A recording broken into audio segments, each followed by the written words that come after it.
This must be the place. Professor Oubier's house. Looks pretty creepy. I'd been away from Paris and hadn't seen Nico for nearly 6 months. I wanted to celebrate our reunion, but she had other plans. An appointment with an archaeologist. Something to do with a Mayan stone she came across while researching the story.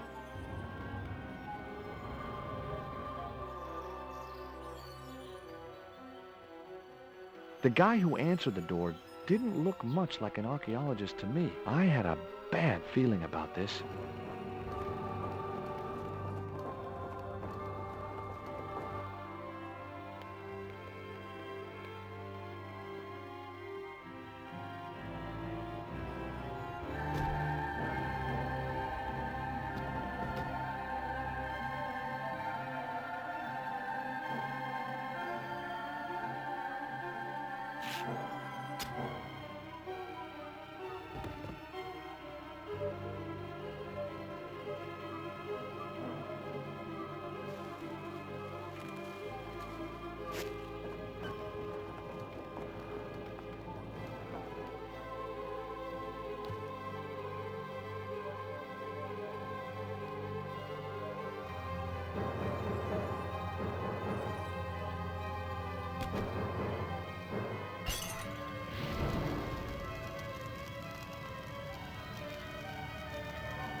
There were only 3 things I didn't like about spiders. The way they looked, the way they moved, and the fact that they lived on the same planet as me. This spider was big, mean, and hairy, and definitely not a native of Europe.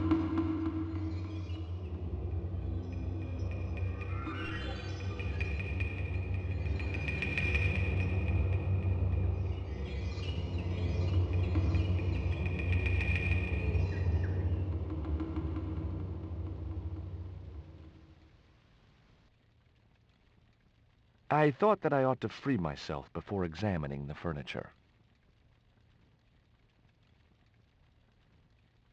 I decided to work out how to untie myself before exploring further.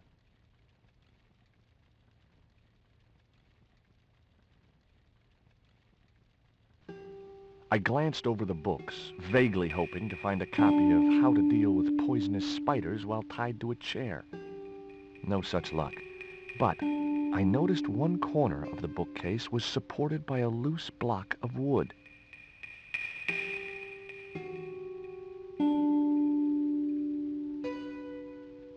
The block of wood had been used to replace the original foot of the bookcase.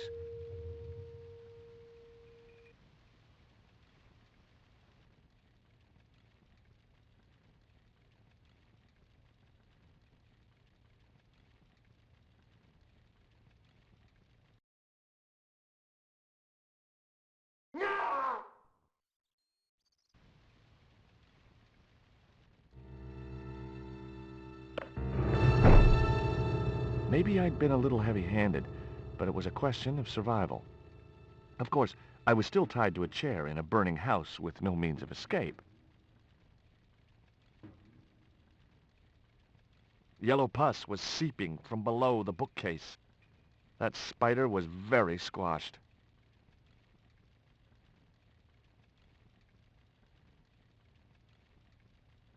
The bookcase had been anchored to the wall by a protruding metal bracket. It had sheared off as the bookcase had fallen, leaving a jagged edge.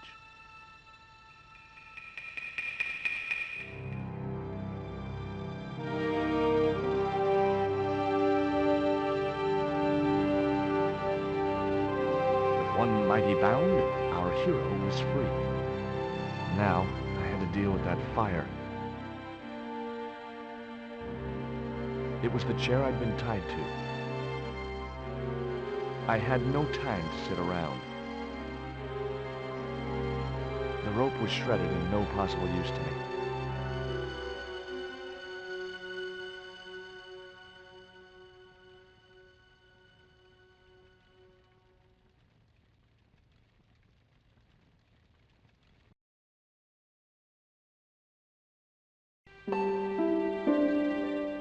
Oubier and his wife, I guess. Nice couple.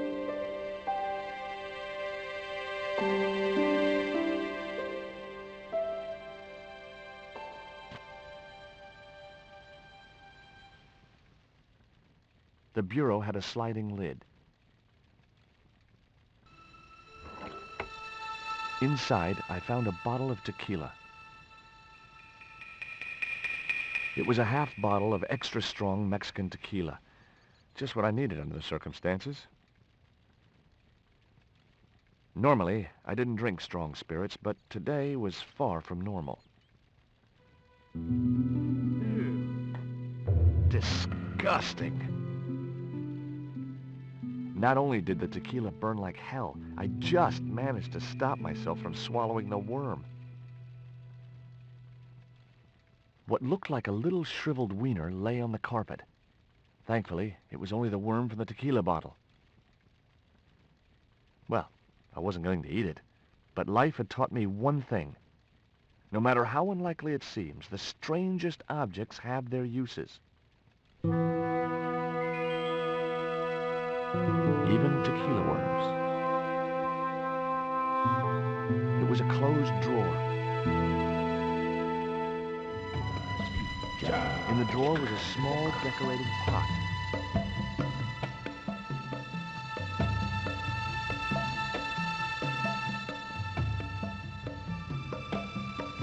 I'd drunk enough of that. It was Nico's bag.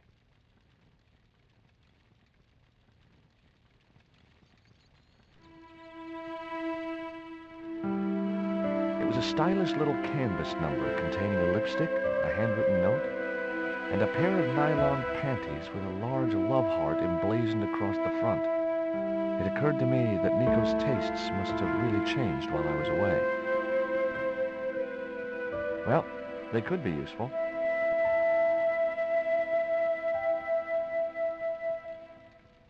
The bars attached to the window would prevent anyone getting in. They also stopped me from getting out. I wasn't going to get through those sturdy bars.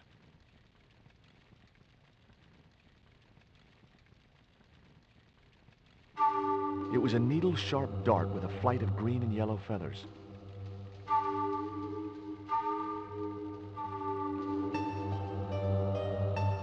That dart was sharper than a mosquito's business end, but this didn't deter me from getting it anyway.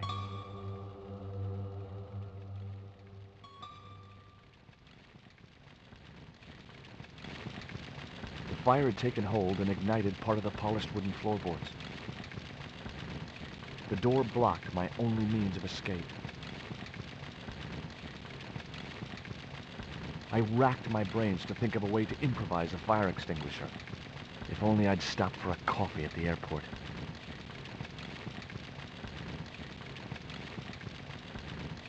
It was a soda fountain, perfect for mixing with drinks or squirting at clowns.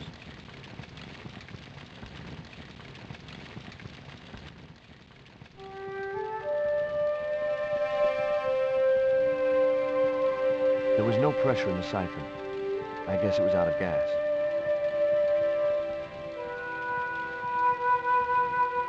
In the cabinet's wooden door was a very small keyhole.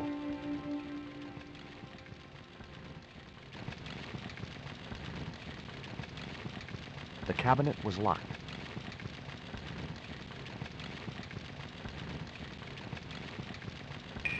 It was the box that spider had crawled from. I wasn't going to touch the box after that spider had been inside it.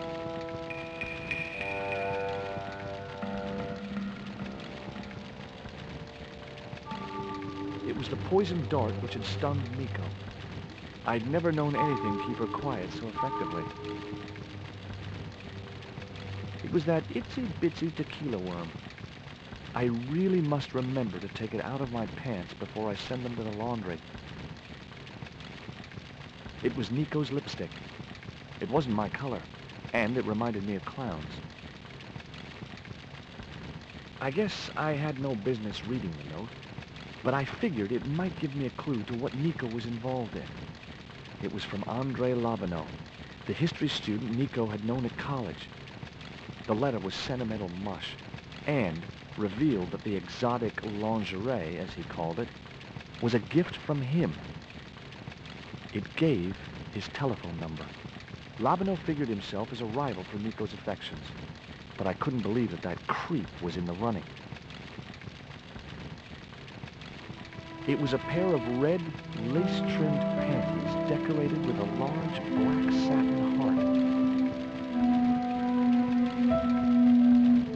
The pot contained a key. It looked like a house key. The key was way too large to fit into that tiny keyhole.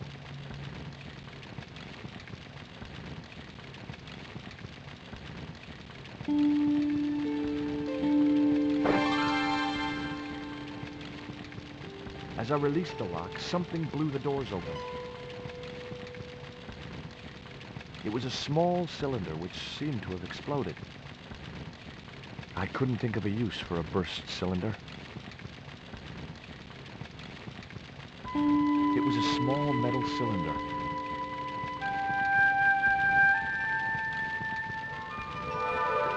That cylinder was hot. I couldn't pick it up with my bare hands.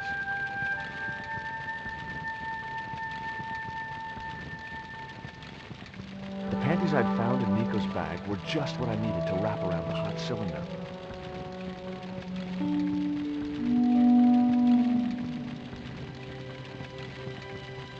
It was a small metal cylinder with a valve at one end.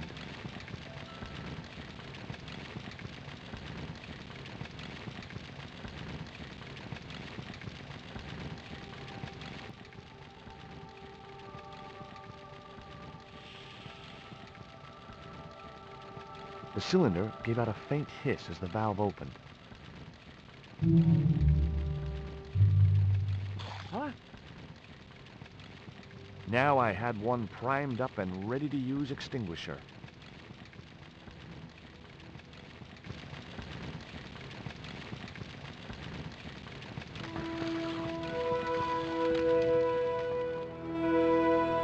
With a well-aimed squirt of a soda fountain, our unshakable hero saved the day. Now it was time to start looking for Nico. The door blocked my only means of escape. I wasn't going to burn myself on that red-hot doorknob, and it wasn't the time for subtlety.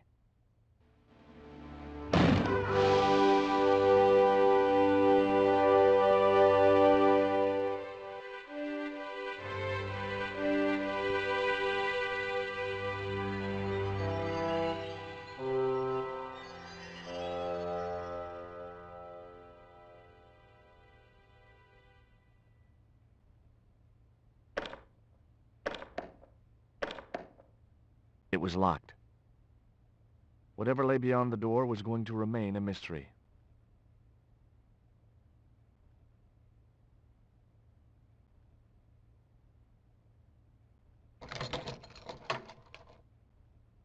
The house key didn't fit this lock.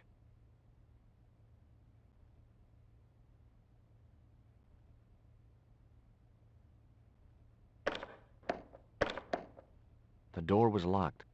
I didn't fancy my chances of kicking this door down.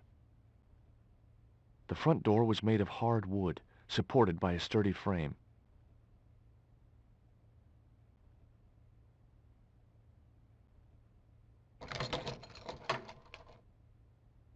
I unlocked the door. Without a plan, I had nowhere to go. Maybe there was something in the house which would give me a clue where Nico had been taken. It was a folded clipping taken from a newspaper.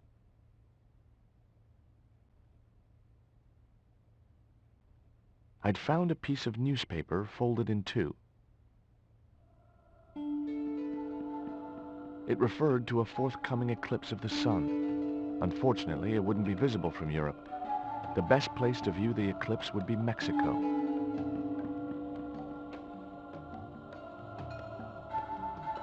It was the newspaper clipping referring to the imminent eclipse. Wrapped inside it was another small piece of paper.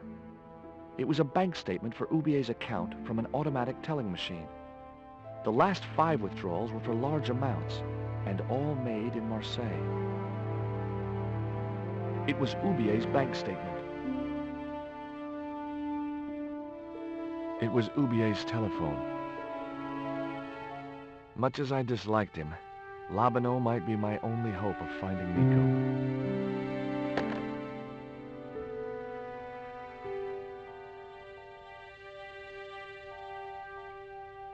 Hi, Andre? Who is this? It's George Stobart, Nico's boyfriend. Don't you mean ex-boyfriend? Look, I didn't call you just to pick a fight. I need to talk to you about Nico. Can't you accept she's just not interested in you? Listen, Andre, we need to talk. Nico's life depends on it. Okay. You remember the cafe at Montfauçon? Sure.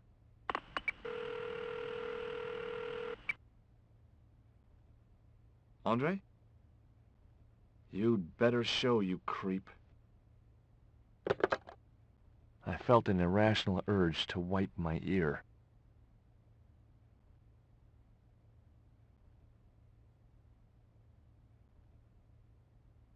I wasn't looking forward to meeting Labano again, but he was my only link with Nico.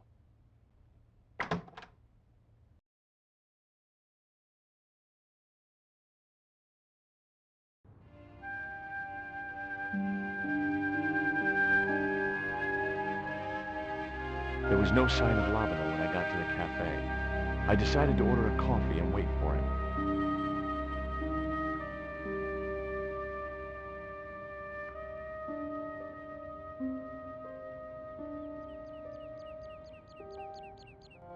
I had no desire to go down into the sewers. I had no desire to go down into the sewers.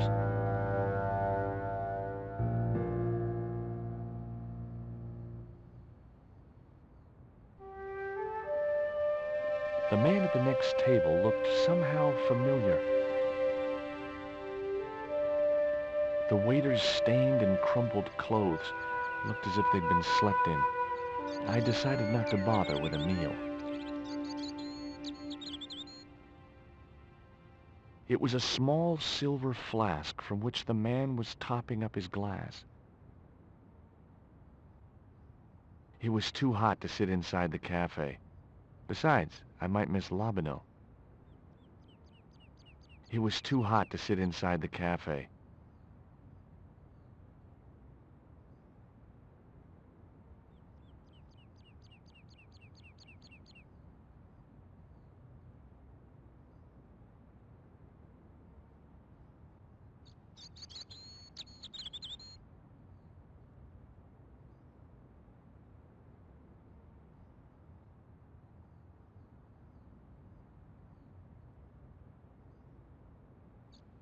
Oh, garçon.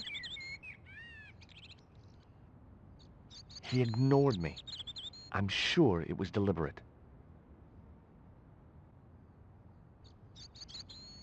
Pardon me, but don't I know you? Huh? You were here the day I found the catacombs. I was? Ah, yes. I remember you. Yeah. Are you still in the police force? No, not anymore. I'm a man of leisure. And what brings you back to Paris?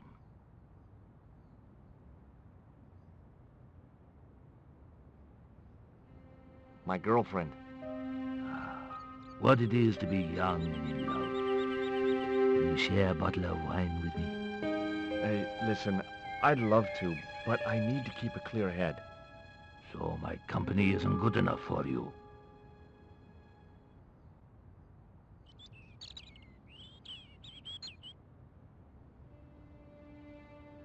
Tell me what you make of this note. From my years of experience, I gained a pretty good insight into handwriting. I'd say that note was written by a compulsive, obsessive type with an Oedipus complex. Hey, you've got just about everything apart from the ponytail. What do you make of this dart? I remember a case where the victim was killed with just such a device. The poison acted in seconds, causing his body to swell up like an inflatable life raft. What's that you're drinking? It's wine. What do you make of this news cutting? Orphanage supplied fast food chain? No, it's the article above that. Oh! Total eclipse of the sun. Well, that's very dull in comparison. I don't know anything about eclipses. Have you ever heard of a Professor Oubier? No, monsieur.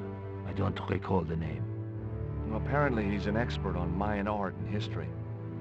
A little out of my field of experience, monsieur. If he'd been a serial killer or a sodomite, I might have been able to help.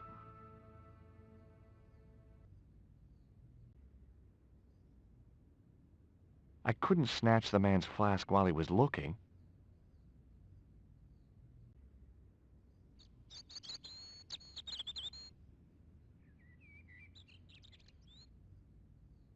Hey, you. Quoi? I'd like a cup of coffee if you don't mind. When I finish serving this gentleman.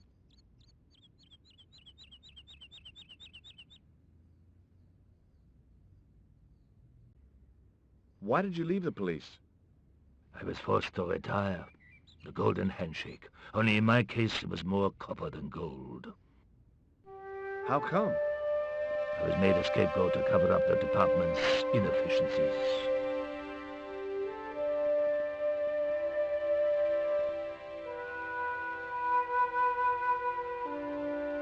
Un café. Thanks. What does that guy keep pouring out of his flask? Absinthe. Absinthe? I thought that was highly dangerous and outlawed in France. It is. Don't look at me, I didn't sell it to him. Do you know a guy called André Lobineau? Oui, I know him. What of it? Well, I'm supposed to meet him here. Did I miss him? No, I have not seen him today. Have you heard of Professor Oubier? Oui, he married that actress, the little dachshund. They used to come here, the nutty professor and the movie star.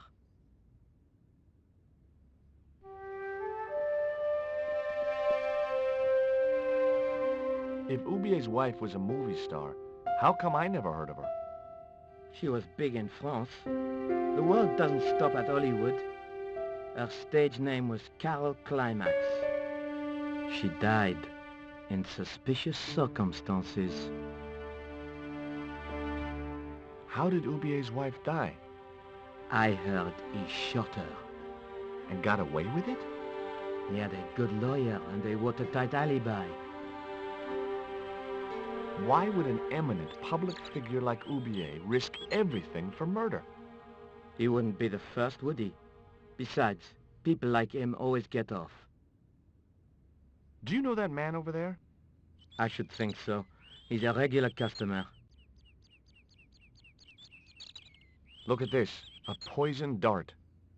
Ah oui, sure. It's the real thing. Knocked my girlfriend out cold in a matter of seconds.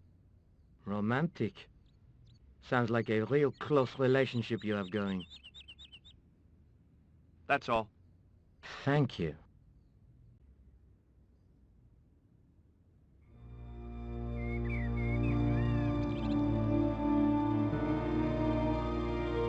Well, this is a surprise, Georgie.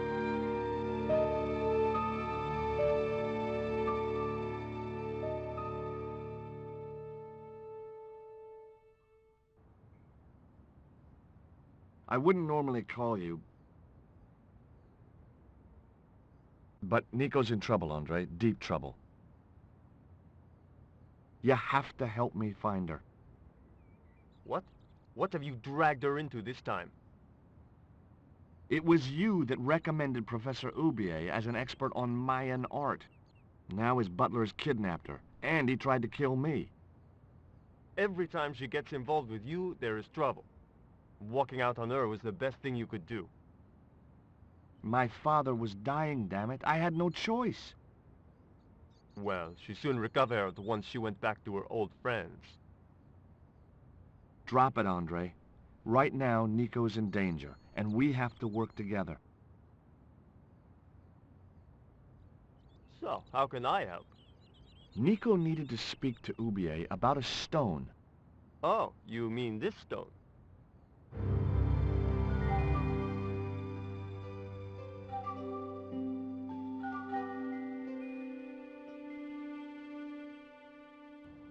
So that's what all the trouble's about. Precisely.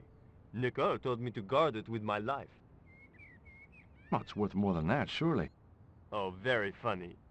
What's funny is that your life really is on the line. What are you talking about? The stone is a Mayan artifact, dummy. And the guy who kidnapped Nico was from Central America. It was the stone they were after. Oh my God, you mean I could be in danger too?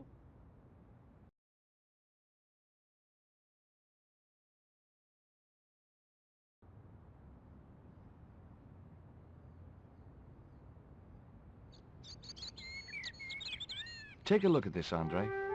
It's a bank statement? Yeah, Professor Oubier's account. 5 large cash withdrawals in the space of 3 days. All from an automatic teller in Marseilles. Suspicious, isn't it? You're even more crazy than you were before.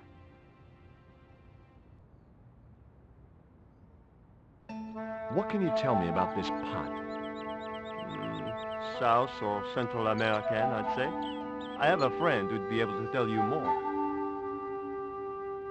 Where can I find this guy? He owns a gallery on the left bank, the Glease Gallery.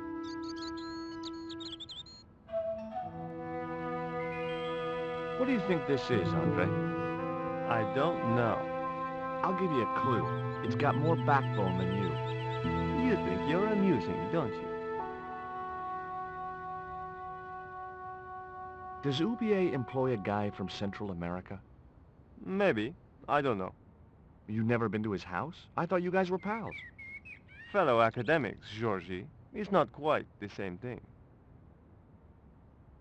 Why didn't Nico take the stone to Oubier? I don't know. Perhaps she suspected something like this would happen. If she's been hurt, Andre, I'll break every bone in your body. No, that's typical of you. Do you think I don't care what happens to Nicole? It occurred to me that slugs don't have bones to break, but I kept that thought to myself. Tell me about your friend Oubier. He's more of a professional acquaintance than a friend. I see. So you don't really know him at all? No, I don't. What do you suppose the carving on the stone means? I don't know. I haven't shown it to anyone. Why don't you just give it to me? I don't want your death on my conscience, George. Where did Nico get the stone? It was sent to her. From where? Who? I'm not sure I should tell you. Oh, you should. It was something to do with smuggling. See you later. Goodbye, Georgie.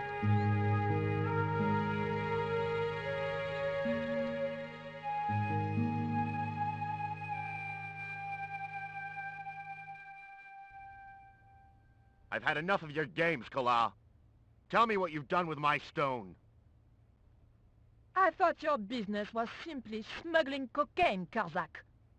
Why are you so interested in that stone? Either you tell me what I want to know, or Pablo here will make you talk. Okay. Well, I figured someone at the university would be able to help.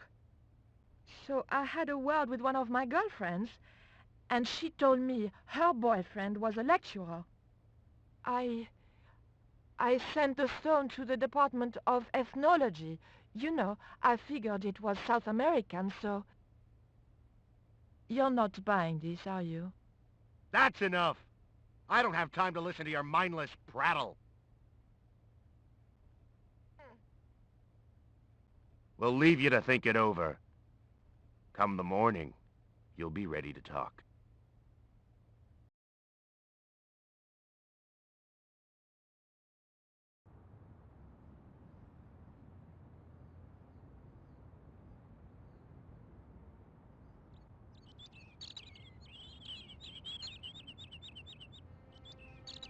I'm trying to find my girlfriend. She's been kidnapped. Kidnapped? Yeah, it was our first day back together after many months. That's too bad. My God, that's depressing.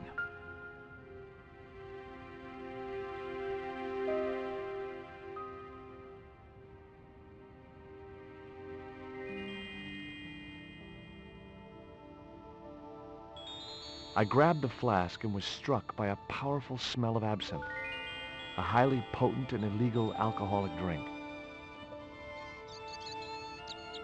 Excuse me. What?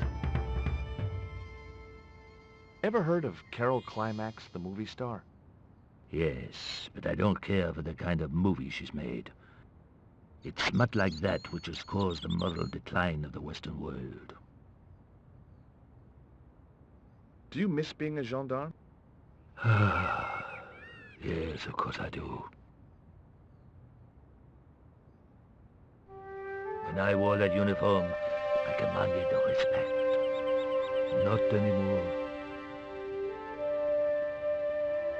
Excuse me. Leave me alone.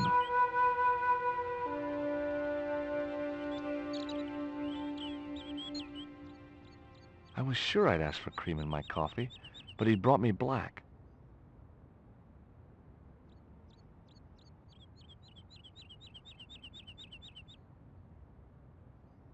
The coffee was very bitter and only lukewarm.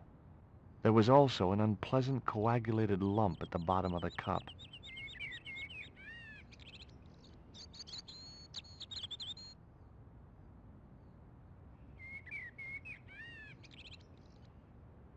You need anything else? There's something incubating in the bottom of my cup, garçon. You asked for it. That's the cream. But it's all in one lump. No problem. I'll bring you a fork. Forget it. That's all. Thank you. Now I had another lead. I could either go back to Oubier's house or visit the Glease Gallery.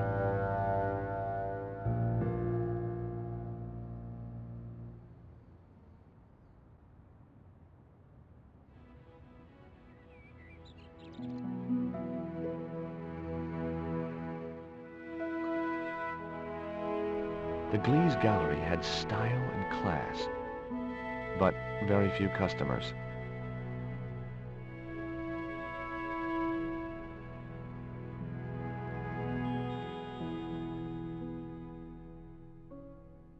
The wasteland. Too minimalistic for too much money. I couldn't believe it. The pots were marked at 5,000 francs each. As far as I could tell, the pots were almost identical to the one I'd found in Oubier's house. At that price, I wasn't going anywhere near those pots. The wasteland. The girls were in a world of their own.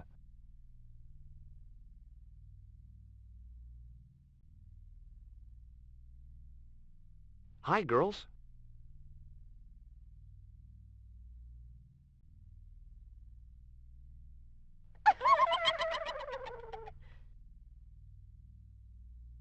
What's the joke?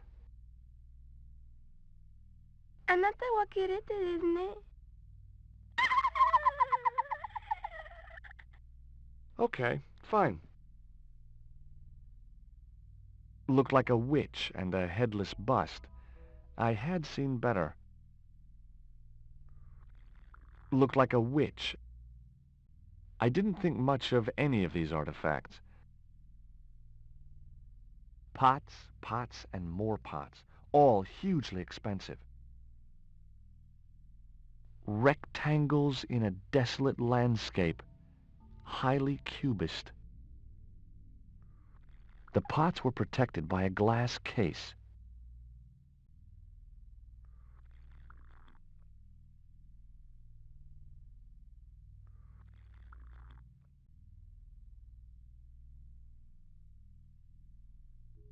It was a machine for reading credit cards.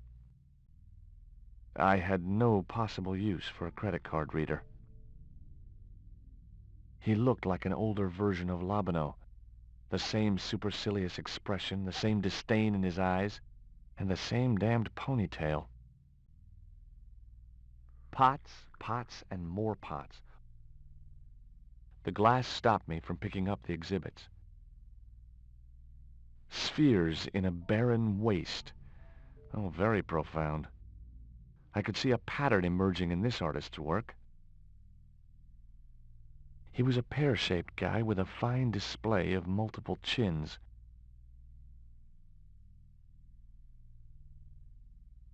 Are you Mr. Glease, the owner? Good God, no. Then I guess that must be him over there, right? Your powers of deductive reasoning astound me.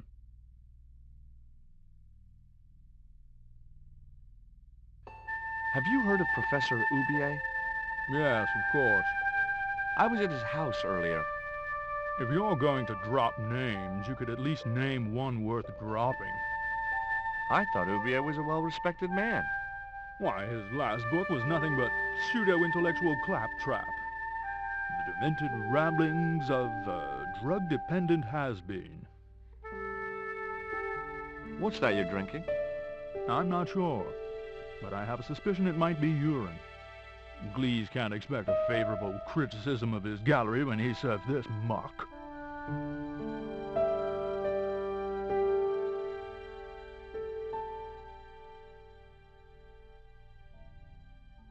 I'd like to ask you a few questions, if you don't mind.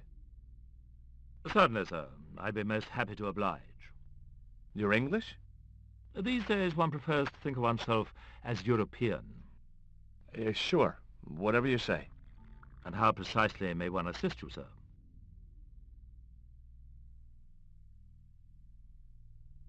I'd like your opinion on this pot. Interesting. Would sir be interested in selling the article? That depends. How much would you give me for it? 300? Possible 325? What? Those other pots are priced at 5,000 francs each. Yes, but this is clearly the work of an inferior, degenerated culture. You mean it's English? Look, why don't you get a second opinion? From who? Mr. Lane, the world-renowned art critic and collector. He's an art critic? I thought there was a carnival in town. I found this news story referring to a total eclipse of the sun. Really, sir? Well, fascinating. Lane doesn't think much of your choice of wine. Lost it nerve. The priest who sold it to me said it was a good year. I have some questions I'd like to ask about those pots. The Mexican collection? Certainly, sir. Where did you get them from? Mexico, of course. I think sir will find the price extremely reasonable. Hey, I'm not interested in buying them. Oh, I see. Well, in that case, you'll excuse me. Do you get many Central American Indians in here? No, sir. This is Paris. Central America is several thousand kilometers southwest of here. Straight across the Atlantic Ocean and turn left. You can't miss it. Well, as it happens, I saw some Central American Indians this very morning. Tourists, sir. Paris is full of them at this time of year. Have you heard of Professor Oubier? Of course. His name is synonymous with Mayan art. A number of these artifacts were supplied by Oubier himself. How come that Lane guy is so rude? It seems to be a standard requirement for critics. Well, he doesn't want to talk to me. If I was you, I'd give him a wide berth, sir. That suits me. I wouldn't want to get too close to him anyhow. I suppose you have an import license for these relics? Of course. But that's not my problem, sir. The professor arranges all the shipping. We simply collect the items from the docks. Could you tell me which docks Professor Oubier uses to import the artifacts? Good God, no. I can't possibly reveal my commercial secrets. Do you believe the story that Oubier murdered his wife? If it was true, who can blame him? She was an opportunist tramp. Well, that's what I heard. Have you seen any of Oubier's wife's films? Only one. Believe me, I was appalled, shocked, disgusted, and repulsed. Well, you sure got your money's worth. Last time I went to the movies, I wasn't even titillated. What I really wanted to ask you about was a black stone. A black stone? Yeah, it's a Mayan artifact, about as big as my hand. No, sir, one doesn't get much call for black stones. If it's Mayan artifacts you're interested in, I have some rather exquisite pots. Yeah, I noticed. I've already got one of those.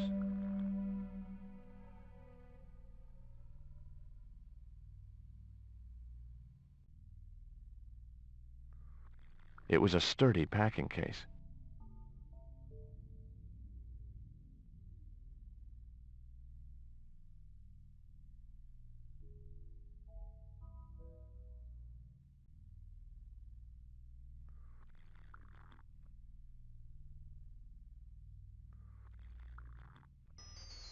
Excuse me, sir. Uh-huh. That area is private. Oh, so I'm not allowed back here? No, sir.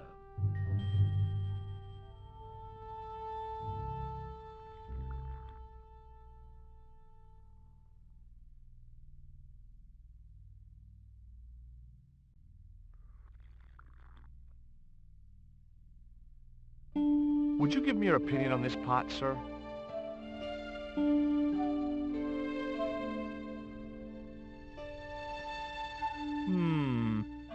Yes, very rapouche. Rapouche? Hideous. What the hell do you think you're doing? You smashed my pot. Certainly, it was not only worthless, it was ugly and offensive. To you, maybe. Believe me, I was doing you a favor. What's the difference between my pot and all those other pots? Yours is broken. Why, you smug, pompous sloth. Sticks and stones, dear boy, sticks and stones. I wasn't going to waste any more breath talking to that pompous blimp. Maybe I could turn the situation to my advantage, and at the same time, get my revenge. A valuable relic of an ancient civilization lay smashed on the floor. The pot had smashed into too many pieces to retrieve.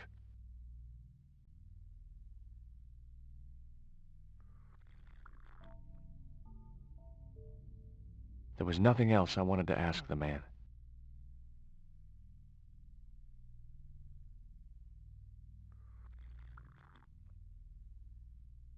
The glass was half full of wine.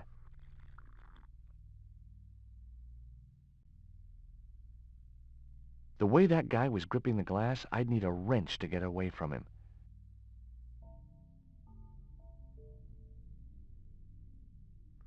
It was the flask of absinthe I'd borrowed from the gendarme.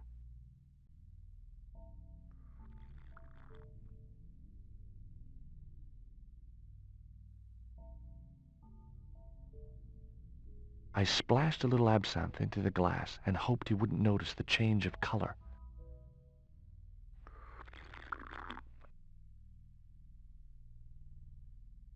Did you put something in my drink? Yeah, I did. Well, what do you think? Well, it's certainly an improvement over Glease's wine.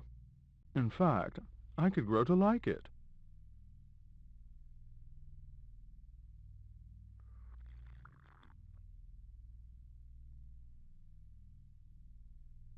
Allow me.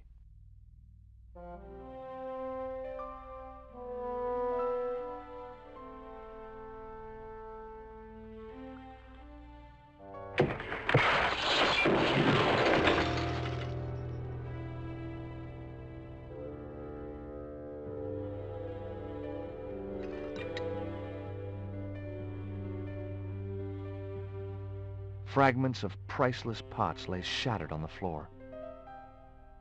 There was nothing worth retrieving from the mess. Glease wasn't happy, I could tell. Were those pots very valuable? The pots are insured, but not the shelving. You've no idea how much that cost me.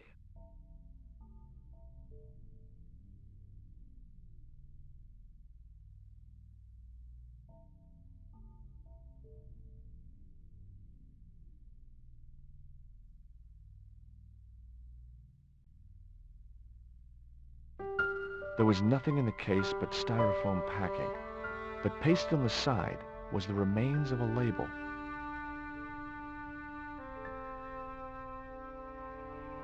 It was a label bearing a company name and logo.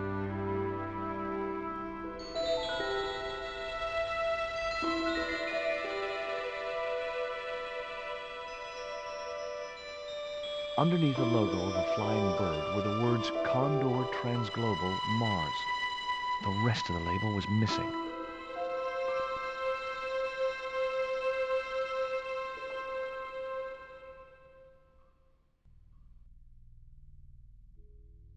It was beginning to make sense. Oubier had organized Nico's abduction. Oubier withdrew money from Marseilles. Oubier was connected with Transglobal, who shipped their goods from a warehouse in Marseilles. That's how the torn Transglobal label had once read. Marseille, not Mars. It wasn't much of a lead, but it was all I had. I set off immediately to catch the evening train.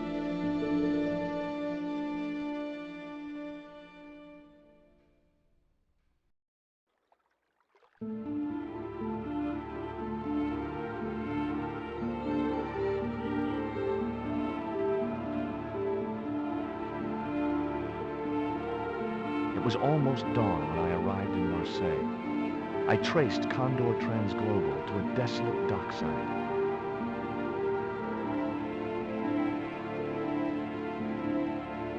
A chain-link fence barred the entrance to the docks.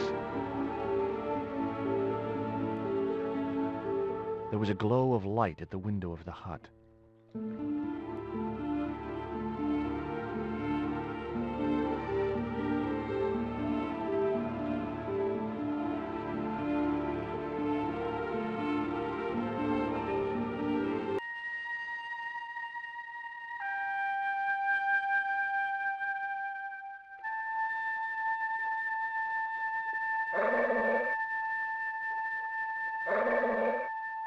It was a mean-looking guard dog.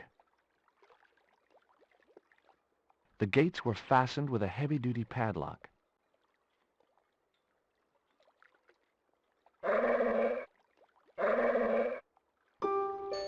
chimney was a metal pipe with a conical hat on top to stop the rain getting in.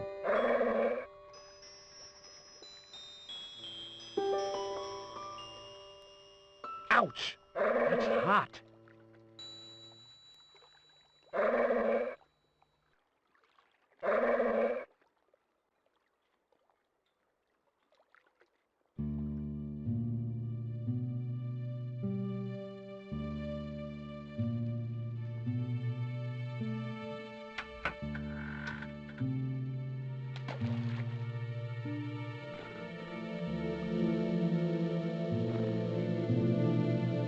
The spike held a stack of papers which appeared to be shipping documents. None of them referred to Condor Transglobal.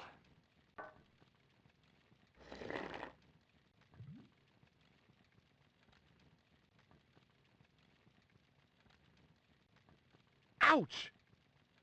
Gotcha! That'll learn you to leave things alone.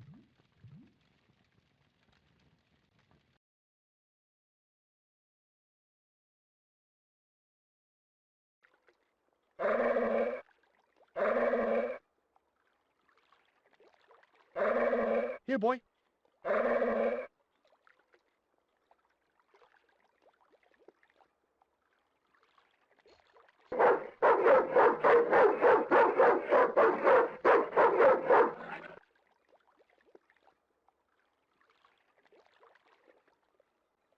What's the big idea? I don't know. The dog went berserk for no apparent reason. He's trained to do that. The idea is to deter any would-be intruder. Oh, I get it. Okay, I'm sorry. That's okay. Just remember, he's a trained attack dog. A killer.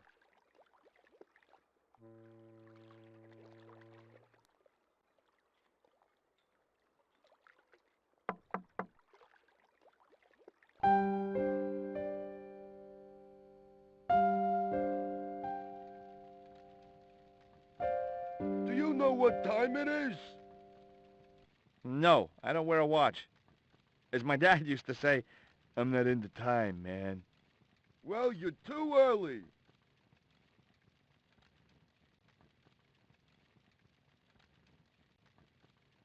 Take a look at this letter. That's sick. Did you write it? Oh, no. No, it's a letter from my girlfriend's admirer. If I was you, I'd smack him in the mouth. Well, that's not my style, but thanks for the advice.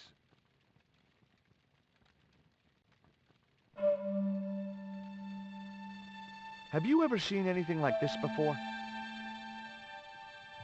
No, pal, what is it? A poison dart used for hunting. What would you hunt with that? Mice? No, monkeys and stuff. The tip is dipped in poison. Hey, what you got against monkeys? I love monkeys. I was just using them as an example. Well, don't. What's cooking? Beans. You know a man can live on nothing but beans. Not this one. Don't you ever get tired of eating beans? Sure I do. What do you take me for? And what's the alternative? Peas. I can't eat them too often, though. They play hell with my digestion. Have you ever considered changing your diet? What's wrong with beans and beer? You need me to tell you? You're pumping out enough methane here to fill a dirigible. Have you ever heard of Professor Oubier? Me? None of my friends are professors or anything like that.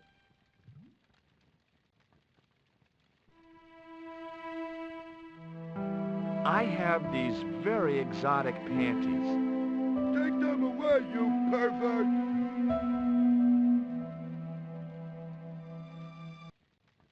I'm looking for a young woman. At the docks? What kind of woman do you have in mind? You don't understand. It's my girlfriend I'm trying to find. Well, I ain't seen her, and you should tell her. The docks ain't no place for a young lady. They're dirty and they're dangerous. I'm certain my girlfriend was brought here when she was abducted. What? Your girl was kidnapped? Yeah, struck down by an Indian with a poisoned dart. Like the one you showed me? The very same. I could tell he didn't believe me. Ever heard of Condor Transglobal? Sure. They have a warehouse here. Well, could I take a look? Not until after the holidays. Come back in a month. I have to make a delivery to Condor Transglobal. Where's your rig? About half a mile down the road. And you walked here? Jeez, are you some kind of nut? Nah, it was easy. I just put one foot in front of the other. Are you gonna let me make my delivery? Not without the paperwork. You get the papers, you make your delivery, and I get a fat backhander. I was getting nowhere with the story about being a trucker.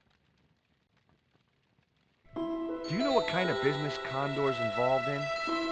I'm paid to guard the gate. Their business is none of mine. Does that dog belong to you? Nah, he comes with the job. I just feed him every now and then. More then than now, I'd say. What's the dog's name? 20. It's unusual for a dog. It's his registration number. Security dog number 20. Does number 20 have rabies? Nah, just a bad attitude. Like I said, he's a trained attack dog. They took him when he was a puppy and messed with his head to make him the way he is. What time is it anyhow? The big hand's on the floor. Why aren't you in bed? I can explain everything. Never mind, I ain't that interested. What time do you open the gates? 7. Do you mind if I hang out here till the docks open? Please yourself, but you'll have a long wait. It's Sunday, and tomorrow is the start of the national holiday. Everything is closed for a month. Well, wouldn't you just know it? I gotta go now, but I'll be back. Can't wait.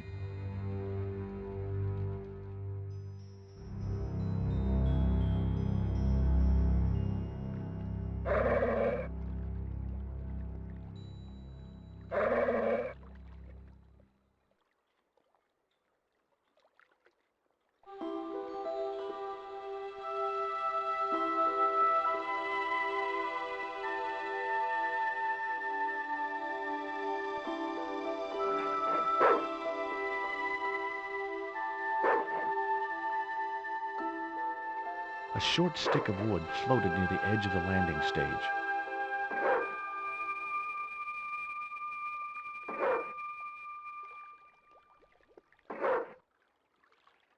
The stick had a hook on one end.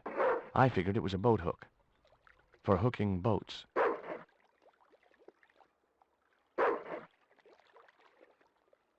It was a short wooden-handled boat hook.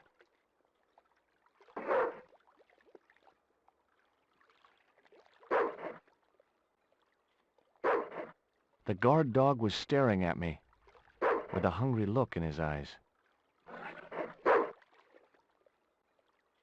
Hey, 20. The platform was held up by a hinged bracket. I couldn't figure out what it was for. Maybe it was part of a structure which no longer existed.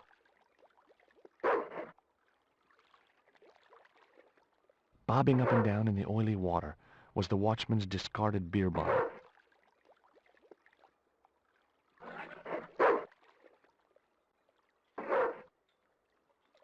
The bottle was just out of reach.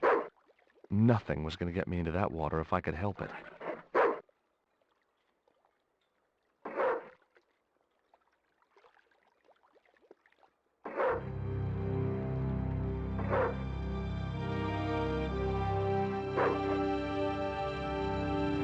I just knew that boat hook would be useful for something. As for the bottle, even if I couldn't find a use for it, I'd cleaned up the dock a little. It was the beer bottle that slob of a watchman had dumped in the sea, now half full of filthy dock water. The label read, "Surge, the beer that clears your head."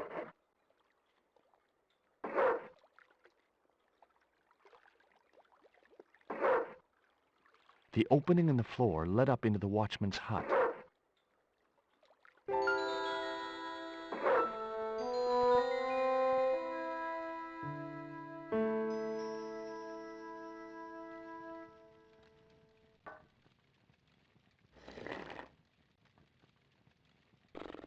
A shabby old overcoat hung from a peg near the door.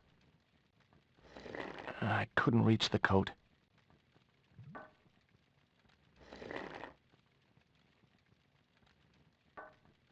I couldn't reach the documents. It was an old iron stove which heated the hut and the watchman's dinner. I couldn't reach that far. It was a packet with a picture of a boxer dog on the front. I couldn't reach the packet. The watchman was big and bulgy, like a sack of potatoes. His flushed and bloated face wore a sleepy, amiable expression.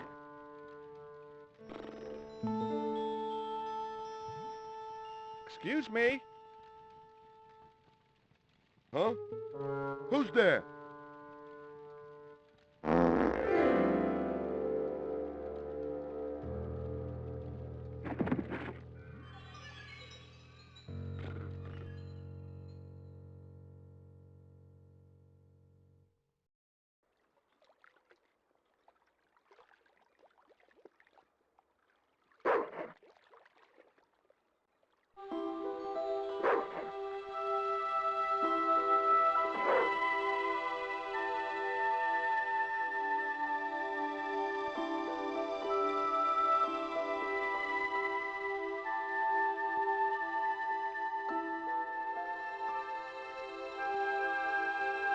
The chimney was a metal pipe which disappeared into the wall.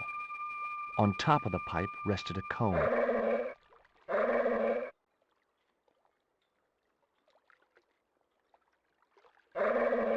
The panties would not have been thick enough to shield this level of heat.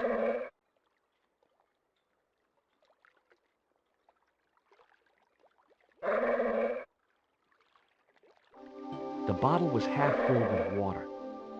Maybe it would cool the cone down enough to touch it.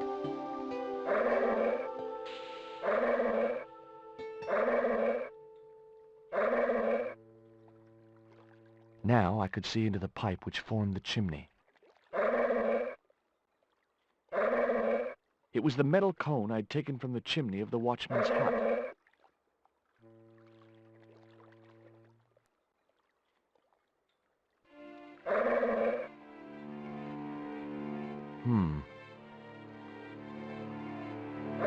The bottle had blocked the chimney, and the hut was filling up with smoke.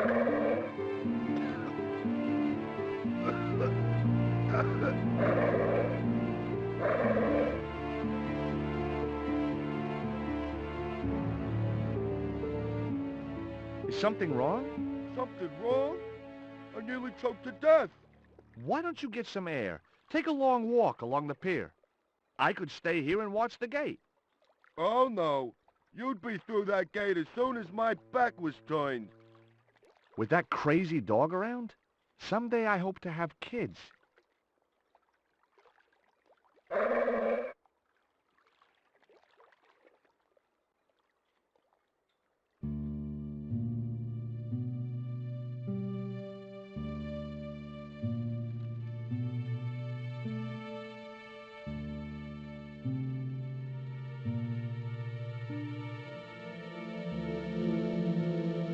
It was a box of blank forms. The box contained nothing but blank forms.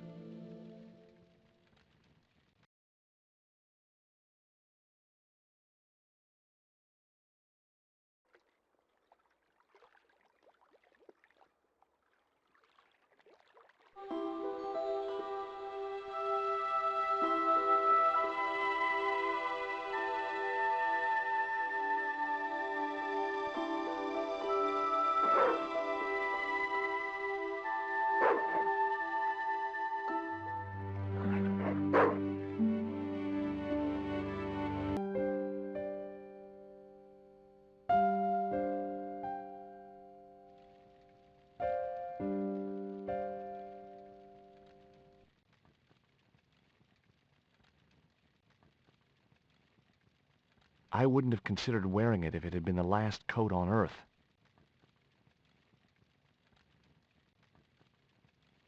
It was a large bucket filled with coal.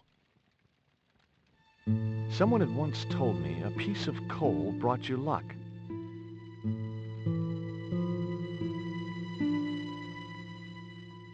Who was I to argue with irrational superstition? It was an old iron stove, which heated the hut and the watchman's dinner.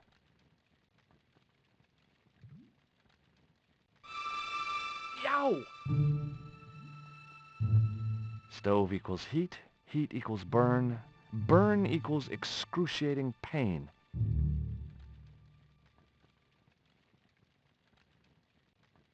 It was a filthy, stained coffee mug. That mug was a health risk. I decided to leave it where it was. It was an old, blackened kettle.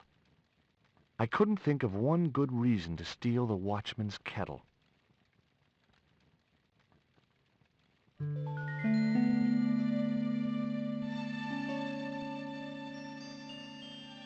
The packet was full of dog biscuits.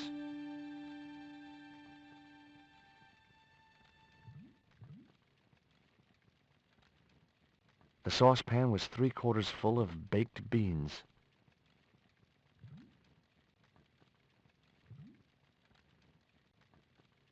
Baked beans in ketchup.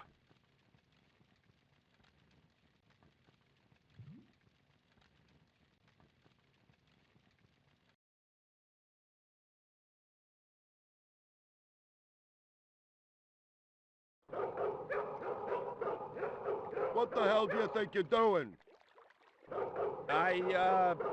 Get the hell out of here. Okay, just hold on to that dog.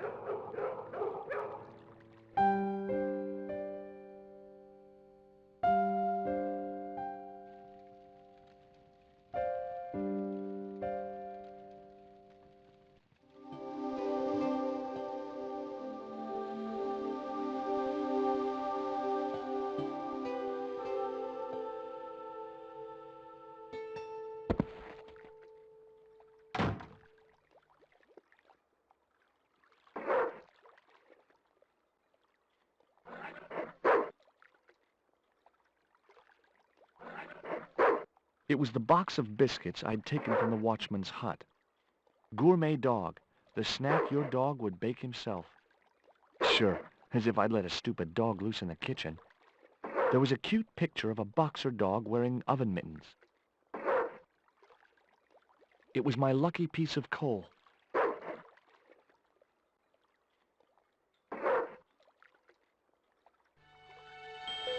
Hey, 20. Come and get it, boy.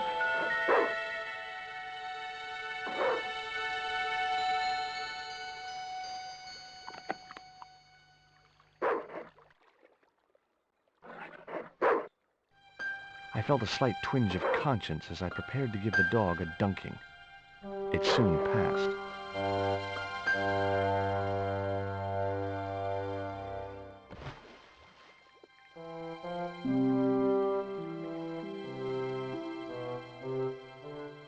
As I'd expected, the dog could swim like a dog.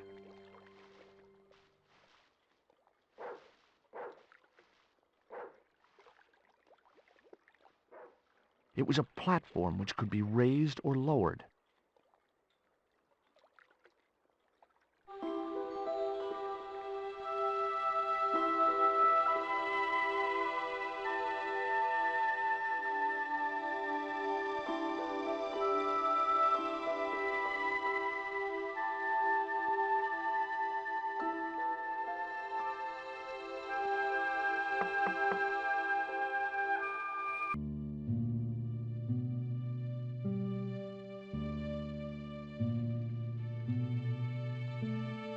And what's the big idea of busting into my office? I hope you don't mind, but You stay out of here, you hear? Otherwise the dog gets an early breakfast. I wouldn't want him to change his eating habits on my account. Besides, I have brittle bones. He might choke.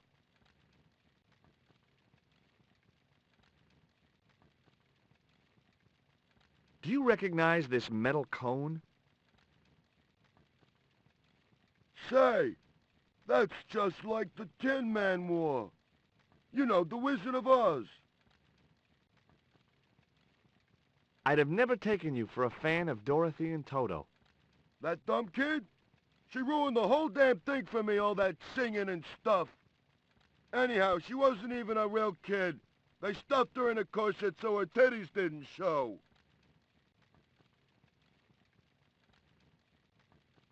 Let me in, and I'll give you this lump of coal.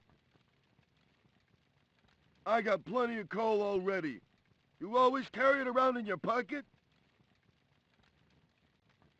I heard it was lucky. Superstitious crap. I got a whole bucket of it in here, and it ain't brought me no luck. What's the problem with the stove? I don't know. Damn flue seems to be blocked. Maybe some bird built a nest in the chimney. Huh? A gull, maybe, or an albatross.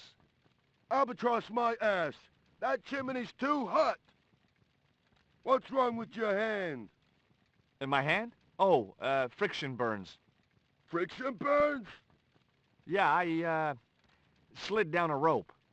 You don't want to make a habit of that, pal. See you later.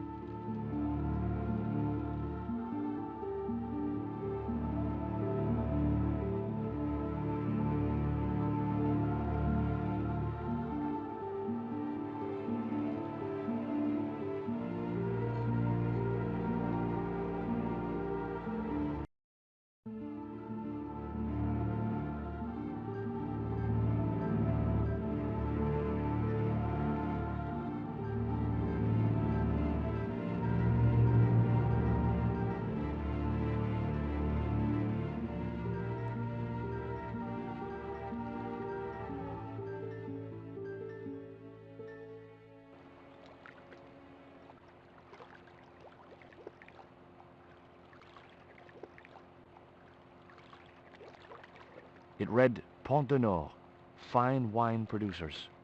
I didn't recognize the label. The sign looked as if it was firmly attached to the wall. Anyway, I didn't really want it as a souvenir. It was a beautiful piece of 19th century engineering, but not a lot of use to me.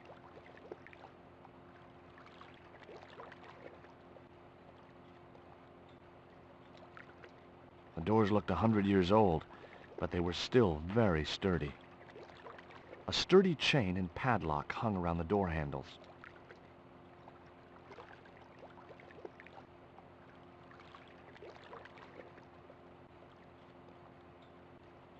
I couldn't reach the wheel and couldn't see any point in climbing up to it. The clamp was held in a mechanism which forced its jaws open. I decided not to tamper with the clamp. Those jaws looked like they could snap shut at any moment.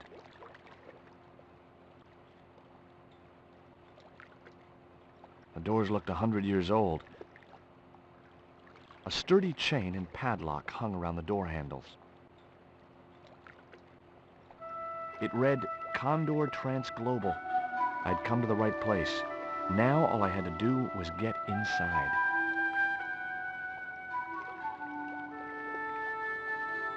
This sign also looked firmly attached to the wall.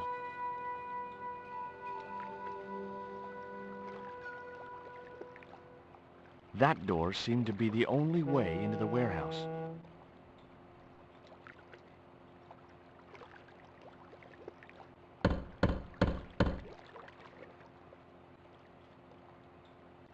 The din must have drowned out the sound of my knocking.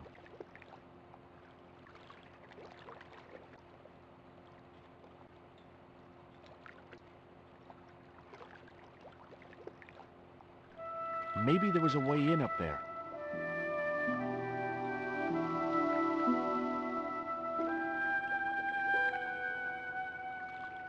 It was a duct from a ventilation fan. The metal housing prevented me from getting to the fan. The window looked like it hadn't been opened for many years.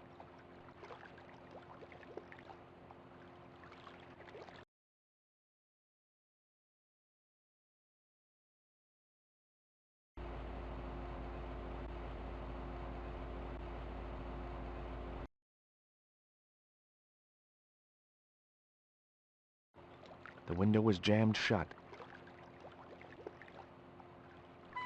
The clamp consisted of two metal jaws which would close when weight was applied to them.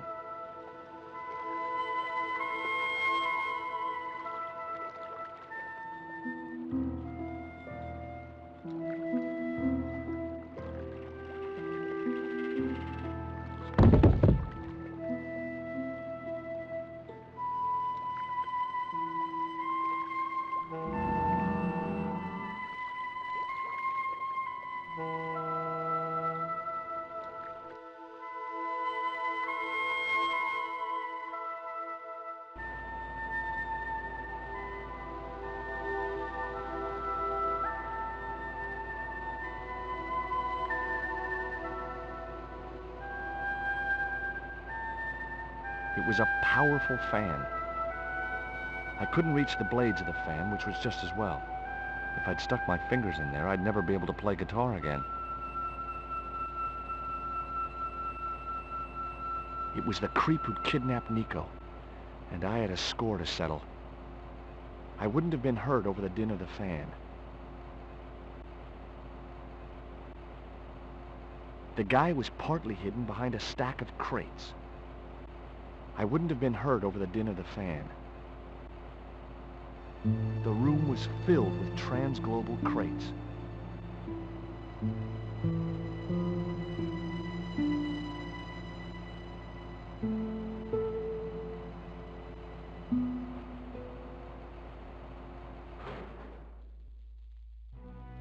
That did the trick. The fan clunked and shorted out as its blades were mashed by the boat hook.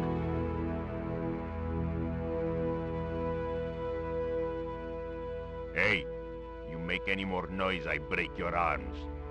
That bully needed to be taught a lesson. Garzak's already mad because we didn't get the stone.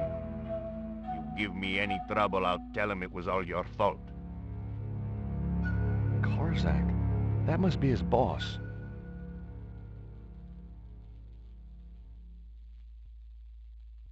I decided there was a better way to attract their attention. The boat hook was jammed in the dented fan blades.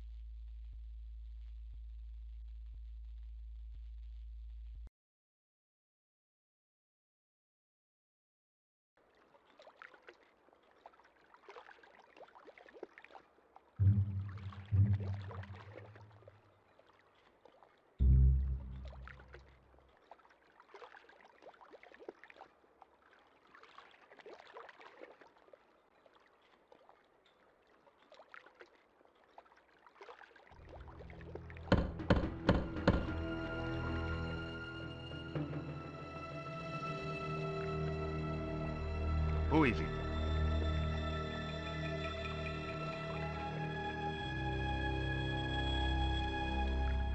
Police, we want to talk to you about abduction, arson, and attempted murder. You got a warrant? Sure, I got a warrant. Open the door, I'll show you. You wait. That's got him scared. And angry.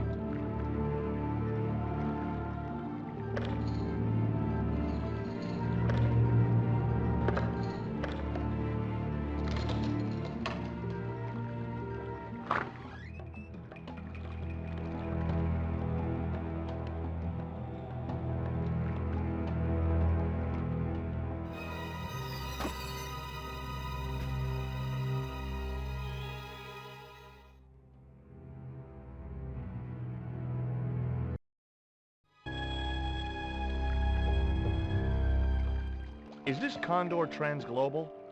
Nobody here. Go away. I'll give you 5 seconds to let me in, or I'll bust down the door. Okay. I'm coming. He didn't sound too happy.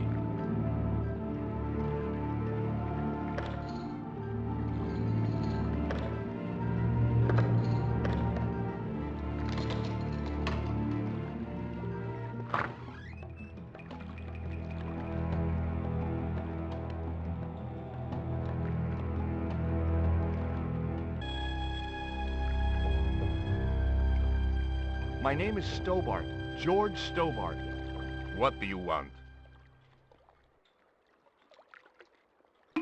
I want to return your spider. I pulled its legs off, which is exactly what I'm going to do to you. I got the feeling he wasn't too pleased to see me.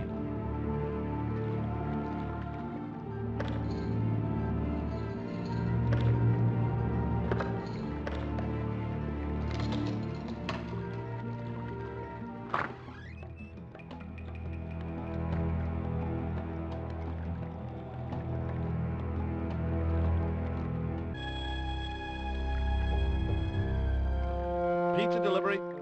I didn't order pizza. No? This is the Condor Transglobal Shipping Company, isn't it? I don't like pizza. Oh, come on. Everyone likes pizza. Maybe he was allergic to mozzarella.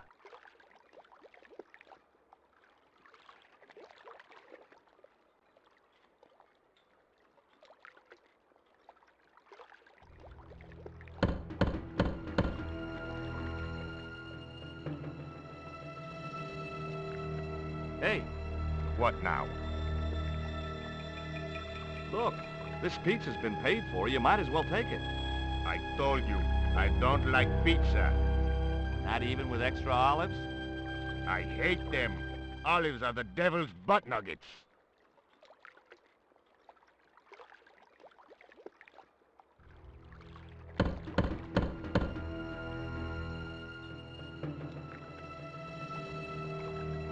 If you know what's good for you, you'll open this door. What if I don't? I'll kick your head in. Okay, I'll come out, you creep.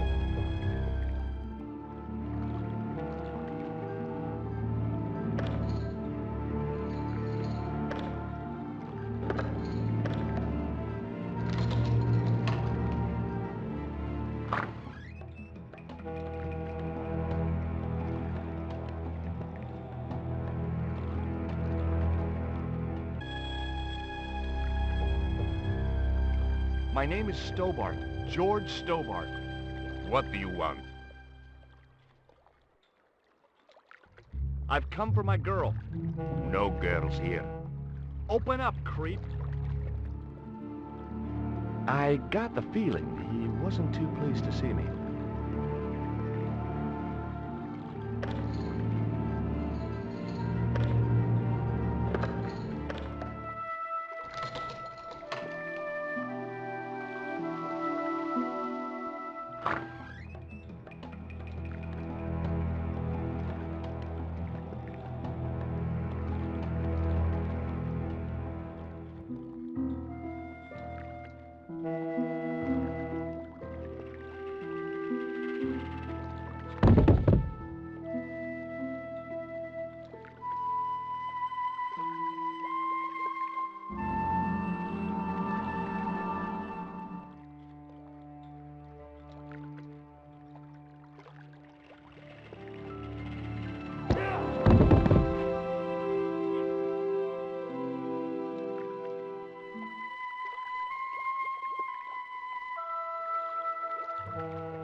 It was an old, creaky, heavy, splintery wooden door. I wasn't going back out there. Oh, no.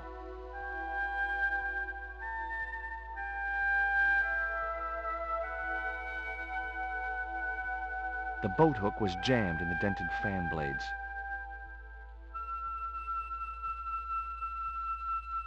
There was a notice board beside the desk with an assortment of paperwork on it.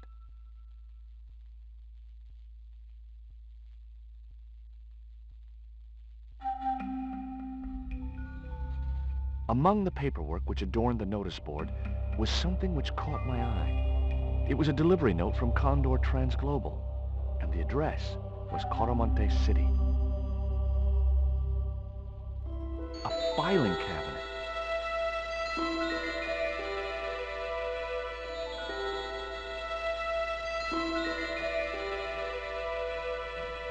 It was locked.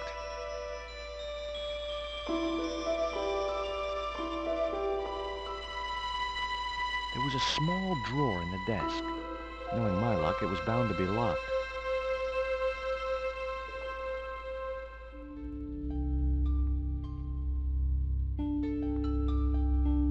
The only interesting thing I found was a small brass key.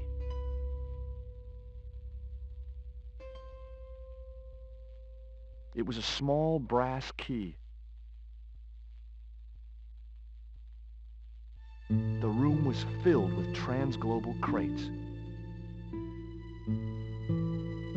All the crates were firmly sealed.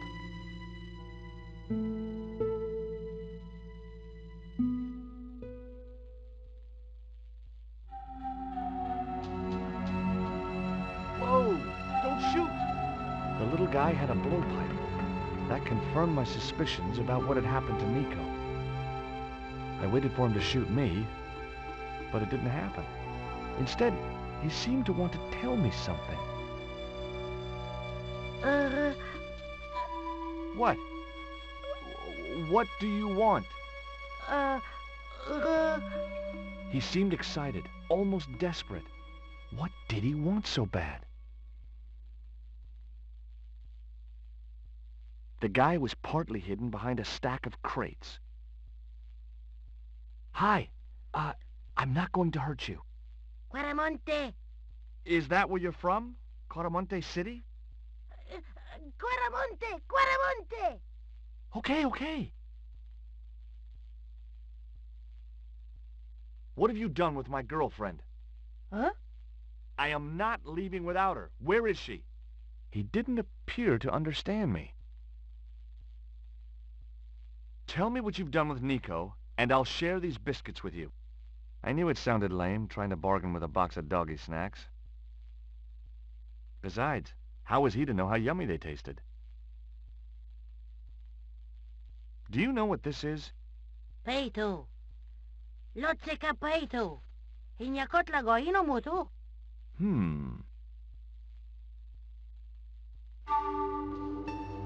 This was the dart you used to knock out my girlfriend. If she's come to any harm, I will count you personally responsible. Lotseka peito fnor.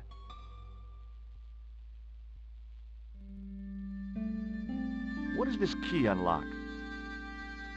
Huh?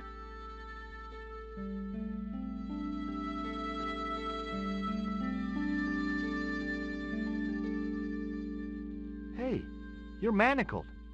Who did this? That big thug? I'm gonna set you free, okay?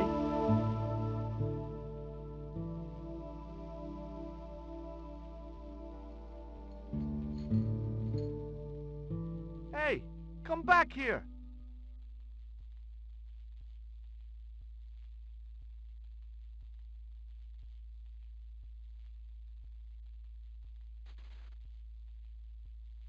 The little guy had gone to ground amongst the stack of crates.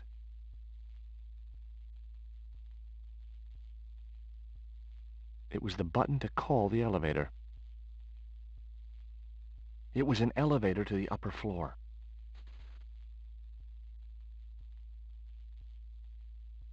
I couldn't pry the doors apart with my bare hands.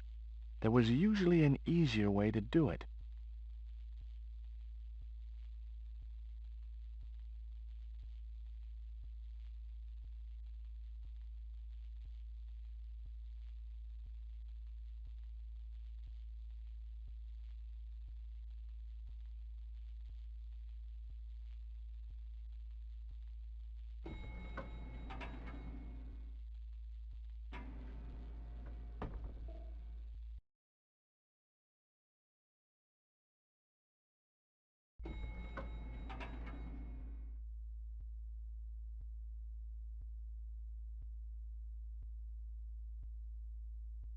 Just in time. Interrupting the beam of light kept the doors from closing and stopped anyone from using the elevator. But what now?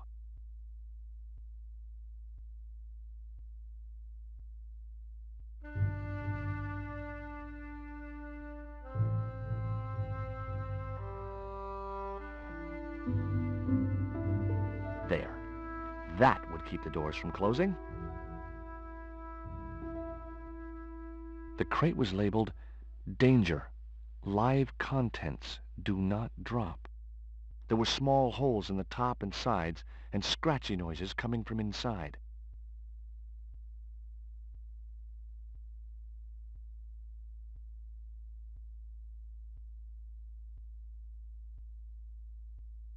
But decided not to risk dropping it and meeting the live contents. It was a hydraulic hand cart.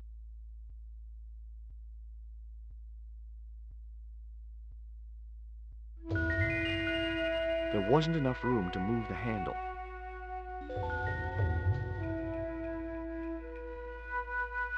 The statue looked as if it was Central or South American in origin.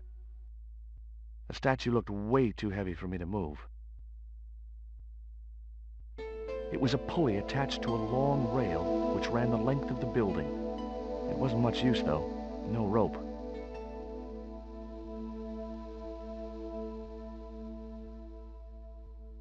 There wasn't much I could do with a pulley that didn't have any rope.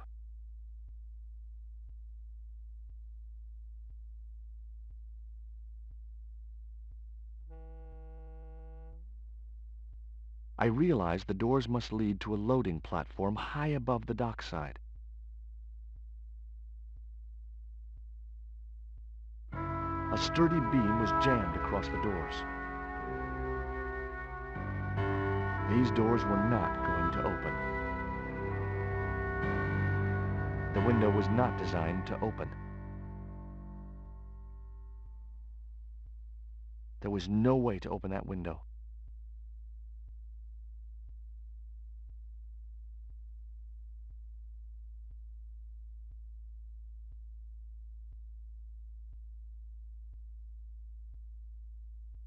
It was a large crate with no label.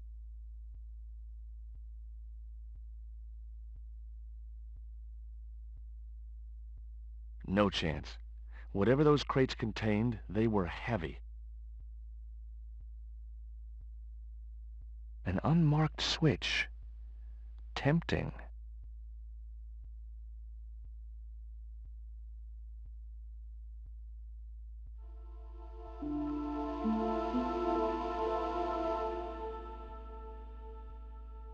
Nothing happened. That was probably because the elevator was already on this floor.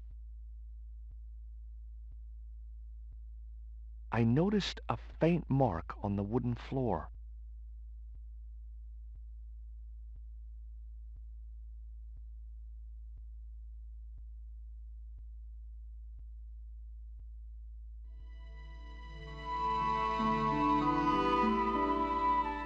There was an arc-shaped scratch on the floor, as if a door had been opened in the nearby wall. There didn't appear to be any difference in the paneling of this part of the wall. My fingers traced the outline of a secret door in the wall. Then I found a small round stud, which was set flush to the surrounding wooden paneling. Just as I hoped, a secret room.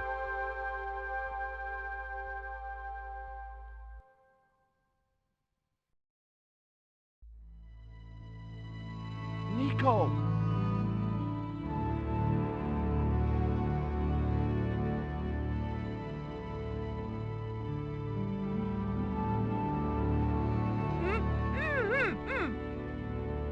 Hold still.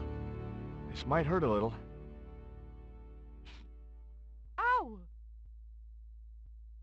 Think yourself lucky you don't have a mustache. Thank God it's you, Georges. How did you find me? I'll explain later. We have to get out of here. Where's Pablo, the big guy? Out cold. Too much wine doesn't agree with him. Are you okay? Of course I'm not okay. Untie me this instant. What? Get me out of this chair. It was a short length of rope tied tightly around Nico's slim wrists.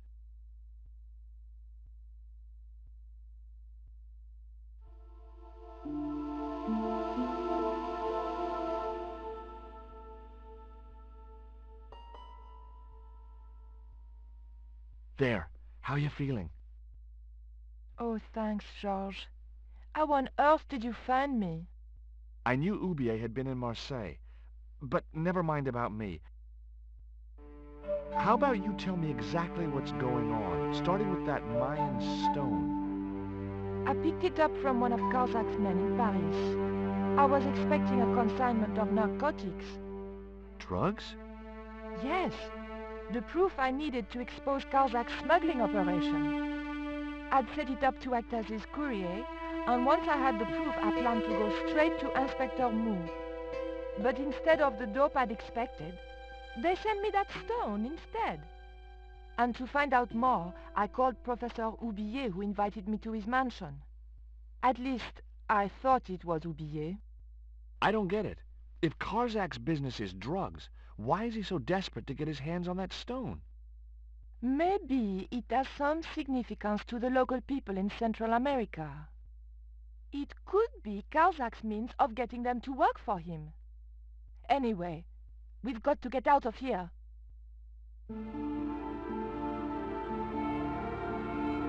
Nico, wait!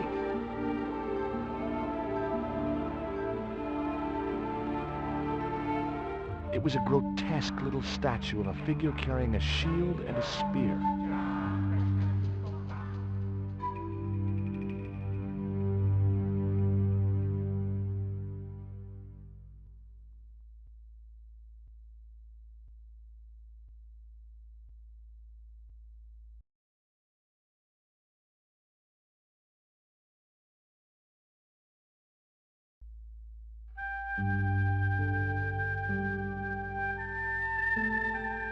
We can't use the elevator.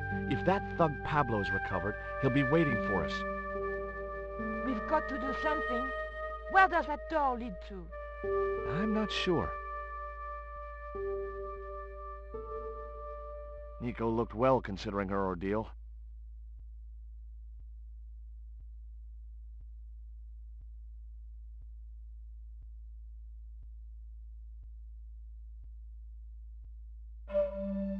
Look, the little guy downstairs was chained up with these. That must have been Pablo's doing. I don't blame him, though. That little guy is dangerous. You're still sore about that poison dart? Of course I'm sore.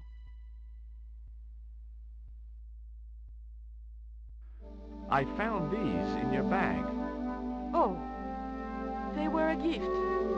I know. I read the note. God knows what was going through Andre's mind. I think that's quite plain enough.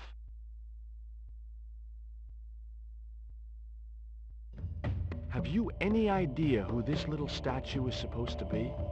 I'm not very well acquainted with Mayan deities, Georges. But whatever his name, he sure is ugly.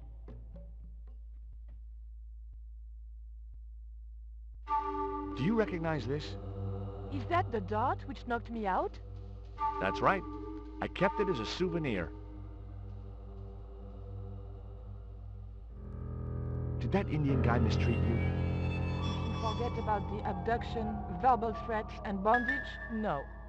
Well, what about the little guy? I don't think he knows where he is or what he's doing here. The big guy, Pablo, he brought Titipoco from the jungle. Titty what? Titipoco. That's what I heard Pablo call the dwarf. Did I hear you refer to Inspector Moo? Yes, you remember him? Of course I do. But I thought he was dead. Oh no, he reappeared after the broken sword case had blown over. When he found out who was in with the Neo-Templars, he went into hiding. Moo knew more than was good for him. Does he know about our involvement with the case? If he does, he's not telling. Still, he got a sudden promotion. Did you know Oubier's wife was a film star? No, I didn't know he was married. What happened to her? She died. In mysterious circumstances, apparently. How mysterious? I heard she was murdered. Possibly by Oubier himself. A murderer, huh? André said he was something of a celebrity. Tell me about this Karzak guy. Well, I saw him for only a few minutes, but he frightens me. I got the impression that Pablo was nervous when he was around too. His eyes, they're like a wild animal's, like a tiger. That's what scared me most about him. He looked so unpredictable and dangerous. Okay, tell me what you know about Condor. Condor Transglobal exports Aztec and Mayan relics from Central America to Europe. But that's just a cover for the real business. Drug smuggling. What proof do you have? Nothing yet. Do you know where Condor is based? In Central America, a place called Quaramonte. I saw that name on a docket downstairs.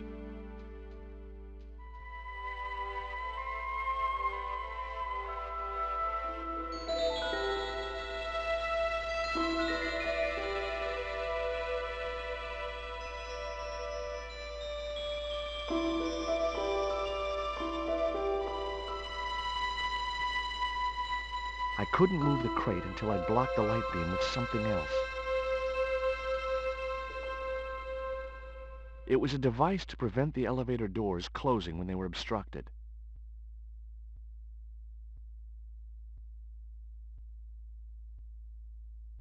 It was a flint carving of a grotesque figure with large, evil eyes. It was the set of manacles I'd removed from the little Indian's ankles. It was the rope the Indian had used to tie Nico to a chair. Boy, what a souvenir. It was the strip of masking tape which the big Indian had used to gag Nico.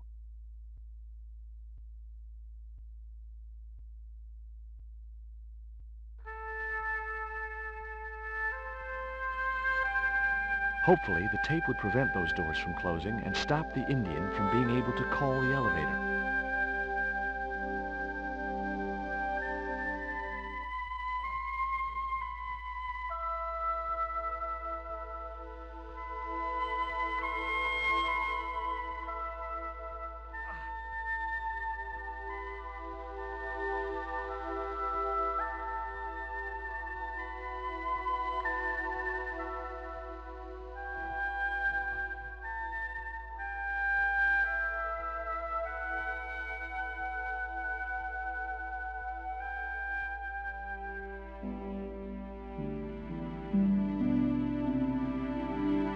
The pallet rose about 6 inches off the floor, and I said a silent prayer to whoever had discovered the power of hydraulics. What on earth are you doing? Trying to raise the statue so I can hook it to that pulley. Is that really going to help us? I like to keep myself occupied in times of stress. The pulley was useless without a rope.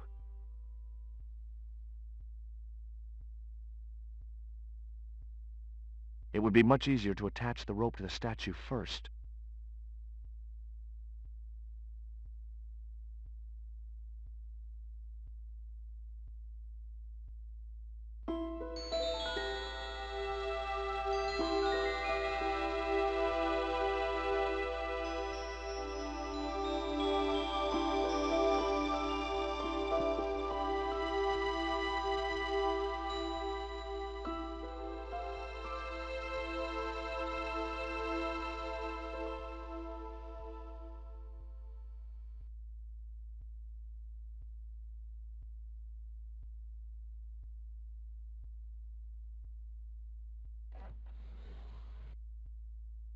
It was too heavy for me to move on my own.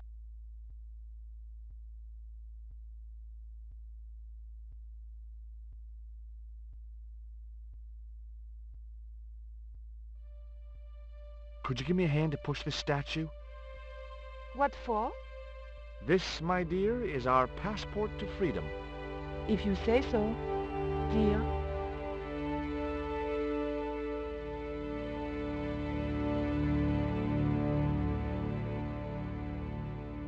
Okay, push!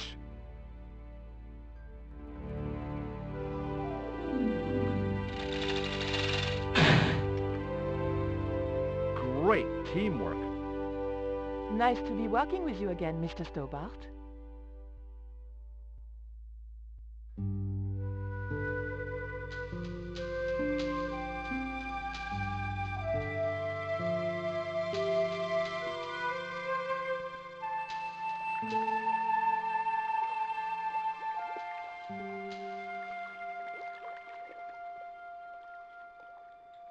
A cable stretched way out across the docks to a building in the distance. I thought about hanging from the cable with my bare hands, but it was too far to the other end of the cable to escape that way.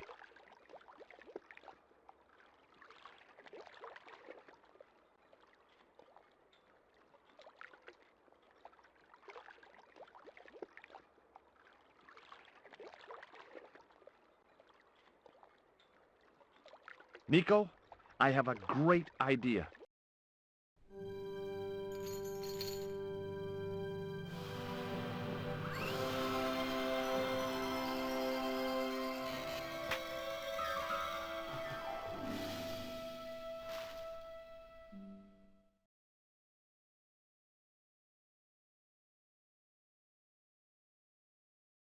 George, where have you been? Never mind that. Do you have the Mayan stone? Maybe I have, but, Don't argue, André. Give the stone to George. well, of course, if you say so, Nicole.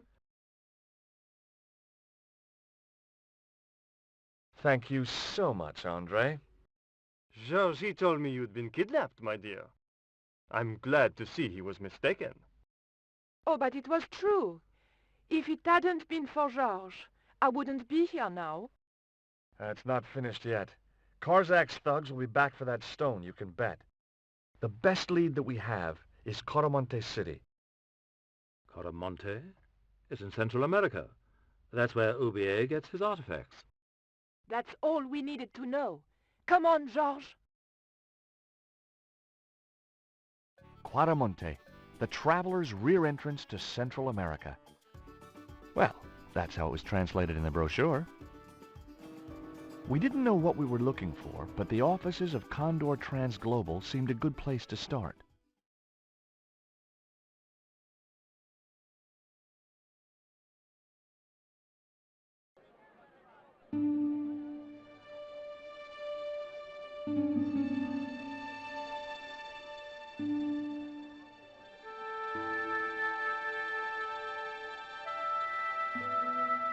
Hey, it's market day. I don't see any cabs. Let's ask someone how to get to Quaramonte City. Okay. Keep your eyes peeled for any sign of Condor Transglobal.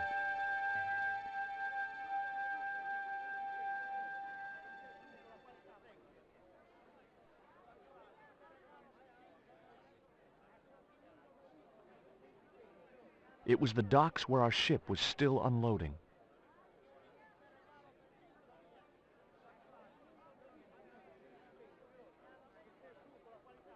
You can't leave without an exit visa.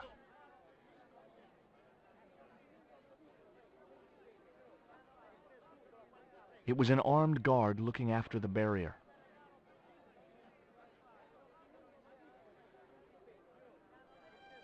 Welcome to Quaramonte. Thanks. Can we get a cab to the capital? This is the capital, Quaramonte City.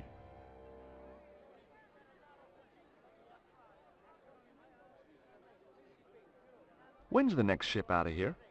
But, senor, don't you like our beautiful country? Oh, yeah. It's like a little piece of paradise right here on Earth. Then why you wanna leave?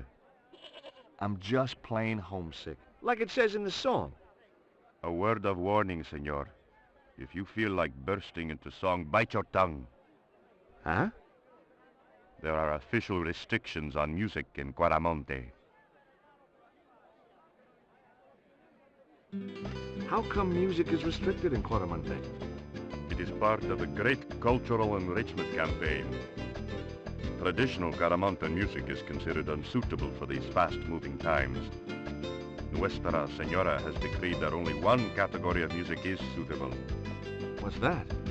Easy listening. We've had enough. We're going back to the ship. Okay. You show me your brown card? Huh? What brown card is that? The official exit visa.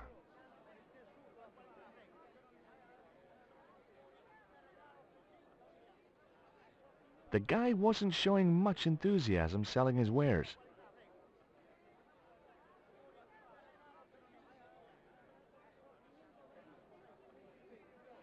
Hi.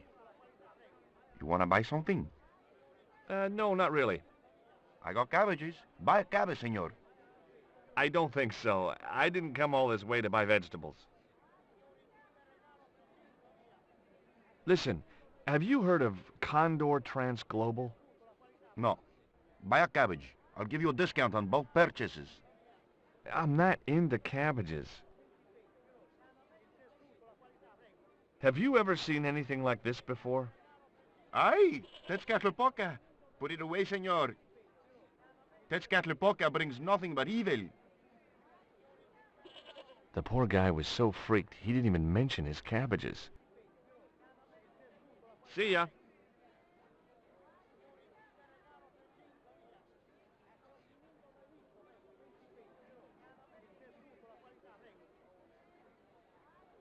The man was puffing away at a crudely rolled cigar.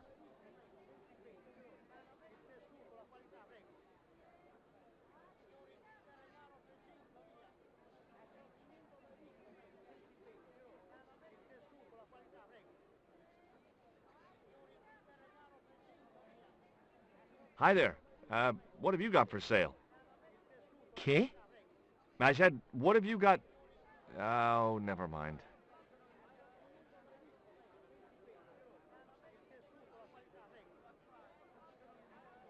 The old woman was preparing a food that consisted of ground maize and lots of spittle.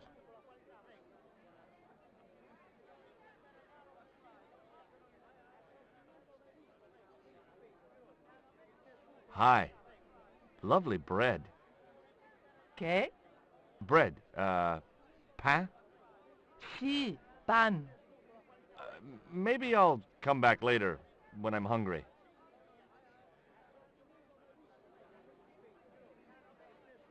The woman had an impressive display of gourds.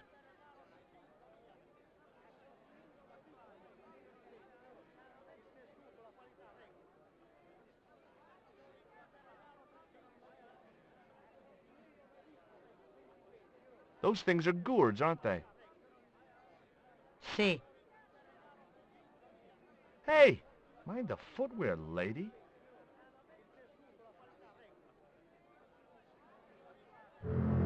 Now, I like most animals, but experience had made me wary of goats, and cats, and dogs.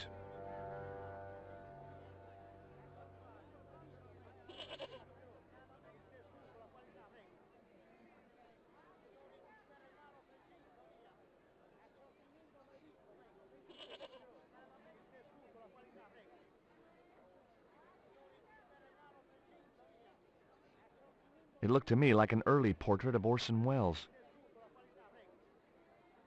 In Quaramonte, defacing a poster was probably a capital offense.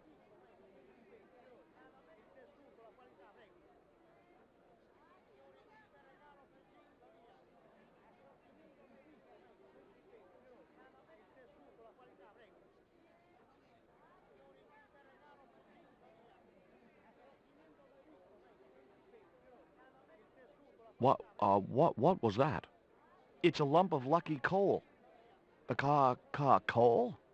I would have preferred chocolate.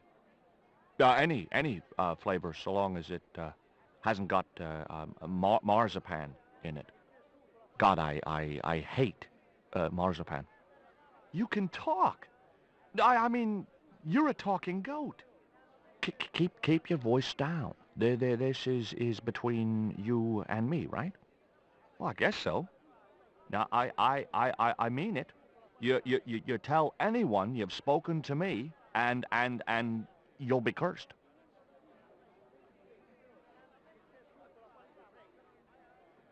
The guy was selling fish.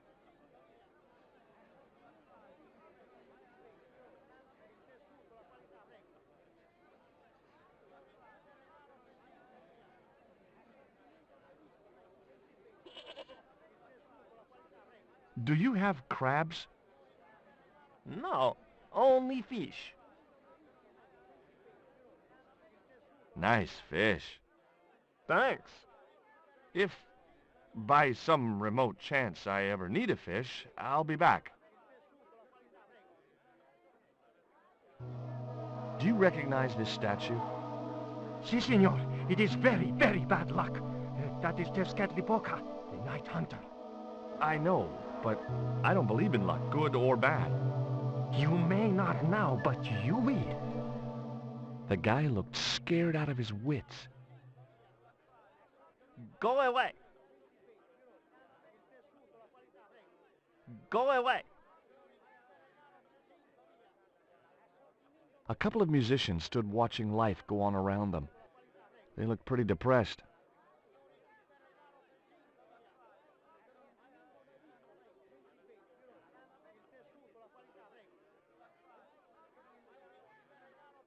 Hey, cheer up, guys. What's with the long faces? Our pipe player has been arrested and thrown in jail. Poor Miguel. He never broke the law in his life.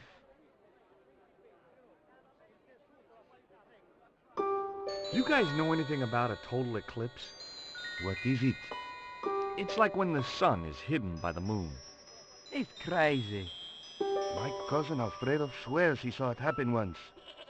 But that was after he stupidly consumed a cocktail of peyote and antibiotics. Take a look at the design on this label. I have seen that before. Where? There was a ship flying a flag just like that. When did you see this ship? 3 months ago. It was here, at the docks.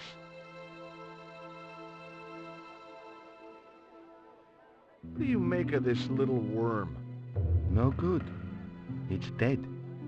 Sure it's dead. You think I'd carry it around in my pocket if it wasn't?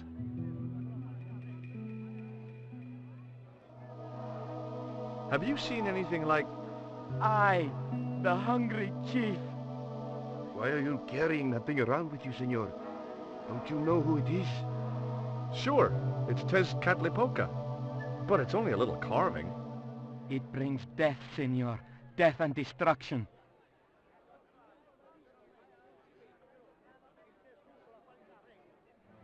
Have you any idea what this is? No, senor. Me neither. Would either of you guys care for a biscuit? A dog biscuit, senor?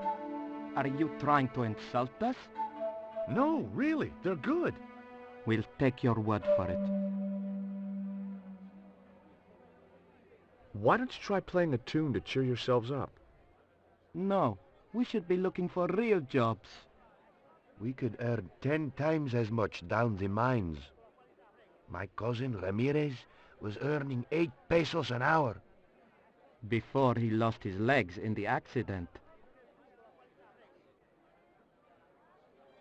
Tell me about the accident at the mine.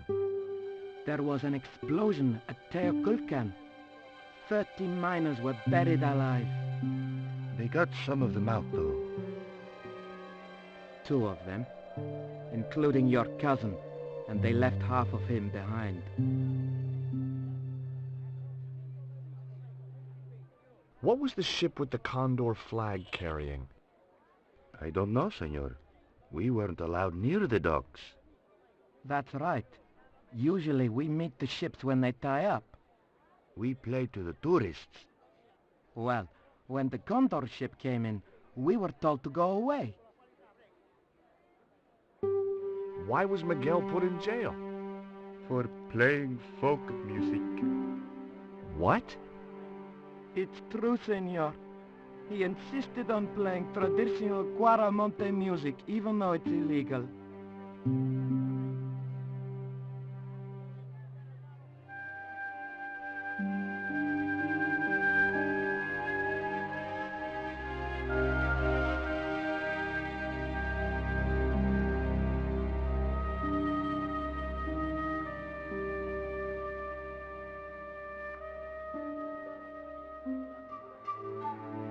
Do you have any theories about this stone?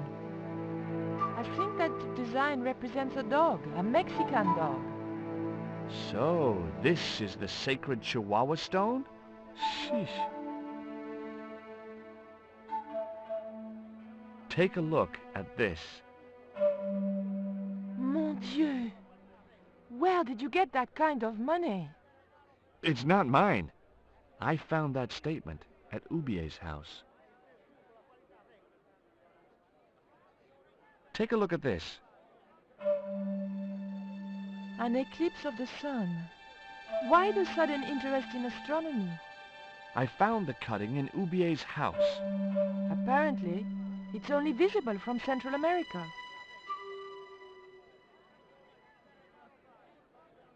Take a look at this, Nico. That's disgusting, George. Why are you carrying it around with you? I don't know. I just can't seem to part with it. Guess what this is? Go on, guess. It's wrought iron, probably from a chimney stack on an old stove. Well, I suppose it could be. How did she know that? My grandfather used to work in a foundry. Would you like a biscuit? Gourmet dog? Have you been eating those things, George? Sure, they're great. Labano tells me he's been seeing a lot of you. We meet sometimes for lunch, a drink. After you'd gone back to the States, I was pretty lonely, you know. Lonely? You must have been desperate. Couldn't you just visit the zoo or something?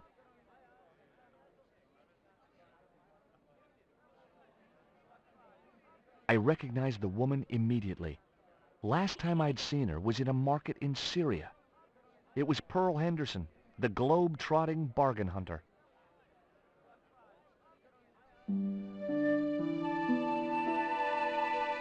George Stobart, Walla Mrs. Henderson. Boy, this is some coincidence, huh? When you've been married to a fruitcake like Dwayne as long as I have, you stop believing in coincidence. I'd met Pearl and Dwayne on the other side of the globe in Syria.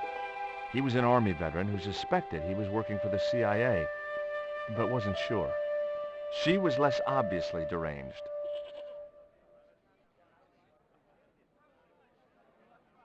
Take a look at this news cutting, Pearl. You'll have to read it to me, George. I left my specs in a gay bar in Santa Barbara.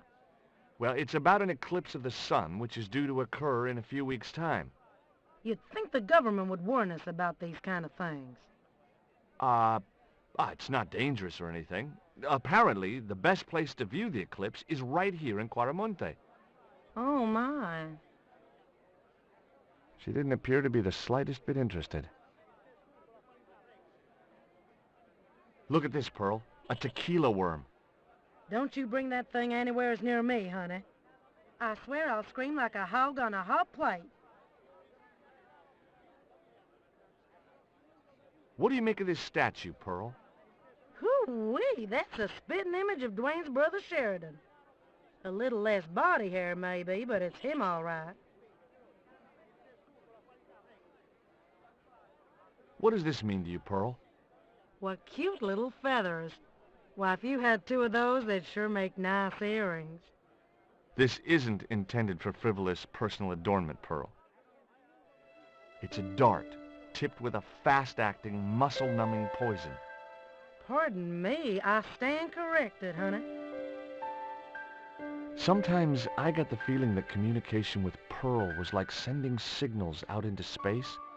Maybe, if you waited long enough, you'd get an intelligent answer back, but it was a long shot. What do you make of this stone, Pearl? Oh, that's pretty. What's that thing supposed to be, a rabbit? I believe it's a coyote. Well, it sure is cute. I was surprised she didn't ask me where she could buy one. What brings you to Quaramonte, Pearl? What takes me just about anywheres, the market. You drove 2,000 miles to go shopping? Shopping is my role in the economy of the great design, George. Is Dwayne here with you, Mrs. Henderson? Why, sure, I couldn't leave him home alone. Since Dwayne came back from the war, we couldn't bear to be apart. So, where is he now? We ain't speaking. Why aren't you speaking to Dwayne? Because he's an old spoil sport sourpuss. I want to visit one of those old pyramid places, but Dwayne says he has to stay in town. Right, and you don't want to go on your own. Well, there's no point in going to the pyramid if there's no one around to take my picture. Is Dwayne still working for the CIA? If he is, he doesn't know it. He's what they call a snoozer. Don't you mean a sleeper? No, this is different. He used to think he worked for them, but the psychotherapy cured him of that. What he doesn't realize is that now he really does work for them. At least that's the way I understood it.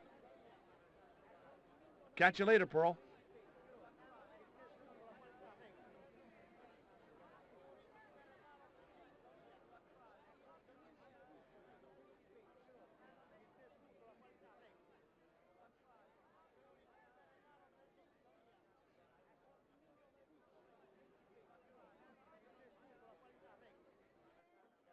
It was one of the windows of the jail.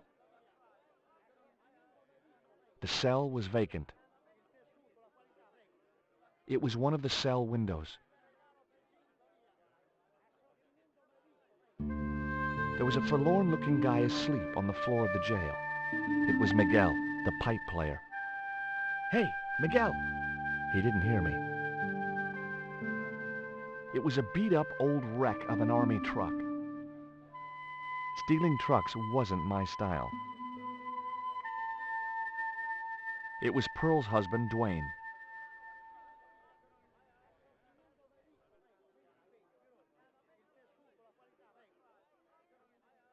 "Hey, Mr. Anderson! Good to see you again." Do I know you, son? George Stobart, remember? In Syria? I sold you a statue. I remember that. Pearl was mighty vexed when the paint came off. Look, I'm sorry. I'll give you back the $50. No, you suckered me fair and square.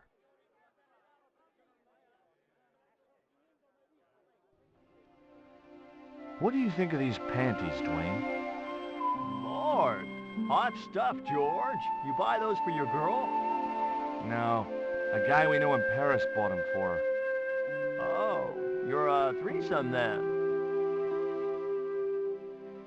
Why are you looking at me like that, George? Forget it. Do you know anything about a shipping company called Condor Transglobal? Sure I do. You have to get up pretty early to catch Dwayne with his pants down. What? You beat me to it? Condor Transglobal is all wound up. Seems like my investigations scared them off.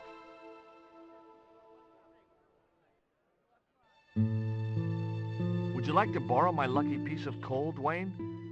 What's so lucky about it? Well, we made it to Quaramonte in one piece. When you've been here a few days, you won't look on that as luck. Would you like a biscuit, Dwayne? Oh no, those gourmet dog snacks bring me out in a rash. You've tried them? They were on special offer. Pearl bought a whole crate. When I asked her if she was thinking of keeping a dog too, she just laughed. Did you drive all the way down here? Hell no. Pearl did the driving while I followed the maps. The way she handled the wheel, you'd think she'd been trucking half her life. Why did you bring a huge truck like that? George, I'm on a top-secret classified mission for Uncle Sam. This truck is a rolling bomb. 400 pounds of nitrate fertilizer with a plastique initiator. They'll hear the bang in China. Gee, I'm really looking forward to this. I spoke to Pearl earlier. Yeah? Did she mention that we had a kind of falling out? Yes, she did. She'll get over it. Did you know that traditional music is illegal in Quaramonte? Is that so? Seems reasonable to me. No, really. The leader of the band in the square has been imprisoned just because of the music he played. I don't know who you've been talking to, but that fella, Miguel, he's an agitator. What's the real reason the musician was imprisoned? Handed out subversive literature at the mines. That so-called general was waiting for Miguel when he got back into town. Marched him off to jail at gunpoint on a charge of inciting a riot. Does the name Karzak mean anything to you? Sounds like a comic book villain to me, son. He's the man behind Condor, and the rat who kidnapped Nico. You know, the first time I met you, I was deeply impressed with your naive simplicity. I said to Pearl, if we ever had kids, I would have wanted a boy like George. But I underestimated you, son. Are you still working for... you know who? You know I can't talk about my work, George. That's between me and Uncle Sam. He was a friendly-looking guy.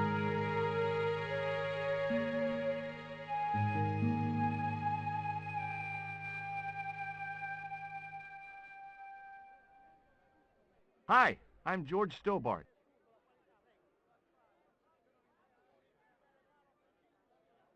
What do you think of these panties? Awesome. You wear them? No, someone sent them to my girlfriend. Thoughtful. Have you heard about the eclipse of the sun? Sure, I'm having a party to celebrate it. Drop by. Really? Sure. Plenty of food, plenty of wine, and everyone's invited, except the general. Do you recognize the design on this label? Why, sure. That's the Condor Transglobal Shipping Company logo. Do they have an office in Quaramonte? No, but they ship out from here. That's what I thought. Do you know what this statue represents? Should do. I used to carve things like that to sell to tourists. But it scared people around here, so I stopped.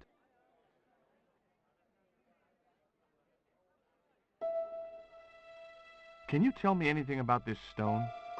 That's obsidian. It's a volcanic rock which has cooled so fast that... Yeah, look, I'm not interested in geology. You're not. I suppose you want to know about the carved picture on it. That's right. Then the guy you should talk to is the professor.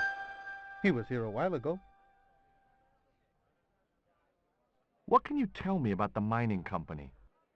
The general closed down one of their mines after the explosion. Lots of folks lost their lives. I was lucky. I only lost my legs. Did you see the ship with the Condor flag? No. But the dock is just the other side of the square. Might as well be the other side of the moon.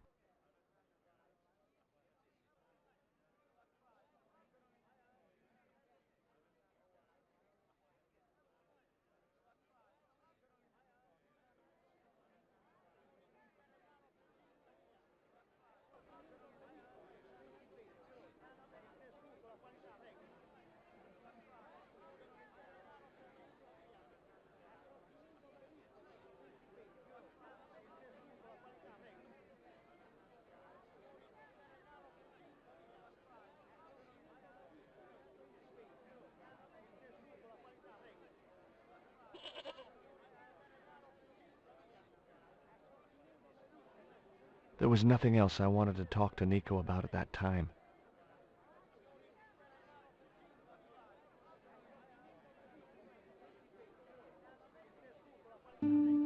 Hey, Nico!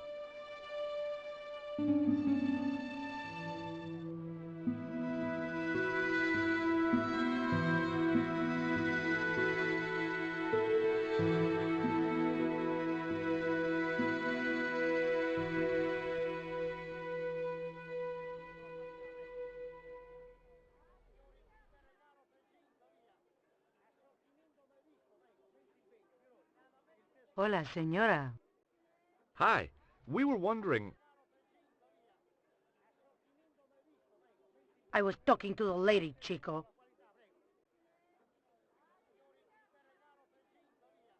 Hi, my name is Nicole Collard. Concha Garcia, how can I help you, sister? The corporation I represent is considering a major investment in Quaramonte. Your advice, as the head of an obviously successful concern, is precisely what I'm after. My assistant, Mr. Stobart, has a few questions he'd like to ask you.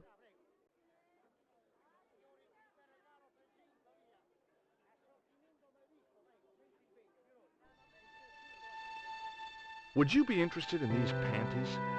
They look about your size. Is that your best line, Chico? I'm serious. They were an unwanted gift. Put them away before you get overexcited.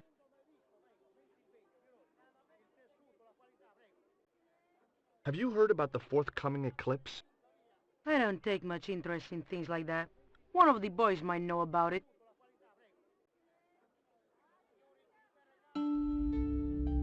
You see this? It's my lucky piece of coal.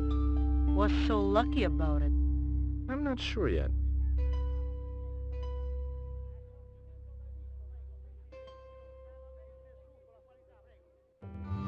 Nice buns.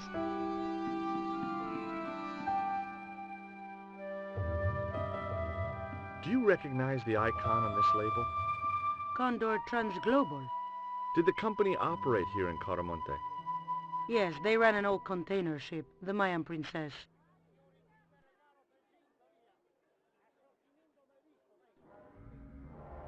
Can you tell me anything about this statue? It is Tezcatlipoca, the god of death and pestilence. That fetish would be considered by many to be a bad omen. Does this stone mean anything to you? I think it is a spirit stone carved by a Mayan priest, no? I don't know which of their many gods it represents.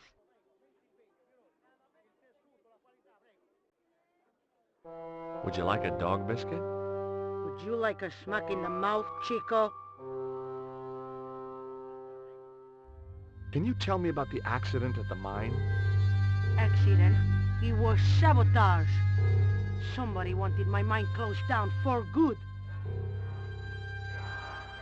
Do you have any evidence that the mine was sabotaged? Not yet, but I'll get to the bottom of it.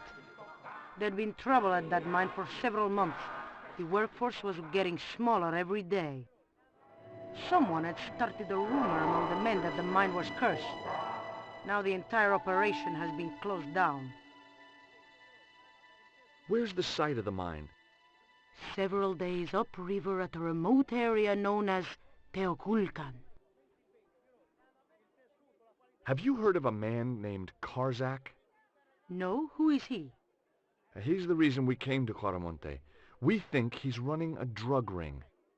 Well, I hope you find him, but I've never heard the name before.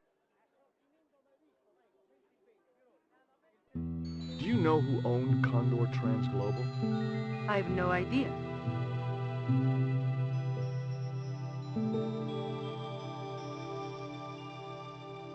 It was one of Conchita's posse of hunks.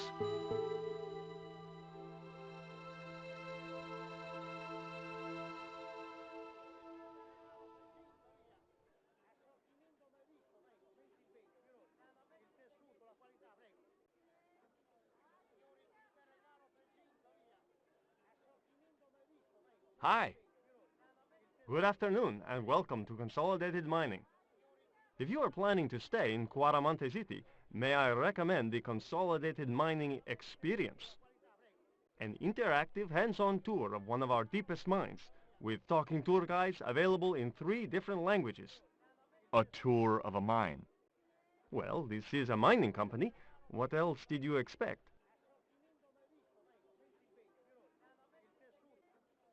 Do you know where I could find Senor Karzak? No, senor. Do you know anything about the eclipse that's due soon? Me? No, senor. How come you're not wearing any pants? I feel more alert without them. Kind of perky. And your boss doesn't mind? She suggested it. It was a store cupboard.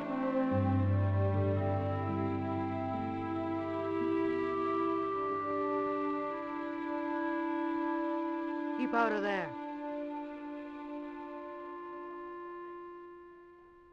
That's where the explosives are stored.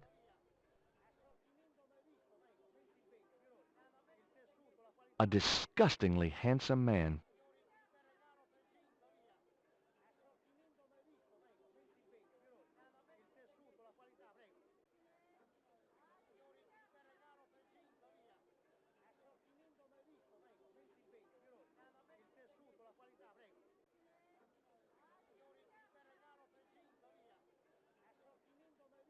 Ever heard of a guy called Karzak? Can't you see I'm busy? If I don't finish this stock report, the boss will be mad as hell. Are you looking forward to the eclipse of the sun? Not especially. Are you? I don't know. I've never seen one. All I know about eclipses is that you shouldn't try to view them with the naked eye.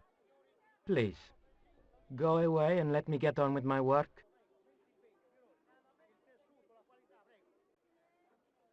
I couldn't understand why the female owner had surrounded herself with men like this.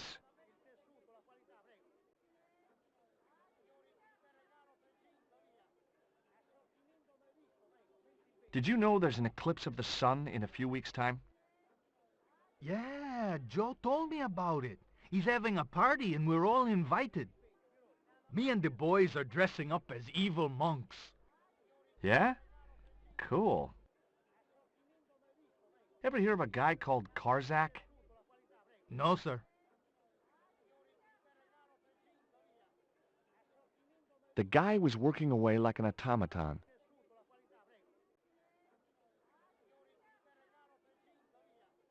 Ever heard of a guy called Karzak? No. Do you know anything about the eclipse? Yes, and I'm really looking forward to seeing it. I heard it's going to be pretty spectacular. It's in a few weeks' time, isn't it? 9 days. Thanks.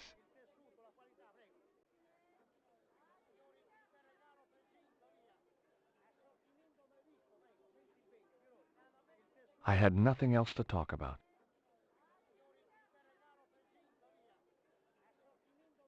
There was nothing else I wanted to talk to Nico about at that time.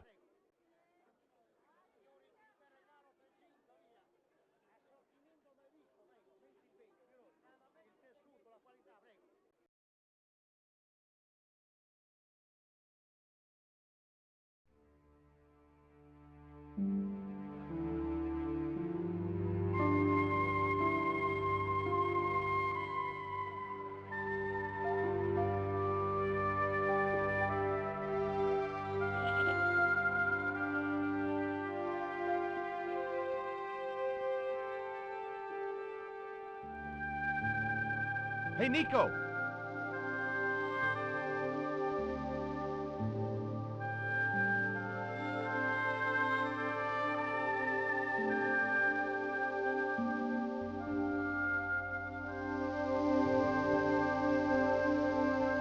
I have done just as I have been instructed, Professor. With the mine closed down, there'll be no one around to observe your excavations. Ah, I have visitors. Just remember what I told you, General. There's really no need to make a martyr out of that man.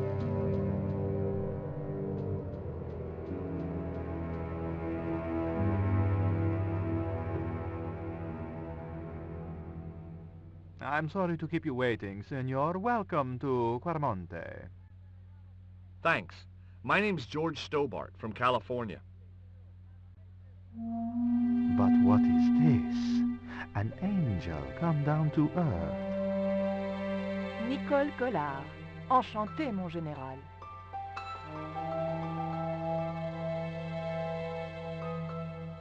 Pardon me, senorita, but I couldn't help myself.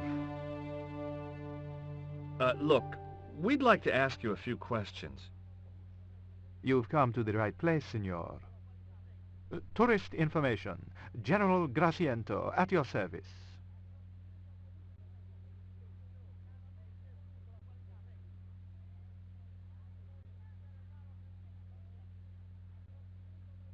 Do you know anything about the forthcoming eclipse, General? Such things do not interest me, senor. Take a look at this label. Si, senor. Condor Transglobal. Can you tell me where to find their offices? No, senor. I never heard of them, and neither did Ronaldo. The lady at the mining company told us a ship belonging to Condor was here recently. Conchita Garcia is crazy. If there had been a ship, do you think I wouldn't have noticed?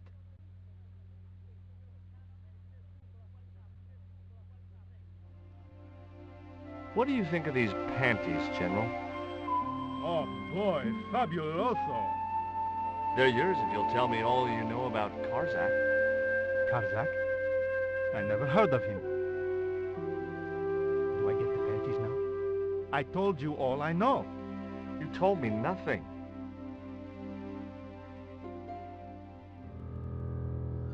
Have you ever seen anything like this before? That's a native carving, isn't it? Where did you get it? We picked it up in the market as a souvenir.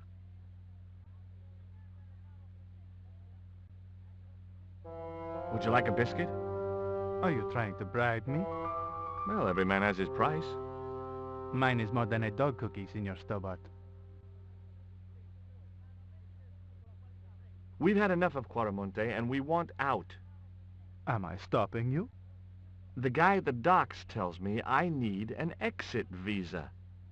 Ask Ronaldo. He'll make the arrangements. That's what he's here for. Who was the guy you were talking to when we arrived? Professor Oubier, a visitor, senor, like yourselves. Did you say Oubier? Si, senor. Professor Oubier, a French archaeologist. What's Oubier doing in Quaramonte? Researching our rich and glorious past, senor. The professor is planning an expedition to some Mayan ruins. He came to see me to get an excavation permit. Are there any ruins around the city? Of course, senor. Quaramonte has everything. I have a friend who wants to visit an historical site. Ronaldo will only be too pleased to conduct a guided tour. When he's dealt with today's paperwork, of course. Is it true there's a restriction on music in Quaramonte? Yes, there is. An emergency measure introduced by Nuestra Senora. Folk music is a link with the past for some of these people. Take away their musical roots and what do they got left? Easy listening. You think easy listening could replace a musical heritage hundreds of years old? Why not? It happened in your country. I hear there was an accident at the mine a few months ago. That's correct. A lot of men killed, weren't there? A few. 30? Barely 1% of the working population. This is the tourist office? It says police on the sign outside.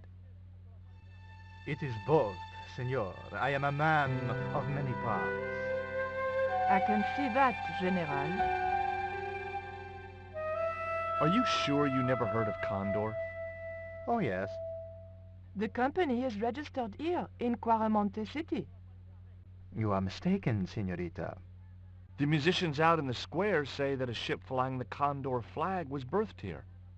They are simple peasants. They will go along with anything you say in the hopes of parting you from your money. Condor is run by Karzak, isn't it? Wrong again, senor. Karzak has nothing to do with anything called Condor. Whoever he is. Do you keep a record of companies registered in Quaramonte? Of course, senorita. Unfortunately, all the records were destroyed by a flash flood. I'll be back. The television was showing what appeared to be a low-budget soap. A tall man with long blonde hair was shouting at a woman who was naked apart from a towel. It was the map which the general had been showing to Professor Oubier.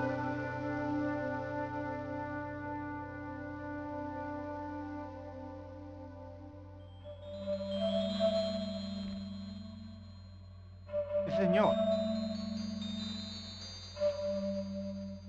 Leave that child alone.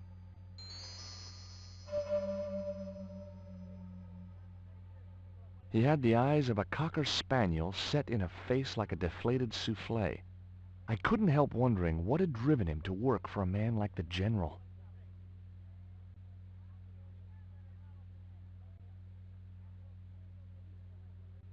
Hi, I'm George Stobart. Hello, senor. How can I help you?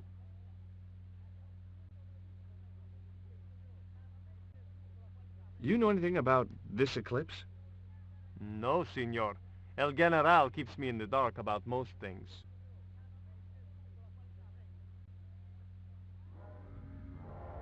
Do you recognize this statue? Tezcatlipoca, the night wind. Take it away, senor. That stone is cursed.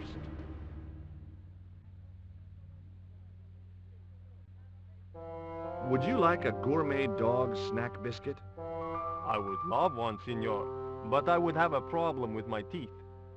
Toothache? No, senor. If the general catches me eating on duty, he'll knock them out. I'm trying to get out of Quaramonte. If I had $1 for every time I heard that, I'd be able to buy back half my family. Never mind them. What about my visa? We don't take visa. I didn't ask if you take a visa. I want you to give me a visa. I can't help you, senor. I don't understand these things. I'd like to visit your prisoner. Condemned prisoners aren't allowed visitors. Condemned? To death. He is to be executed. Knowing my luck, I will probably have to shoot him myself. Amnesty International is going to hear about this. I thought Miguel was arrested for playing the wrong kind of music. Si, senor, he was. And that carries the death penalty? No. You think we're crazy? While being questioned, he confessed to being an anti-government agent. Are there any ancient pyramids near Quaramonte? Si, senor. But it's not very impressive. It's in ruins. That's perfect. Would you be willing to give a guided tour of the ruins? I can't. The General would have a fit if I left all this paperwork. So long.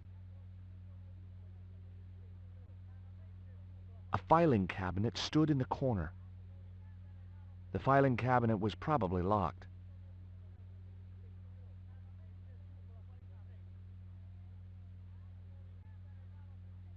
A gloomy passage led to the rear of the building. I wasn't going to try investigating the passage while the General was sat there.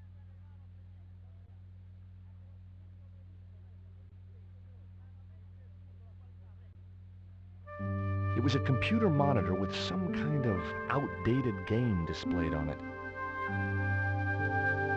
I didn't have time to get sidetracked by playing computer games.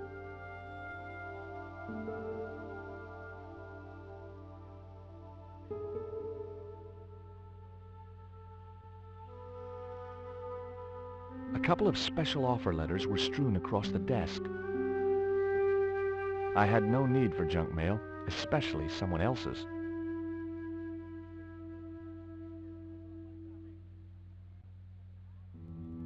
Do you have a map of Quaramonte?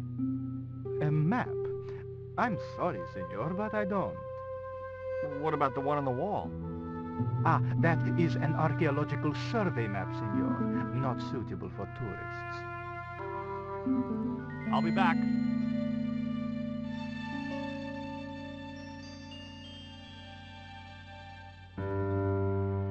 That man we saw talking to the General was Oubier. Didn't you recognize him? I never met him, remember? The guy I called in Paris claimed to be Oubier, but he sounded nothing like the man in the police station. Maybe the professor really is innocent. Nah, it's too much of a coincidence that he's here in Quaramonte.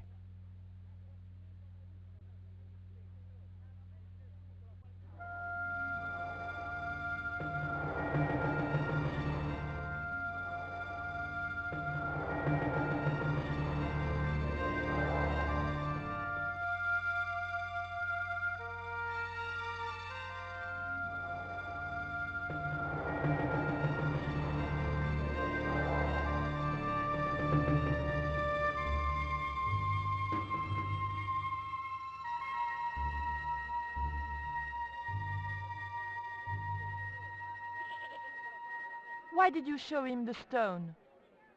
I thought maybe he might know something about it. Well, he does now, for sure. He knows we have it. Did you notice that chart on the police station wall? Yes, it looked like a map to me, but I couldn't make out the details. Whatever it was, the general didn't want us to see it. You came on a little strong with the general. I was merely flattering his ego, Georges. Every man has his Achilles heel. Maybe, but that guy's weakness isn't in his foot.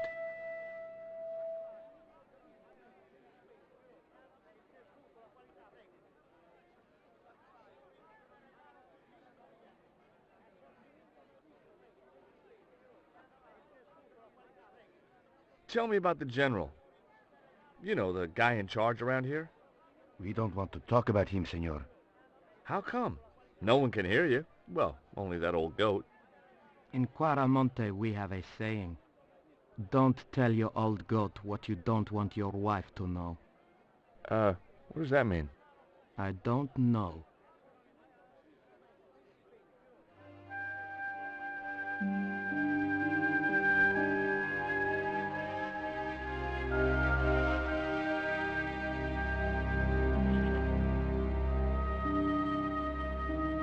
I hear you drove all the way to Quaramonte. In a truck. That's right. You would not believe the state of some of those roads. Makes me downright sad to think there's still some places you can't reach in an automobile. In this day and age, you'd think there'd be decent highways just about anywhere folk choose to go. Did you know that the truck was full of explosives? Whatever gave you that idea, as if I couldn't guess? Your husband. He was exaggerating, wasn't he? Sometimes I wonder how I'm going to cope with Dwayne's over-fertile imagination. Have you met the guy who calls himself the General? No, I haven't. Is he a real general? I guess so. He wears a lot of medals on his chest. The wrong side of his chest. At least for any army I'd ever seen. Catch you later, Pearl.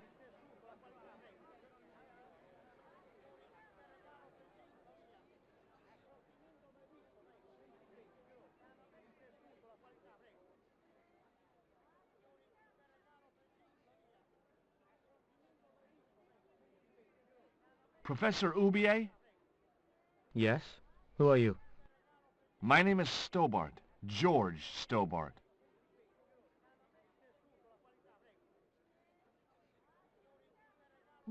Take a look at this, Professor. What have you got to say about that? Where did you get this? Never mind that. How do you explain these withdrawals? I left my financial affairs in the hands of my secretary. Including the withdrawal of funds in cash from your personal account? I trust Gwyneth implicitly. And why Marseilles? Why the very place my girlfriend was taken? That's obvious, Stobart. We are both the victims of the same devious plot. What plot? I have no idea. Do you know anything about this eclipse, Professor? Of course. It's not the reason I'm here in Quaramonte, but I'm looking forward to seeing it all the same. Do you see this label? Yes. It refers to a company named Kondo. What of it? I traced that company here to Quaramonte. Do you know where I can find the offices of Condor Transglobal? The company no longer exists. They went bankrupt recently. I have proof that you are directly involved with Condor. I used them as shippers to transport artifacts to a gallery in Paris. Beyond that, I have no connection with the company, which, as I said, no longer exists. Can you identify this statue, Professor? Oh, yes. Tezcatlipoca, the Lord of Darkness. A Central American god, right? A supreme deity. Tezcatlipoca means, literally, smoking mirror. There, you see the mirror shield in his left hand? The Mayans believed he could look into the mirror and see into the hearts of men. He was the wind which came howling in the night in search of victims. And victims they gave him by the thousand. Human sacrifices? Men, women, children, animals, anything that bled. The steps of his temple ran red with the blood of sacrifices. The Mayans have a legend that says he'll return one day. I hope I'm not around to see it.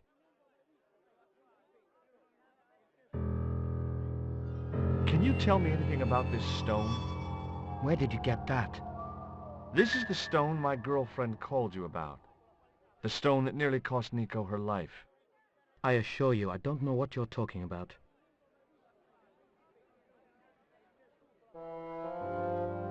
Would you like a biscuit?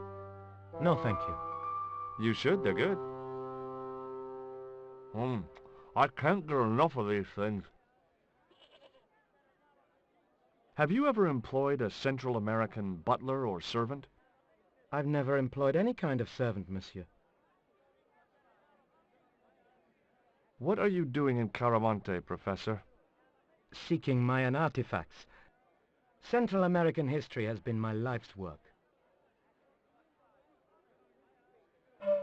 What do you know about my girlfriend's abduction?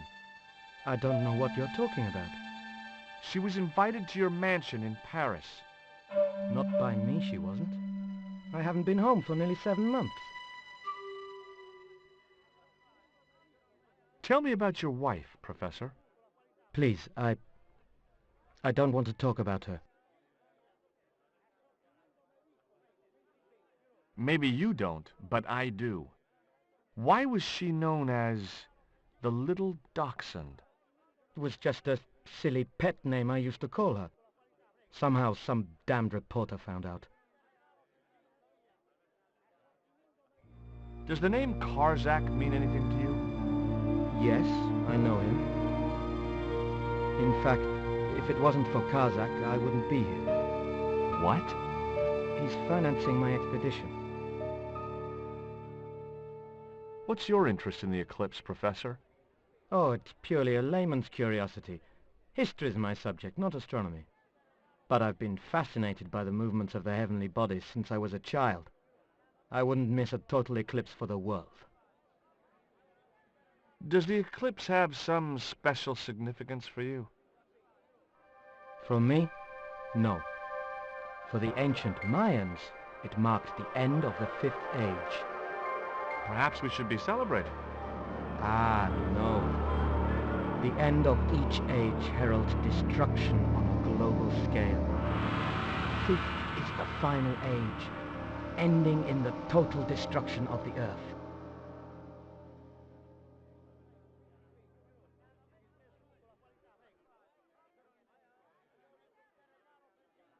Do you think the general was involved with Condor?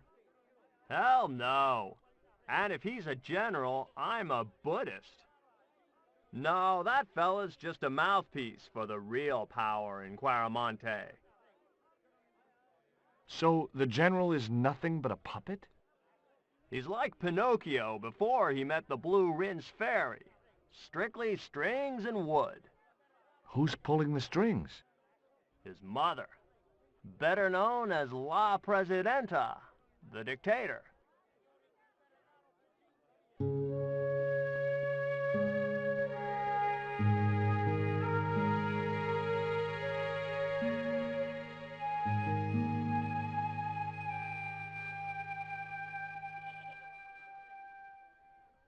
Why don't you want the general at your party? Because if he comes, he'll bring those damned music albums from the 70s.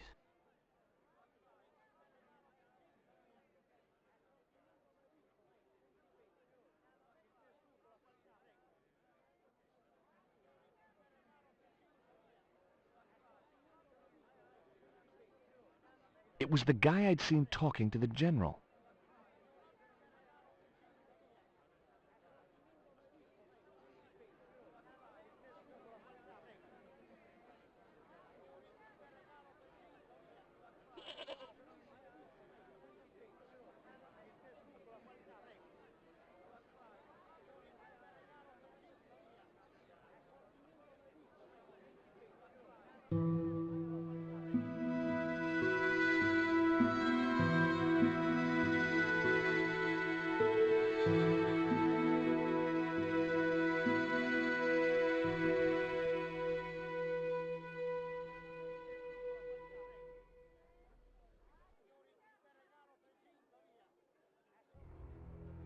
Do you know Professor Oubier?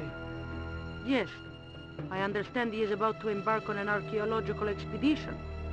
He hired some equipment from me earlier today. I overheard him talking to the general. I think they're working together.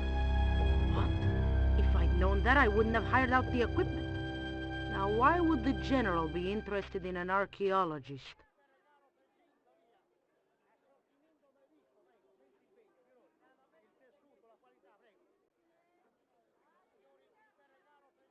There was nothing else I wanted to ask the guy.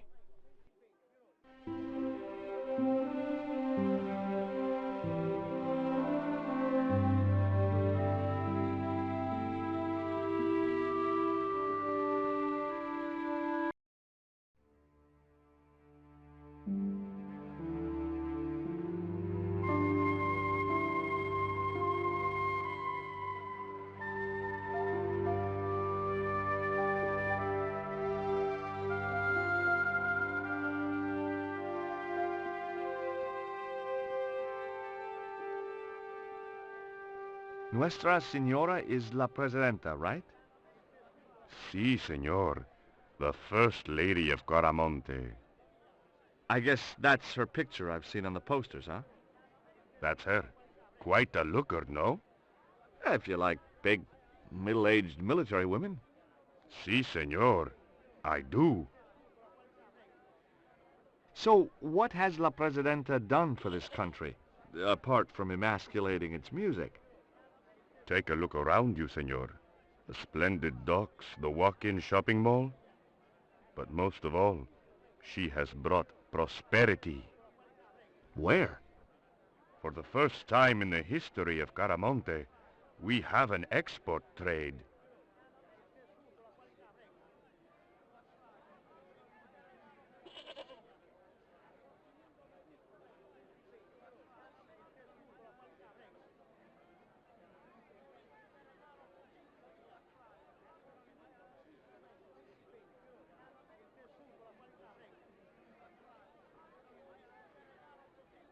Go away.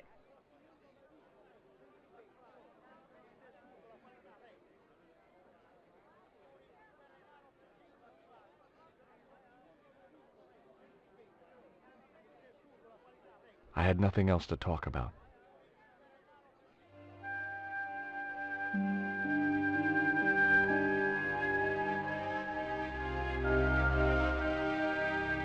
I had no more to talk to her about. Hey, Nico!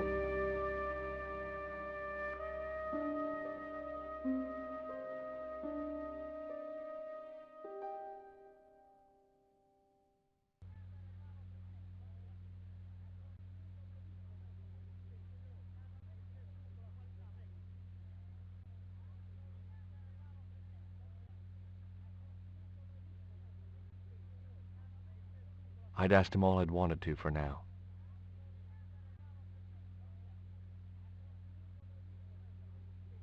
I had nothing else I wanted to ask him.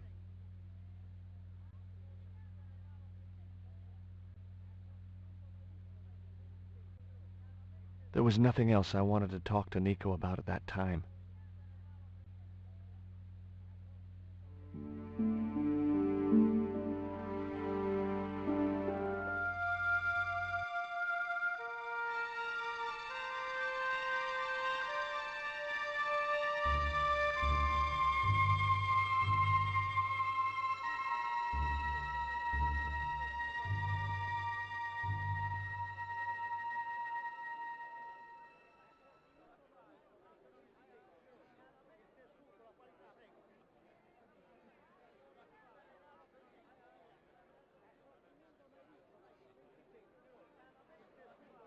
There was nothing else I wanted to talk to Nico about at that time.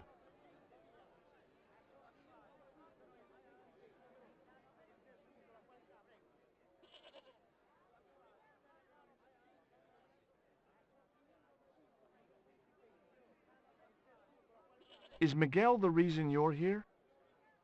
Pretty smart, George.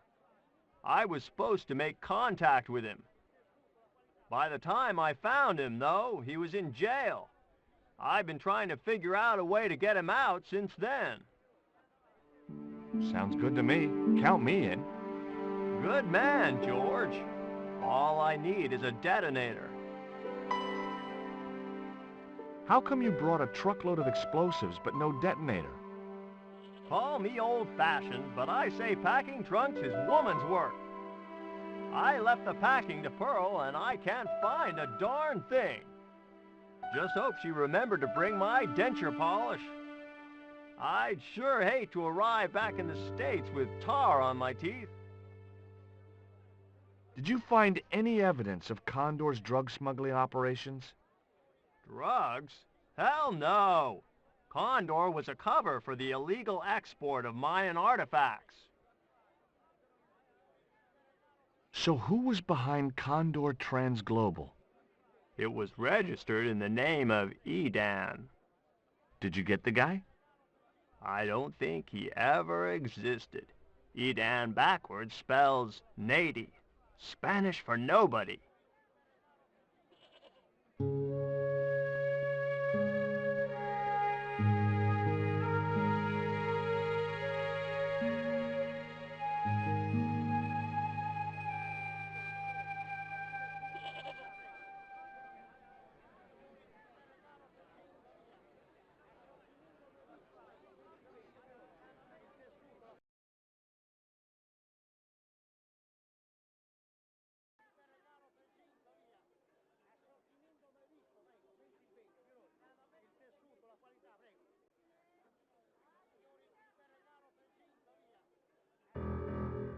Do you have any kind of detonating device in stock?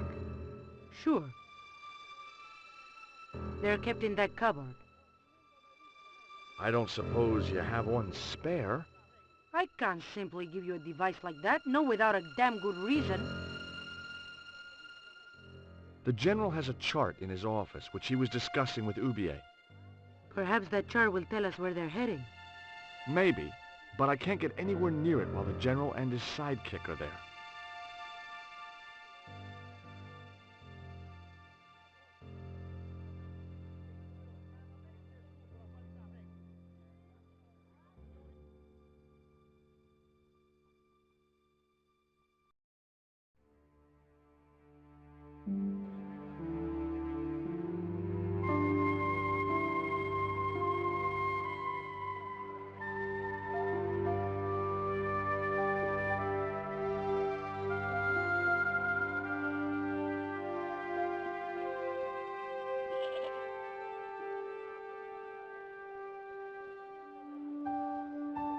Could you distract the General while I took a look at that chart? You're kidding. Did you see the way he was leering at me? Yeah, you'd make a great snake charmer. Come on, 5 minutes is all I need. Well, maybe. But it's your harebrained scheme. You do the talking.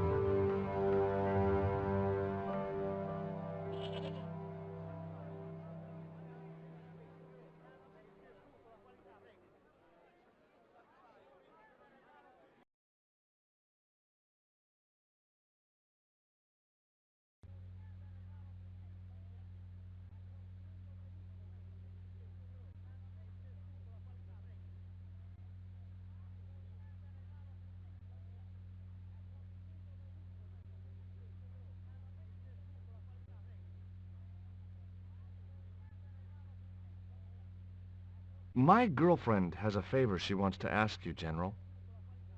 For you, my dear, anything.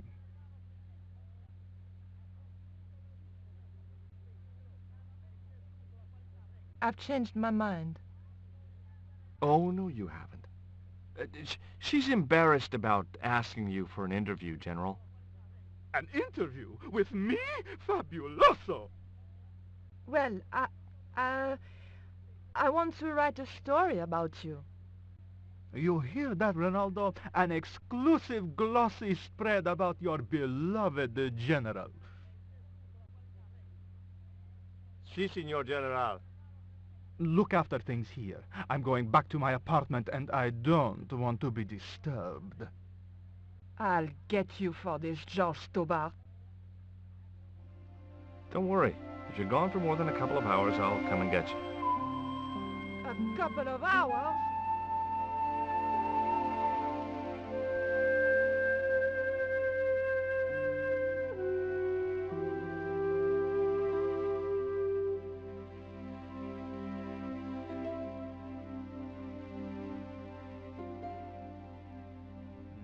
No, Signor. The General said nobody must see that chart.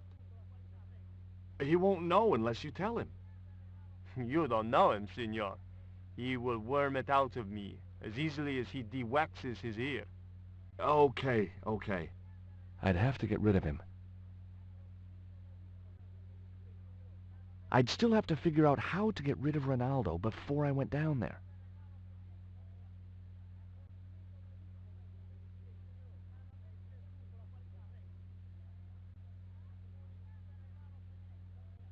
Would you take my friend to the ruins now the General's gone? I'd be honored, Signor. Thanks. I'll go get her.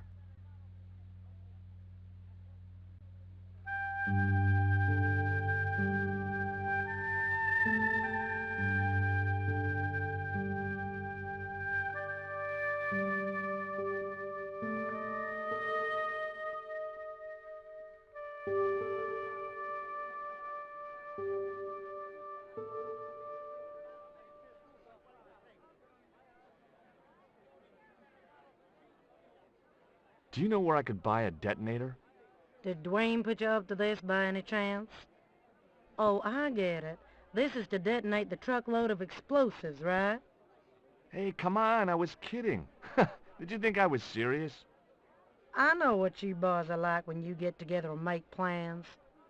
Dwayne says he could solve all the world's problems if he had enough missiles. I've made the arrangements for your visit to the temple, Pearl. Oh, that's just great, George. Why don't you come too, honey? I'd love to, but right now I have to save the world.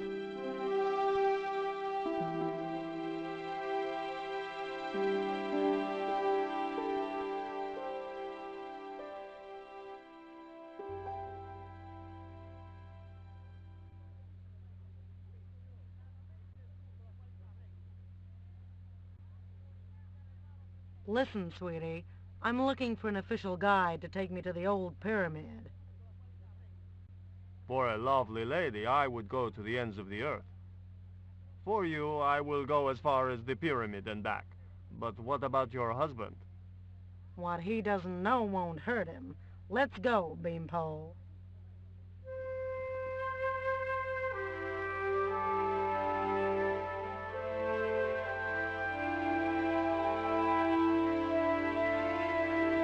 As Pearl and Ronaldo set out for the ruined pyramid, I prepared to search the police station.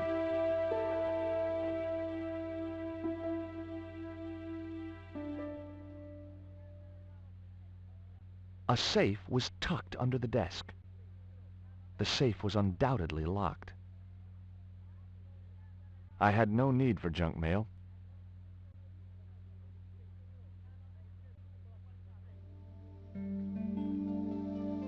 It looked like a geological survey map showing the land to the southeast of Quaramonte City. About 60 miles inland and upstream was an area marked Teoculcan.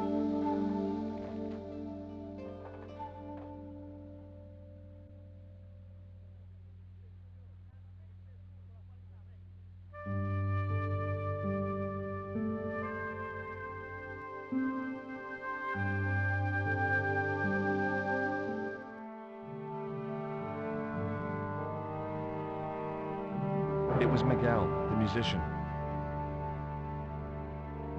It was a length of rope, knotted in a hangman's noose. Someone had thoughtfully provided little shades for the light bulbs. The rest of the prison area looked like an English public toilet.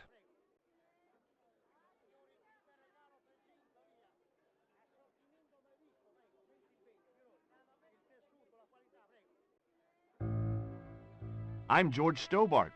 You're Miguel the musician, aren't you? Ex-musician, senor. My career is finished. Nah, going to jail could be the boost your career needed. Senor, I would rather die than live with this shame.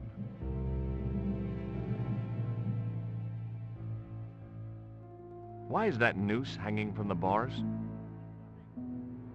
Ronaldo strung it up for me to hang myself. Don't cry for me, Senor Stubborn. When I am dead, the goddess will take my soul to rest in paradise. Have you heard of a guy called Karzak? Yes. The old man spoke of him. The foreigner? Professor Oubier? That's right. This man Karzak is Oubier's boss.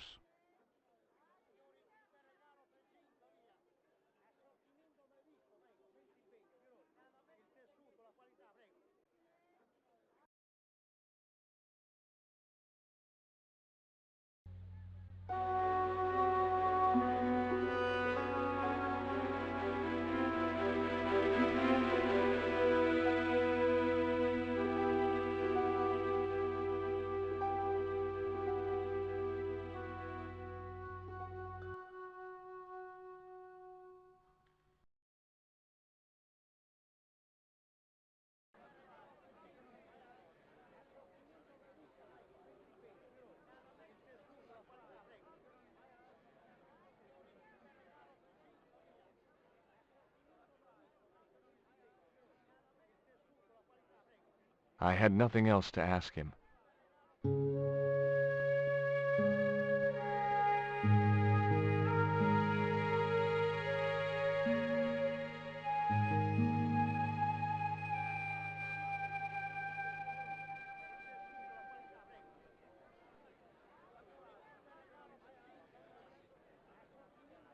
I had nothing else to talk about.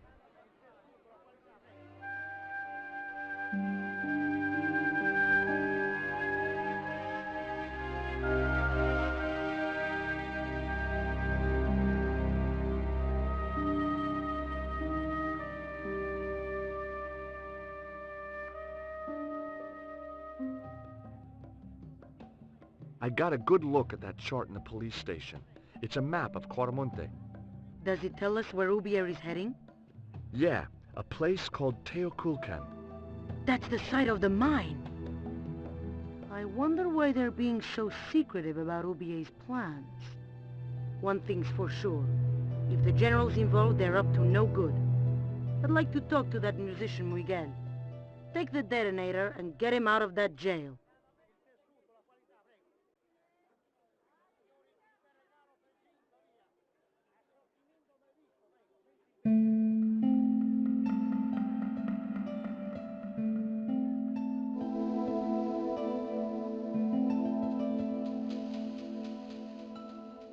There was nothing else I wanted in the cupboard.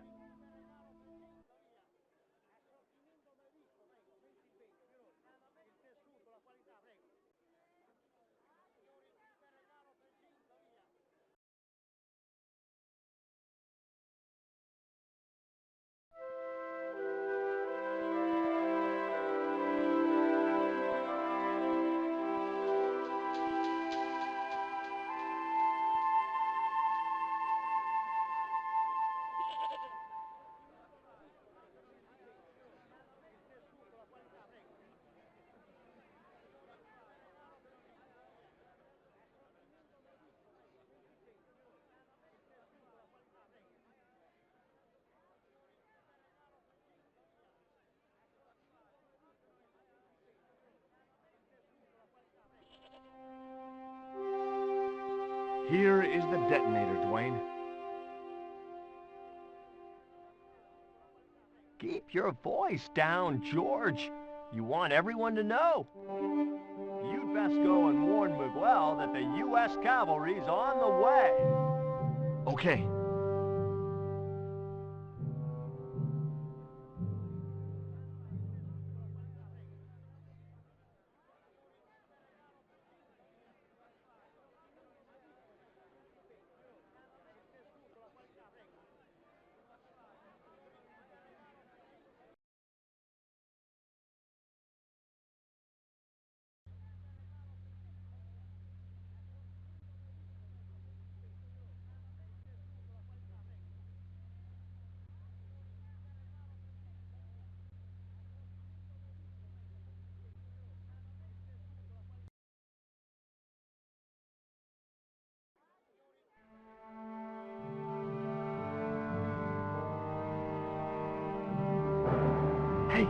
Miguel! What is it? What is happening? We're getting out of here. Who's we? They've sent the Delta Force. Nope. The Impossible Missions Force. Don't make me sick. Much better. Who then? A retired greetings card salesman from Ohio. I'm doomed. You're not the only one. I should have known you'd be trouble the moment I saw you. Look, I can explain everything. Get in that cell, now. And what if I refuse? He'll shoot you. Okay, here I am, going quietly into the cell.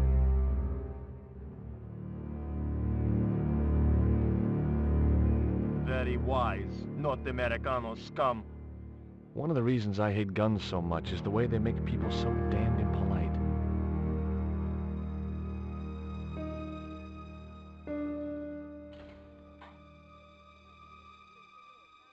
I hope you're enjoying your vacation, Senor Stobart.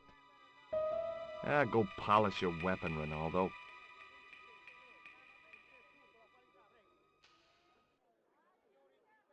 This was part of your plan, right? Well, in a manner of speaking, no. I was all out of ideas. It was up to Nico now.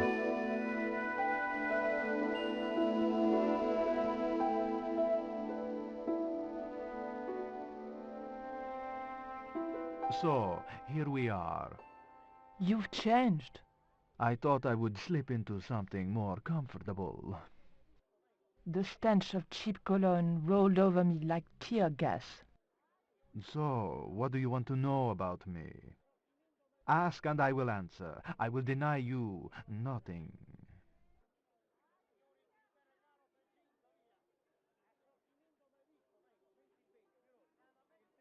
I am a very giving person. How nice for your friends.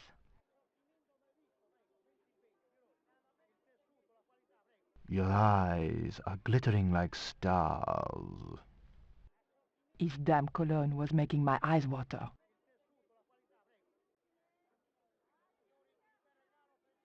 I was running out of sofa.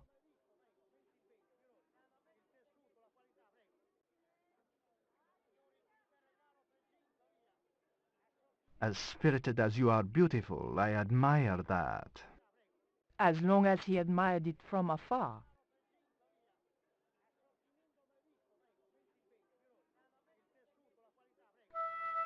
It was a portrait of some thug in a uniform. I didn't want the picture. Cutting-edge technology in 1978, at any rate. I didn't want to watch a lot of tawdry soap operas. A stuffed swordfish. On close inspection, I noticed that the swordfish was peppered with machine gun bullet holes. The general was a real sportsman, and no mistake. I had to keep him talking. But what about? We had nothing in common. The door represented the escape route.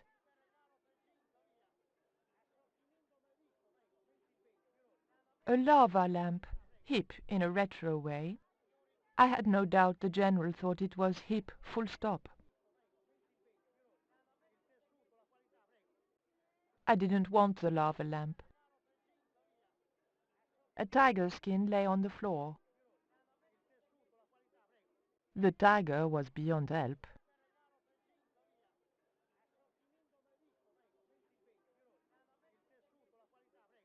It was General Graciento in full-on lounge lizard mode.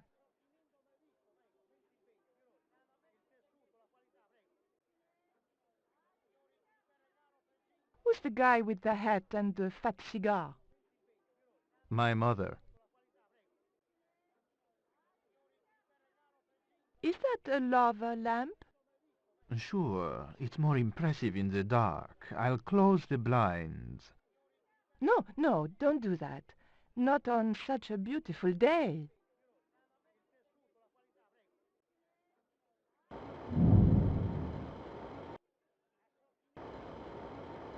That tiger skin, you didn't kill it yourself, did you?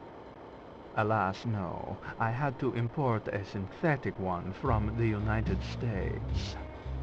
It is very comfortable to lie on, naked. Unfortunately, I'm allergic to man-made fibers. I, love your TV. Oh, yeah, cool, no?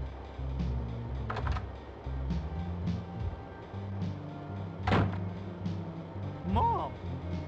What is going on here? Nothing, Mom. I was... I'm in uniform. And when I'm in uniform, it's... Madame la Presidente, sorry, Madame la Presidente. Now, what is going on here? Nothing, Madame la Presidente. I was just showing my friend Nico some of the cool stuff I've got. Hi. Good afternoon, señorita. And just what are your intentions toward my son? Intentions? We were just talking. How nice. She has good bone structure, Raoul. Has she any brains? She's a reporter. Is she? And what sort of questions has she been asking? I'm a freelance photojournalist. I do lifestyle features. For what sort of magazines? It looked safest to play dumb with good bone structure.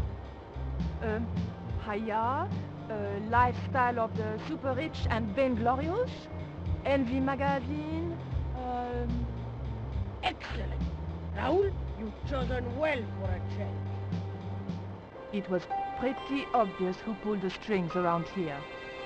I hope George was making good use of the time I was buying him.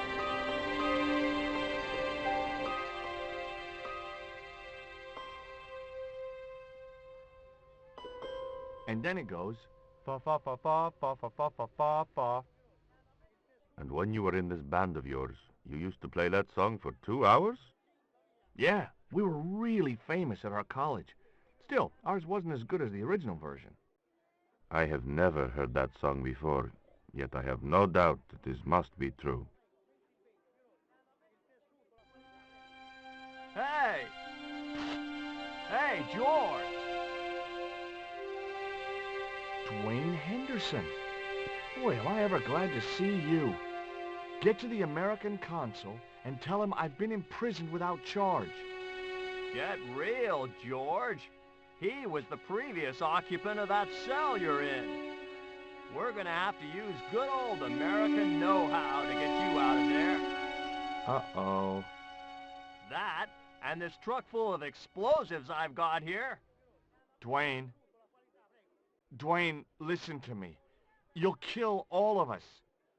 You're such a naysayer, George. It'll go like clockwork.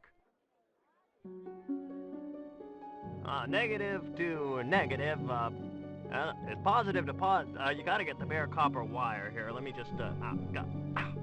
All right, I'll just hook that up. All right, there we go. Okay, just a minute. I've got to get to a safe distance. Quick, Miguel, hit the mattress. You have strange customs up north. Here we go. Too late.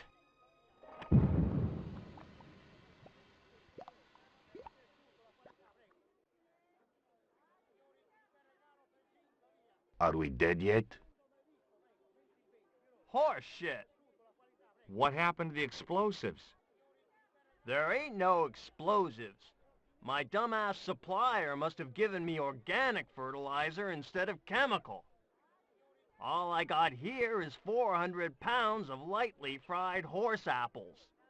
That's a lovely image, Dwayne. Never mind, I'll think of something.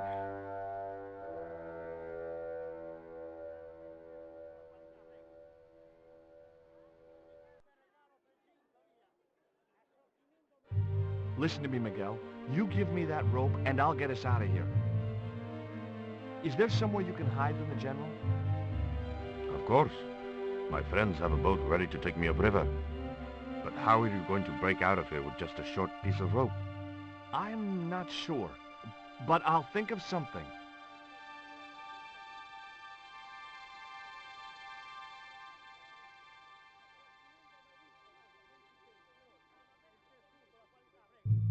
If your plan doesn't work, will you let me hang myself in peace?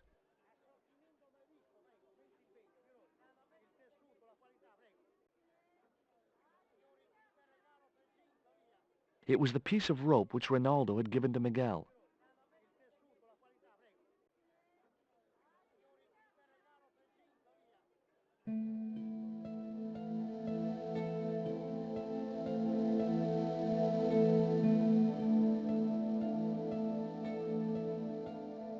I had nothing else to ask him.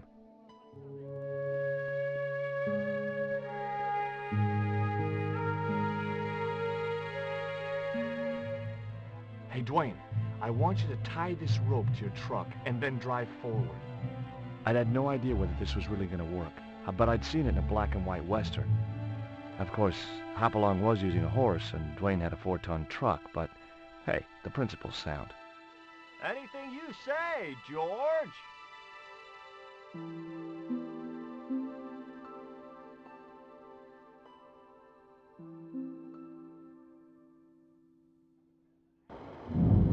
Please forgive my mother. She can be a little difficult.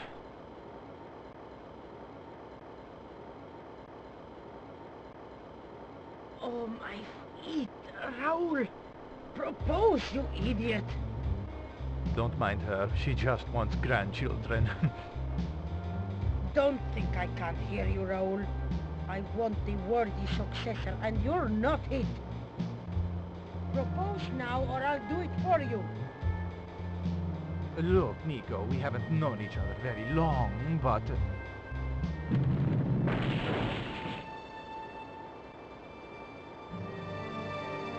What the hell was that? I didn't know what was going on, but Georges had to be involved in it somewhere.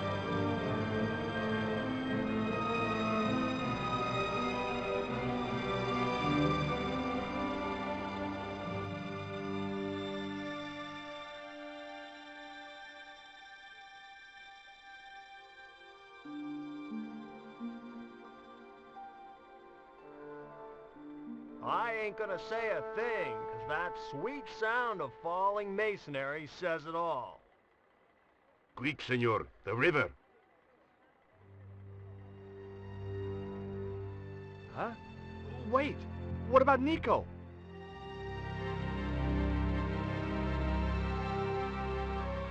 Georges, what have you done?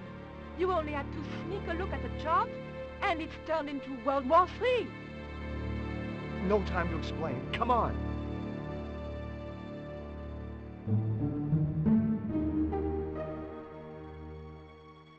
Don't move, terrorist scum. You talking to me, Junior? Yes, I'm talking to you, fat man, and my name's not Junior. A word to the wise, Junior.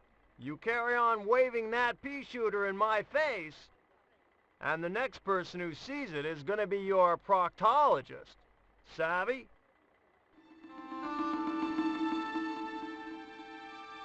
General, I am happy to report that I have apprehended the terrorist.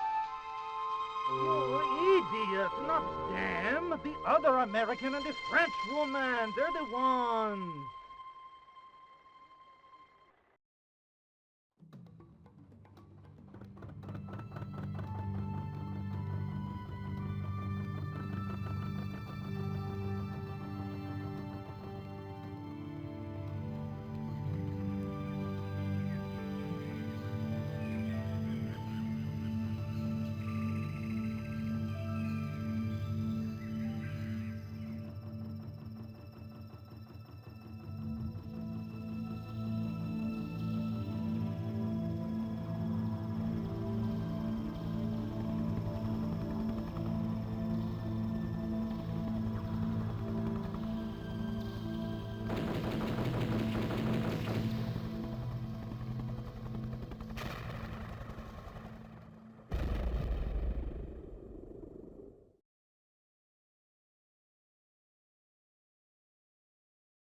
When I recovered consciousness, I was alone, washed up on the riverbank.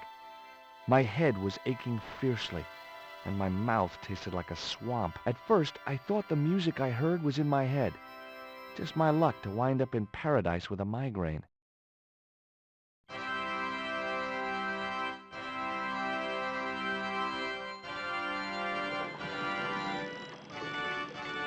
But I followed the sound and discovered a treehouse in a nearby clearing.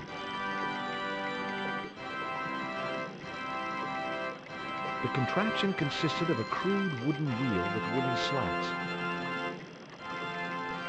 The machine was broken.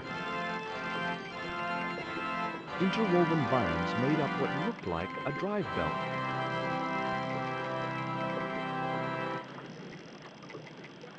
That vine rope could be useful.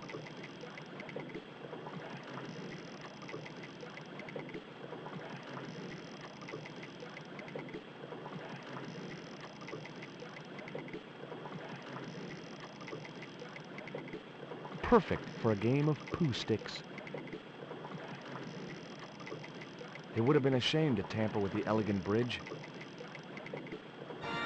The sound of running water always made me need the toilet. I briefly considered diving into the crystal waters. Very briefly.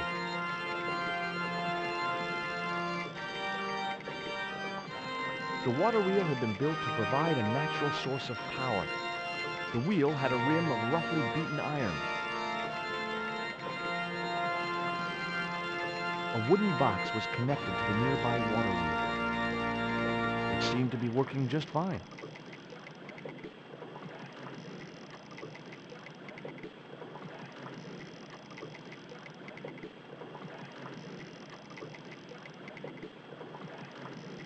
I'd always wanted a treehouse like that when I was a kid.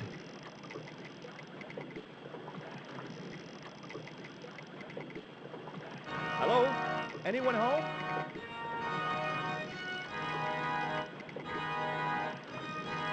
It was a large wooden cross. Two round stones were carefully balanced on a wooden structure.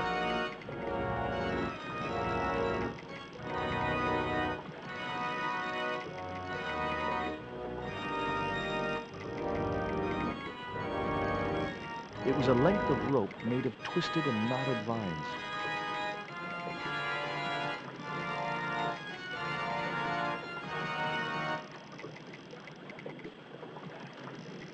The vine provided a drive belt to connect the two stones.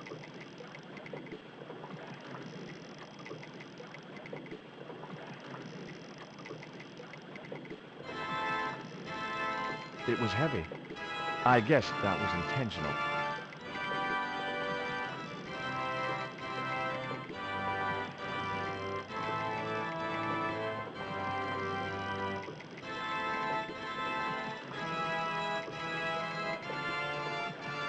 Now I had the contraption working.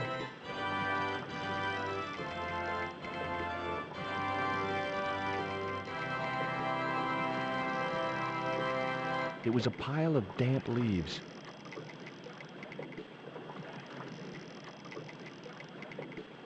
It was a pile of damp leaves.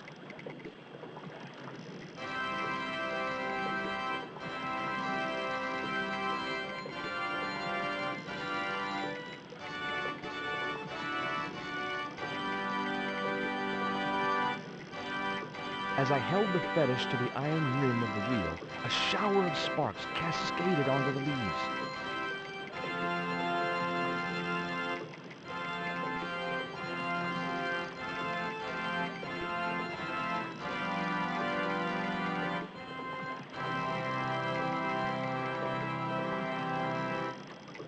The newspaper clipping was just what I needed to kindle the damp leaves.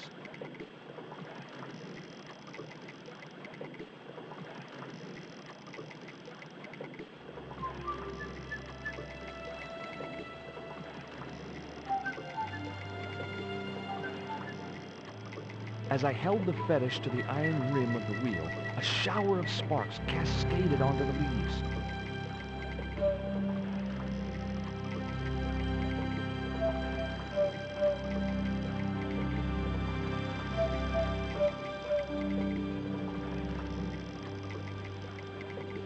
Quick, man! Put out that fire! I've got a sick woman up here. Sorry, Father, but I needed to attract your attention.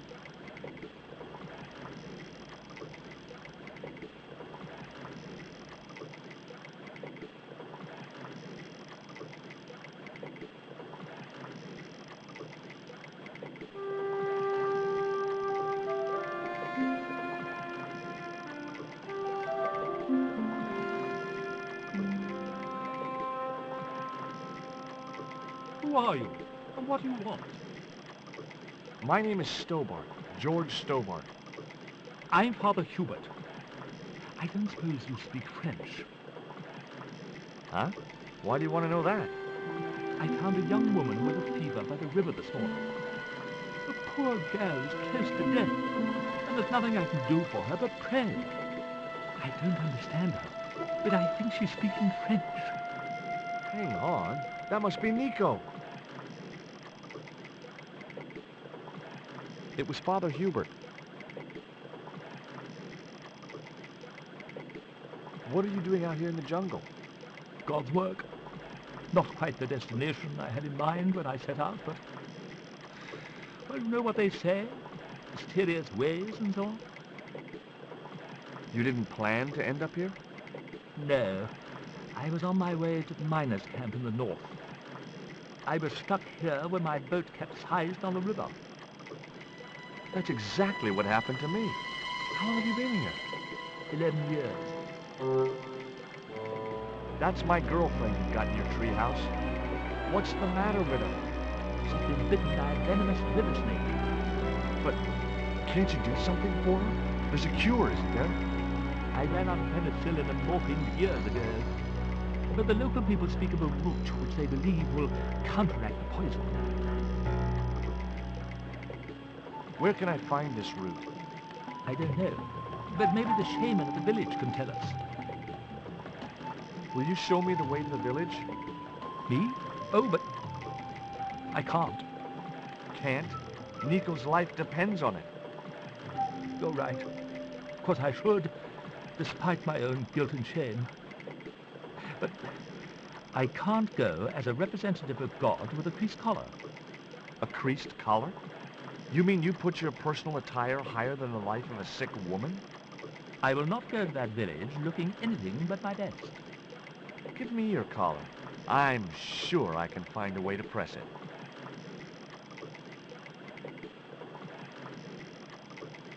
Thank you, my son. In the meantime, I must contemplate my sermon. There was obviously more than a creased collar bothering the priest.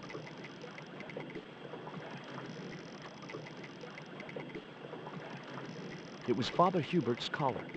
He wanted me to press it for him.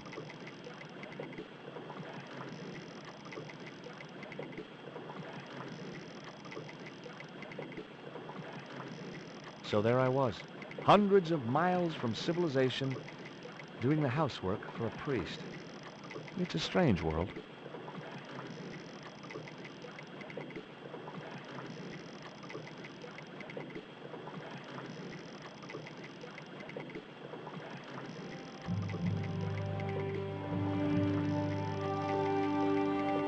The press worked surprisingly well on the collar.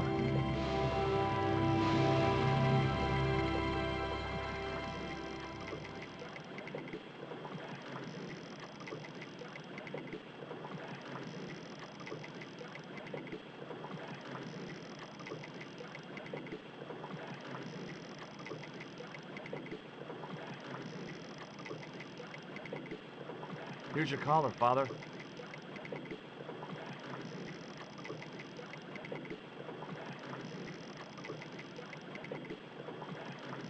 Thank you, George. You'll probably think it a little odd of me to make such a fuss. Oh, no. If I'd been living in the jungle for 11 years, I'd be completely screwy, too. Screwy? Yes, perhaps I am. Ever since my last visit to that village. Do you want to tell me what happened at the village? I forgot my vows. I let myself be overwhelmed by the beauty of this unspoiled paradise. And in a moment of weakness, animal passion weird. You know, you should be writing romantic novels. Did you experience some kind of a physical liaison at the village? Yes, I'm ashamed to admit it, but I found myself doing the monkey dance.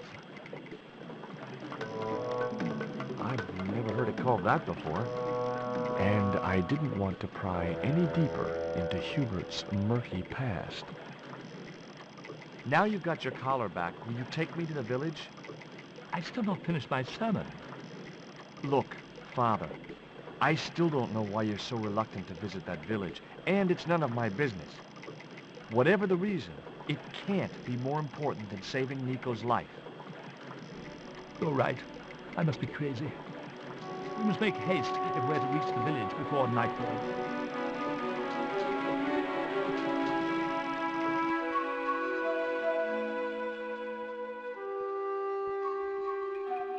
By the time we reached the village, it was sunset.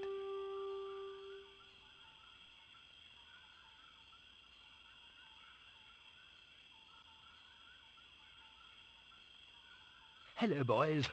Glad to see you're still wearing the underpants. What? They're the best Christmas present we ever had, Father. Mine are too tight. Well, we all have our cross to bear. This is George. He has a request to make. I'm afraid I can't stay. Good luck, George.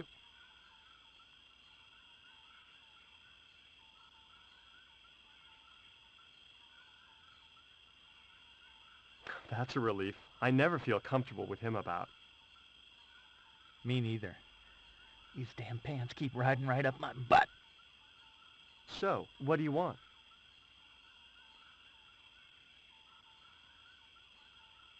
My girlfriend has been bitten by a snake. So, everyone in my family has been bitten by snakes. I was bitten by a dormouse once. She's real sick. I hoped your wise man might have medicine. Wise man? You must have the wrong village. Father Hubert said there was a wise man in the village who could help me. No, there's no one of that description here. Ooh, he must mean the old man, the shaman. I thought he just made up all those stories he tells. I never thought of him as being wise. Are you going to stand by and let my girlfriend die? Of course not. What do you think we are, savages? We'll start the preparations for a cremation feast. I'd like to see the shaman, please. You can't just go walking in there and demand to speak to the shaman. Why not? You have to observe the protocol. The shaman demands tribute. Tribute? You mean like a gift? That's right. The eternal question. What do you give a man who has everything?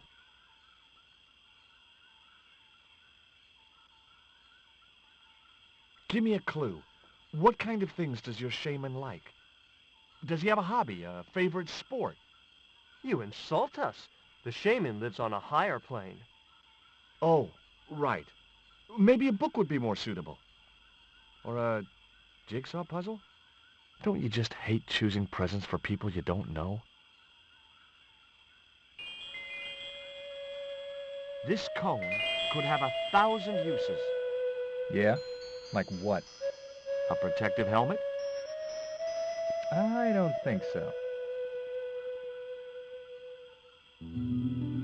Look, I know it's not much, but I want your shaman to have this. Do you expect him to eat that? He's an old man, you know. He might choke. Would your wise man have any use for lipstick? Not in that color. Haven't you anything in black? Of course I don't.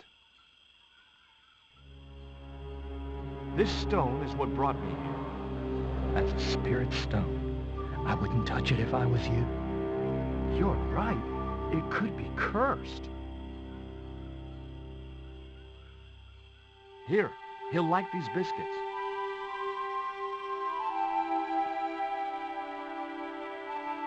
If you say so.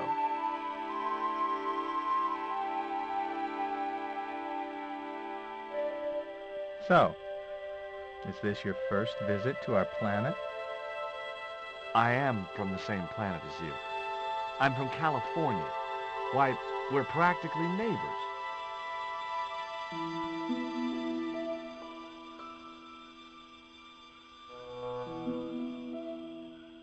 He liked the biscuits, especially the black ones.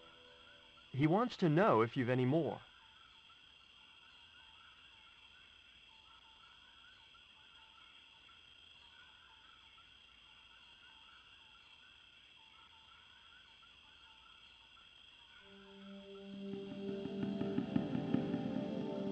I put the Mayan stone in the empty box.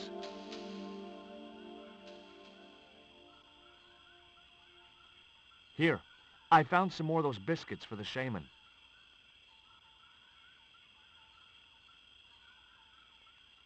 I'll give them to him.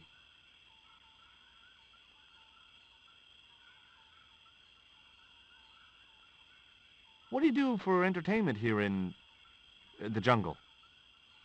We make documentaries. Me and Tabtic, we've appeared in 7 TV films and an article in National Geographic.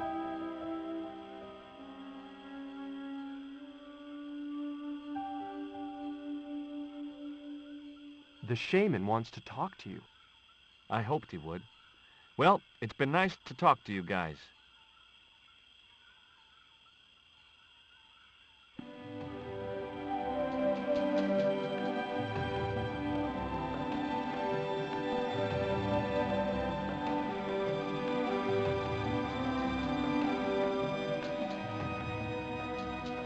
The woman was grinding a sticky mess of corn in a bowl.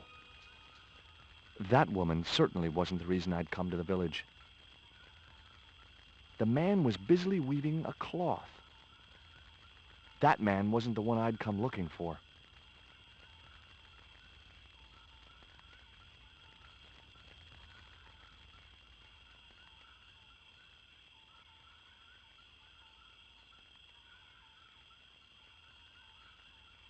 It was the focal point of the village, the communal cooking fire. The fire was too hot to approach, even if I'd wanted to. The old guy was obviously the shaman of these people.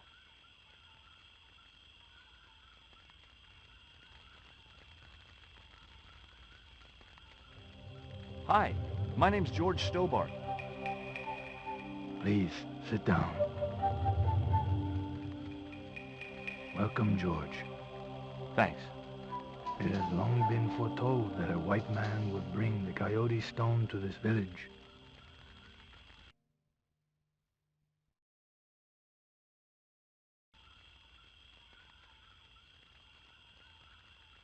I don't suppose this would be any use to you. It sure would. This wax on a stick will change our lives. What do you want it for? To decorate our bodies for the monkey dance.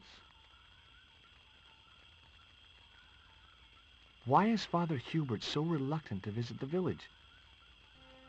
I don't know. He used to come here a lot, but then he just stopped. You'd think he'd want to spend some time with his kids. Did you say Father Hubert has kids? 3 girls and 5 boys by my reckoning. All conceived in the same week at the Feast of the Monkey Dance. My girlfriend's been bitten by a snake. And you want me to heal her? That's the idea. Can you do it? I'm not sure. My gums aren't what they used to be. Listen, my girlfriend's in a coma. Please, old man, give me the root. What root? Father Hubert told me of a root which could cure the bite of the river snake. There's nothing sacred with these people. That was our secret, known only to members of my tribe. If that root is my chance of saving Nico's life, then I want it. Fast. There's time yet, George Stobart. Time to learn why you were called here. Fine. If I listen to your story, then will you give me the root? The eel travels far, but still returns to the place of his spawning. And look, I'm running a tight schedule, so can you skip the riddles?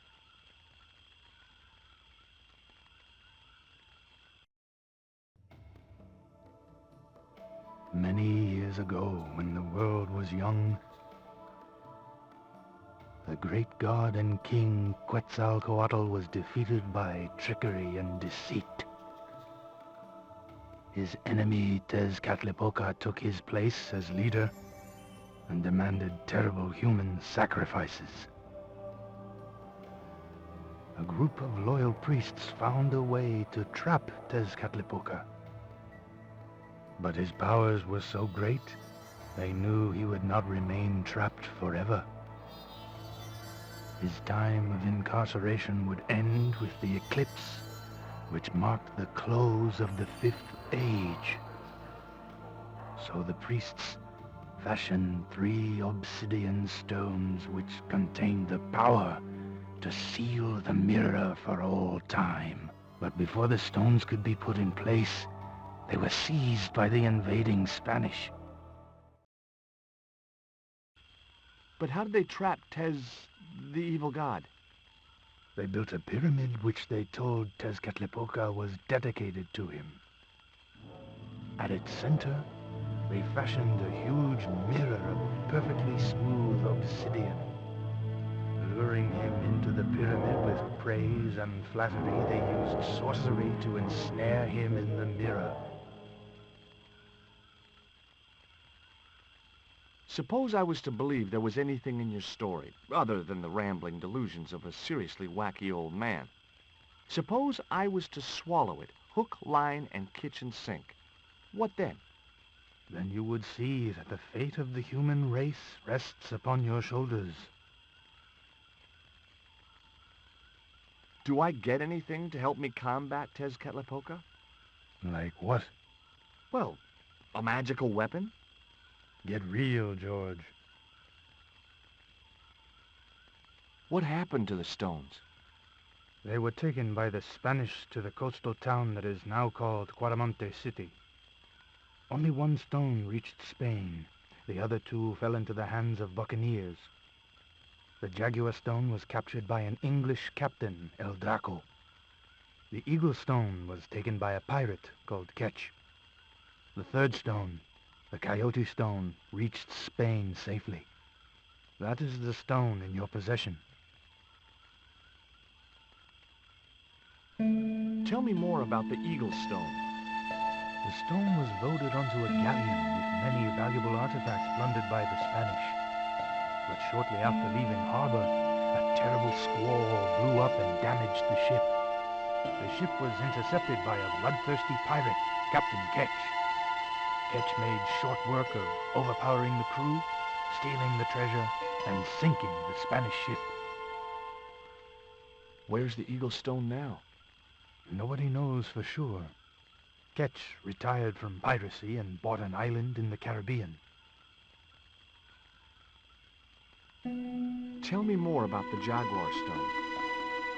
Many centuries ago, the port of Quaramonte was entered by a ship flying Spanish colors. The captain, the man known as El Draco, sent soldiers ashore. Only when the soldiers arrested the mayor did the people realize that they were English privateers. The mayor was held hostage while the soldiers looted and plundered the city. Amongst the treasures they stole was the Jaguar stone. Where is the Jaguar stone now? I suppose El Draco took it back to his homeland, across the Great Sea. To England?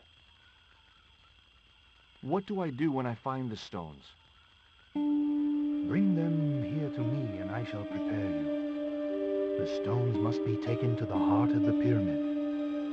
Only there can they be used to seal the gate by which Tezcatlipoca will return to this world. There's an eclipse of the sun due very soon, isn't there? Correct. The eclipse which marks the ending of the Fifth Age will come before the next full moon. Less than 2 weeks. I didn't really believe that Tezcatlipoca would return, but I figured Karzak's plans were in some way connected. Can you show me the way to the pyramid of Tezcatlipoca? Not until you possess all 3 stones. Now do I get the route? Here, take it. Make haste if you wish to save the girl's life. The hummingbird sings to me of death to come. Now you're talking in riddles again. Listen, is it okay if I crash here? I've got no chance of finding my way through the jungle in the dark. You're welcome, but you probably won't get much sleep. Tonight's the night of the monkey dance.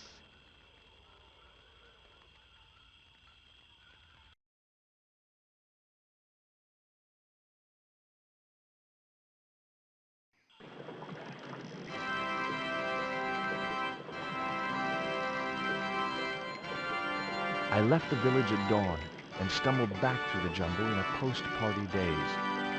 It was just like sneaking back to my parents' house when I was younger. Except Oakland didn't have monkeys or parrots.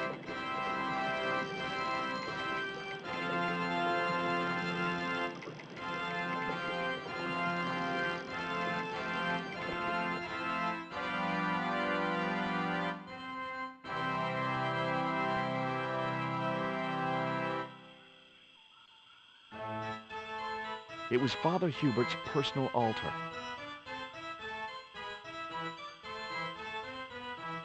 I thought it best not to defile the altar while Hubert was looking after Nico. I wondered what Hubert had used to make his candles. I didn't have any use for Hubert's candles. The snake bite had affected Nico badly.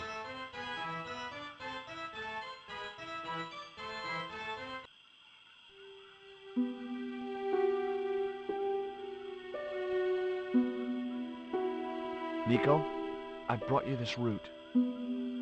Oh. No way was she going to be able to chew the root. I needed to give her the antidote in a more digestible form.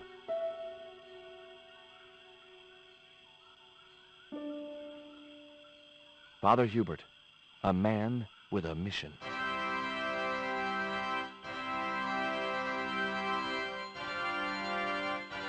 That organ represented years of painstaking work.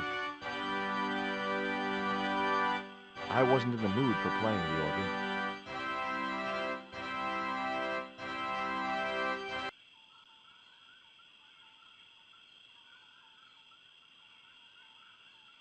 The shaman thinks you should go visit your kids. So, he told you? Look, Hubert, having an extended family is nothing to be ashamed of. If I was you, I'd be ashamed of not being there for them. It was that damned monkey dance that led me astray. Yeah. A sight like that must be difficult to forget. I've got the root, Hubert. So what are you waiting for? Give it to the gal. I've tried, but she won't take it. Oh, you fool, George. You'll have to extract the sap so that you can drink it. Right.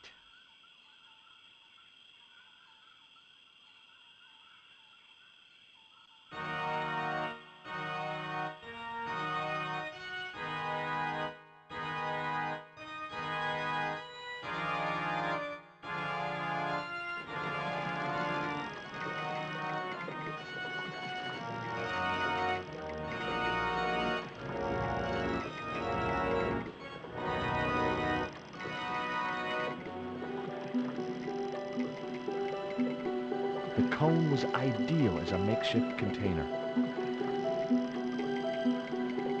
It was the root which would cure Nico's snakebite.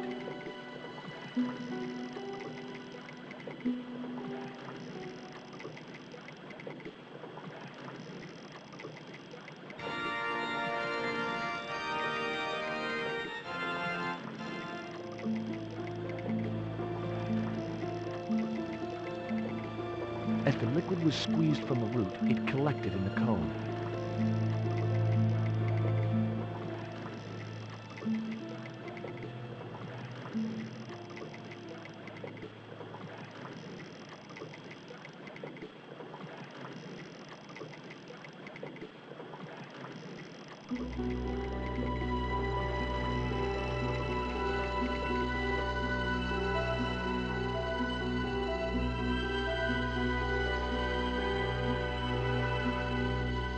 Look, Hubert, the antidote. Well, what are you waiting for? Give it a go, quickly.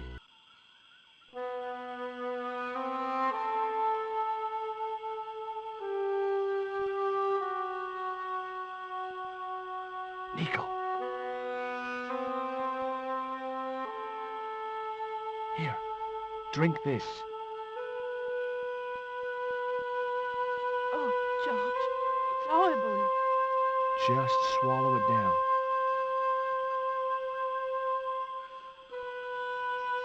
Okay, try and rest now, darling. You'll need all your strength when we go after the other 2 stones. Other stones? What other stones? What have you gotten me into now, George Stobart?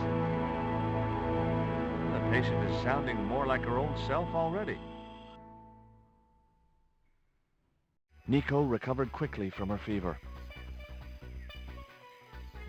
To save time, we decided to split up and look for each stone independently.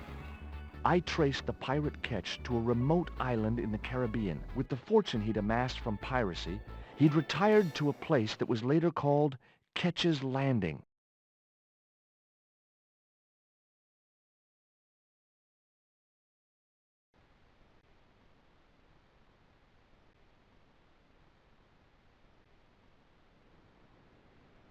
The guy was studying a large document. It looked like a set of plans.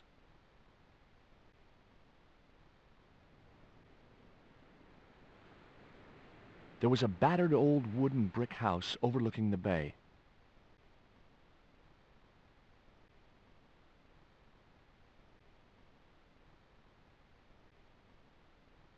I recognized the instrument as a theodolite, but I had no idea how to operate it.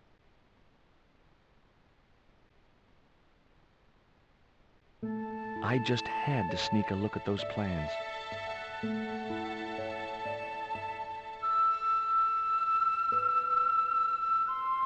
Hey, get out of there. You know, wherever I go, I hear those words. Paris, Syria, Ireland, or Spain, makes no difference. What do you think you're doing? I was trying to show some interest in your project.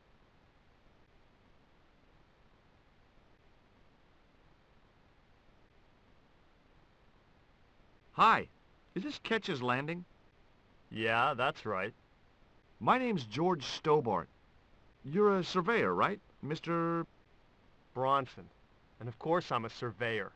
Why the hell else would I have a theodolite? I don't know. Hobby, maybe? Yeah, right. What brings you here, anyway? I'm searching for an ancient Mayan artifact. What is it? Some kind of jewel? No, it's obsidian. A black stone with supposedly mystic powers. You're nuts.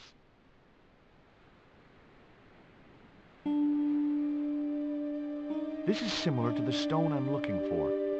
What makes you think you'll find it here? Because when the stones were stolen in the 17th century... Hold it! The stones have been lost for 300 years? Approximately. And you're hoping to find them again? You're nuts. And why here? A wise old Indian shaman told me he saw the stones in a vision. Ha ha. That's rich. Listen, I got work to do, okay? What are you doing with the theodolite? Surveying the old house. I got great plans for this place. Oh, yeah? You bet. Take a look around. What do you see? Paradise. I see opportunity. This place is ripe for development. I like it just the way it is. And that's where we differ. You see, Mr. Stobart, I'm what you might call a man of vision.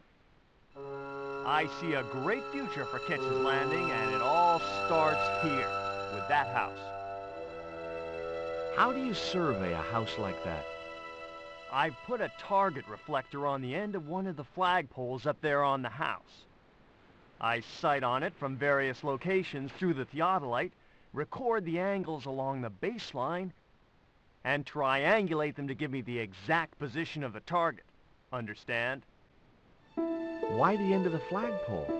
Wouldn't it have been better on a corner of a wall or something? Are you a surveyor? No, my degree's in law. Then shut up. Catch you later, Bronson.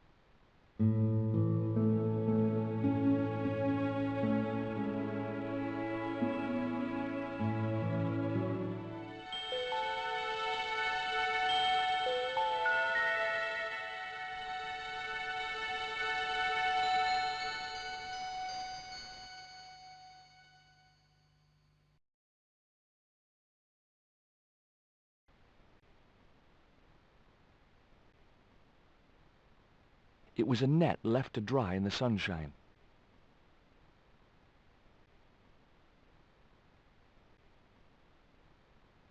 I didn't want a fishing net.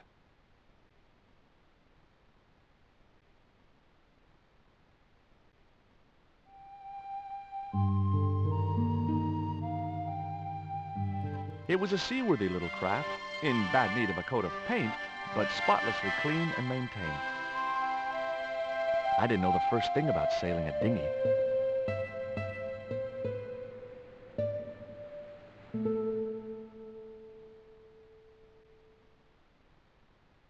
The kid looked about 11 or 12.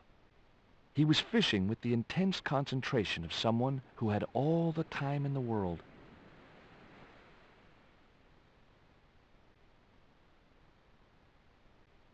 You want to buy some fish? Nah, I don't like fish. What's your name? Rio. It means river.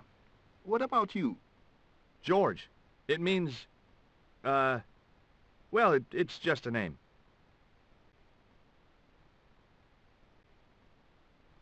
No school today? No, sir. What about your education? I can fish, sail, and swim. I've been looking after myself since I was 6, and I'm bilingual. Aren't you a little overqualified for a beach bum? Well, you know, there's a lot of competition. Do you know anything about pirate treasure? Man, that's all stories. There's no such thing as a real pirate treasure. Is it true that Captain Ketch lived around here? That's right. That's his house up on the hill. It's a museum now. Yeah? That's exactly what I need. Thanks, kid. You won't get inside, you know. The old ladies close it down. Who are these old ladies you mentioned? Miss Frost and Miss Nina Ketch. How come the old ladies closed the museum? It's Bronson's doing. Him have the plans for redeveloping the museum. They kind of regret it, you know.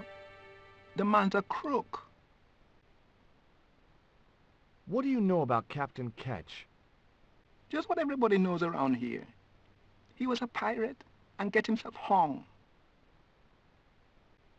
Will you help me get those plans? I don't want to go nowhere near that man. He promised to drown me when he found the fish I left in his sleeping bag.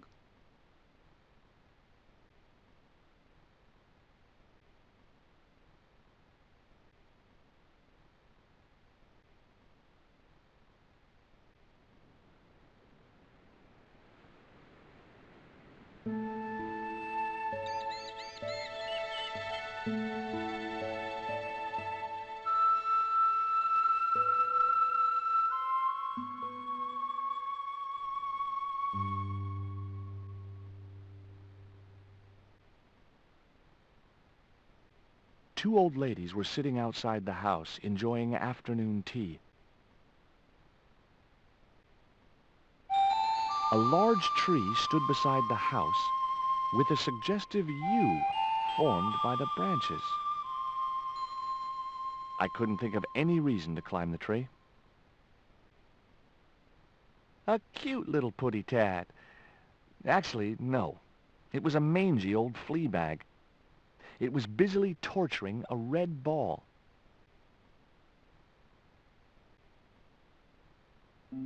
Hi, Puss. Want to play?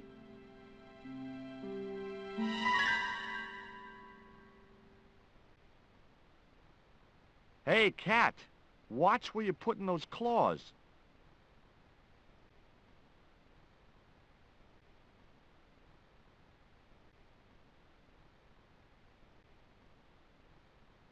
It would have been pretty cool to drug the cat, but I didn't have the heart. And besides which, those sisters would kill me.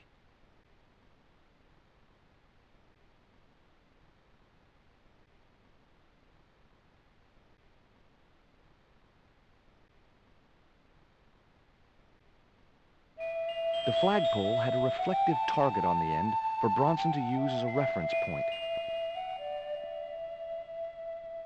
I couldn't reach the flagpole, and a bush stopped me from moving the ladder across.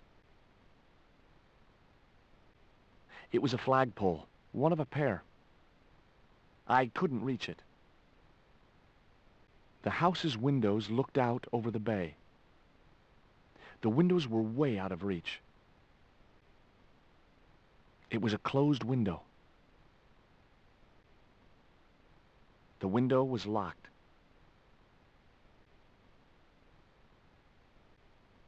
It was an old house.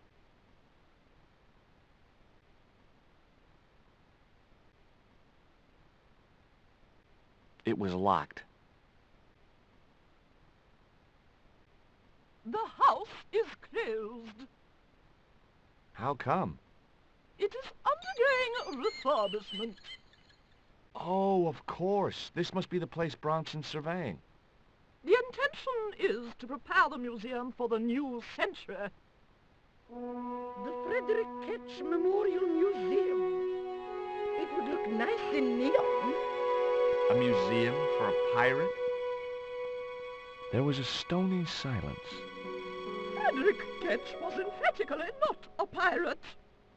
It's precisely this sort of vile misrepresentation that Mr. Bronson is seeking to rebalance. Oh? How? Mr. Bronson has kindly agreed to undertake the museum's refurbishment at a very reasonable price. He understands the importance of a sense of history. Funny. That's not the impression I got of Bronson at all. He also understands spherical geometry. Mina? Well, he does. Listen, ma'am, I came a long way to visit this place. If we make an exception in your case, everyone will want to get in. Pardon me, but I didn't exactly have to fight my way through the crowds. You're the second visitor we've had today. No, I'm sorry, but it's impossible. It was a sturdy, extendable ladder.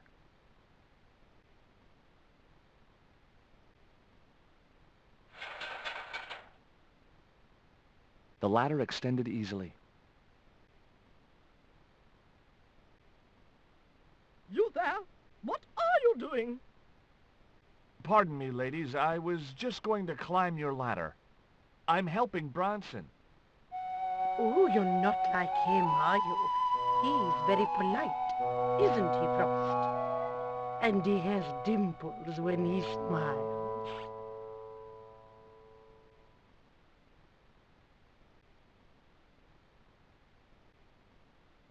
Hi, my name's George Stobart.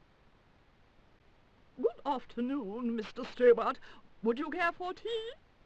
No, thank you, ma'am. I don't like tea. I've been talking to Rio, the little fisher boy. I'll thank you not to mention that little wretch in my presence. Dirty little whelk. Nasty fishy boy. That will do, Mina. I gather you don't have much time for the little boy. That child is a delinquent, Mr. Stobart. Yeah, well, he's only, what, 11, maybe? A knave with one hand on the top. What is it about Rio that you don't like, Miss Frost? Well, once upon a time, he and Emily... Be quiet this instant, Mina. What can you tell me about Emily? Emily? What business can she be of yours? Her parents were killed in a typhoon. We, as her only living relatives, took it upon ourselves to raise the child. That's good to know Charity isn't dead. Oh, but she is. Washed overboard in the typhoon. Mr. Stobart wasn't talking about Emily's mother. He was being sarcastic. What else can you tell me about Emily? How dare you pry into our family in this way? I refuse to answer any more of your impertinent questions. Can you tell me anything about Captain Ketch? More than you can tell me about your great-great-great-great-grandfather, no doubt. You're his descendants? Certainly. Captain Ketch was born in Dorset, England, in the reign of King Henry VIII. His family were undistinguished farmers, but young Frederick Ketch decided to go to sea. We have plenty of seamen in our family, Mr. Stobart. Are you interested in history, Mr. Stobart? Yes, I am. You were telling me about Captain Ketch. Do go on. Oh, yes. He sailed under Hawkins. Jim Hawkins? John Hawkins, one of the great traders of the Elizabethan age. In 1568, Frederick Ketch was a young man serving aboard the Jesus, Hawkins' flagship. They sailed from England to Africa and across the wide Atlantic to these islands. Ketch was never to see the shores of England again. How come Ketch never made it home? Because the Spaniards sank the Jesus in an act of treachery. You said Hawkins' fleet traded between Africa and the Indies. What was it they were trading? Black men with no shirts. You have to understand, Mr. Stobart, that this was the 16th century. But that doesn't alter the fact that Hawkins and Ketch were slavers and pirates.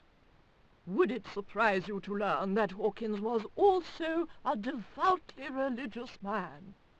He transported slaves in a ship named after Jesus Christ? In my book, that makes him a hypocrite.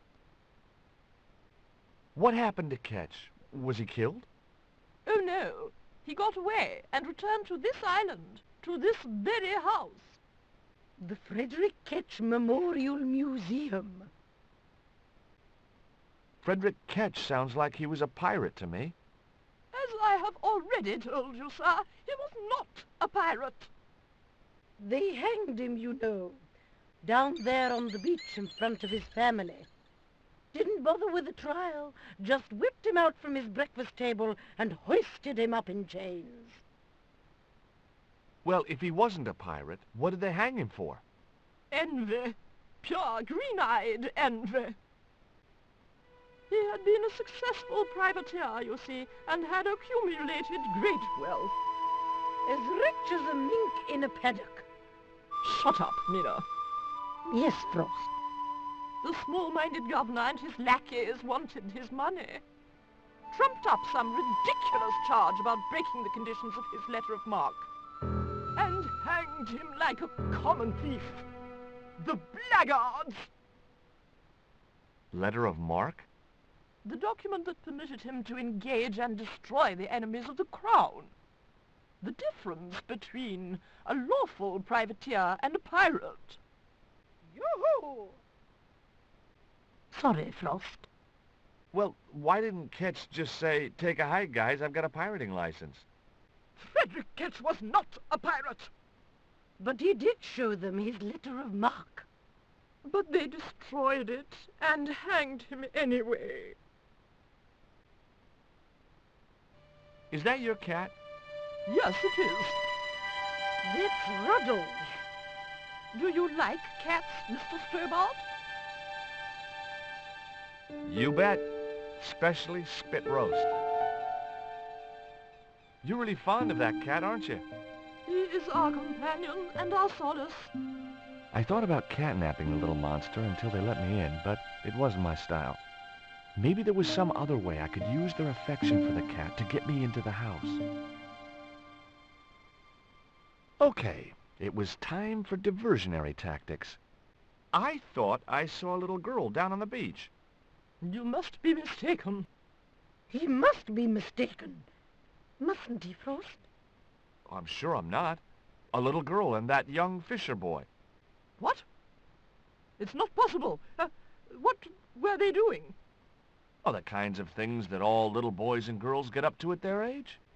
When I was a little girl, we used to play cows and milkmaids.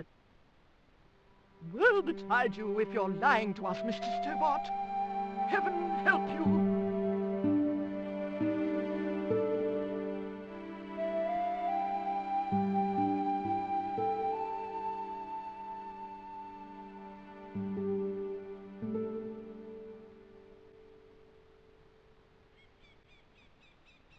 With a creak of ancient corsetry, the sisters sailed majestically over the distant horizon.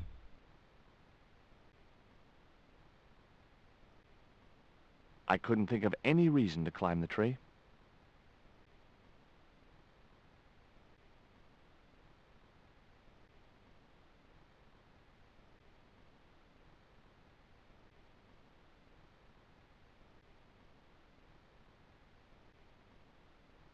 I didn't have a flag on me, so the flagpole would have to stay bare.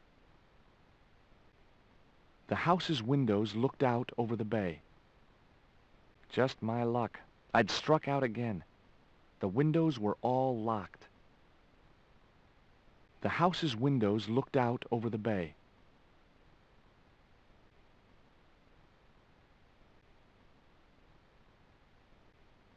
I couldn't reach the flagpole, and a bush stopped me from moving the ladder across.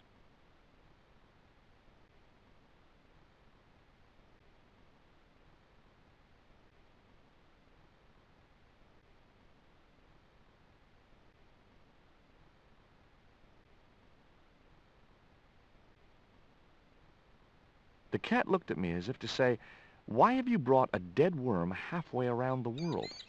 I had no answer.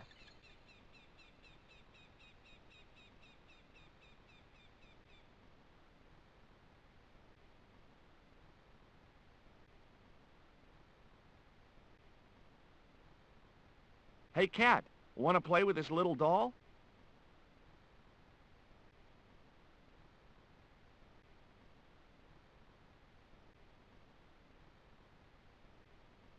It wasn't exactly enthralled at coming face to face with the great god Tezcatlipoca.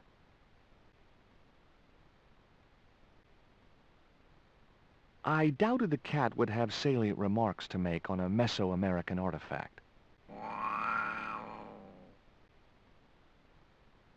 I was right.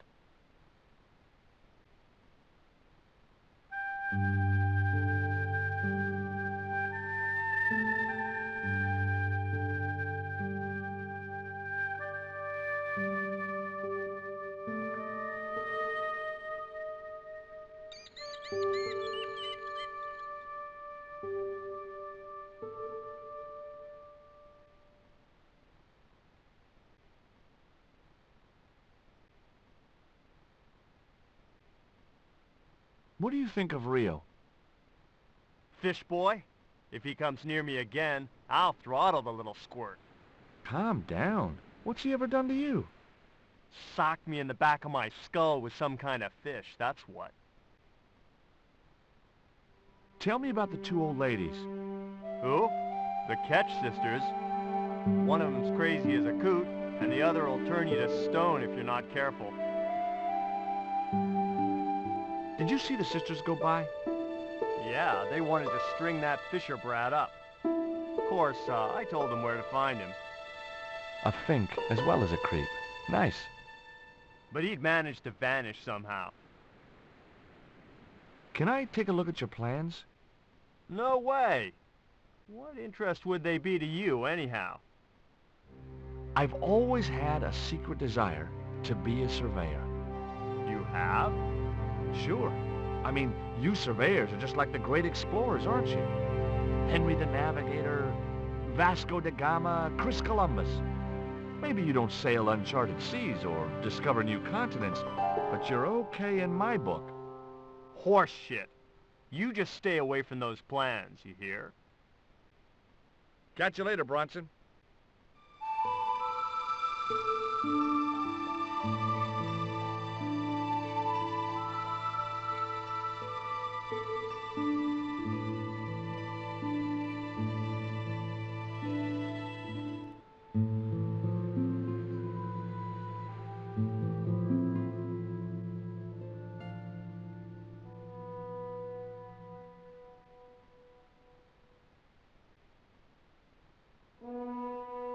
I think Bronson is trying to cheat those sweet, vulnerable old ladies. That's a little unfair, isn't it? Okay, he's trying to cheat those seriously demented, poisonous old ladies. You have to admire his acumen. Tell me about your friend Emily. Why are you so interested in Emily Ketch? Emily Ketch? A descendant of Captain Ketch, the pirate? Yeah. Well, it doesn't bother you? Why should it? We don't responsible for our ancestors. How come the old ladies closed the museum? It's Bronson's doing. He have the plans for redeveloping the museum. Oh, I know all about Mr. Bronson's plans. Can you let me have a fish, kid? I thought you say you don't like fish. It's not for me. It's a present. For the old ladies? Well, it makes a change from flowers and candy. No, it's for their cat. Okay. What do I get out of it? I can pay you. I've got Quaramonte dollars, French francs, and traveler's checks. You must be joking. The nearest bank is 3 islands away.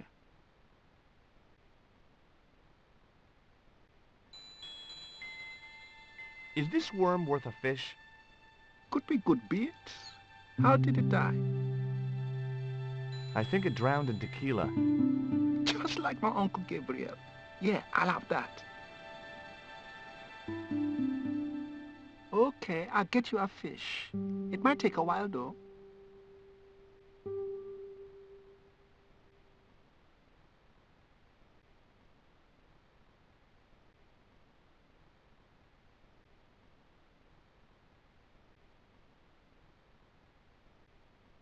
Did you see the weird sisters come by here?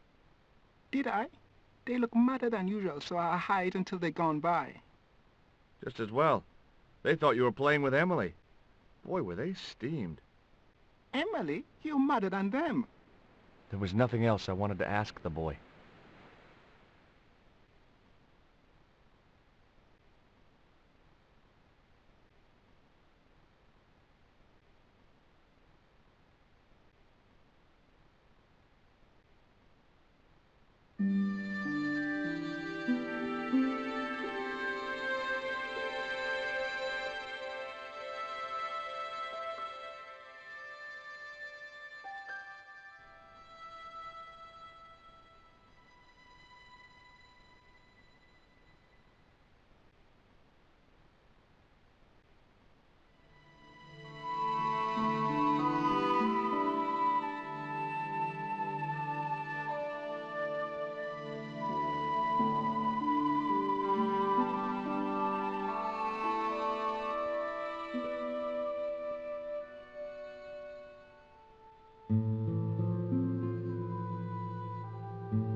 No luck with a fish?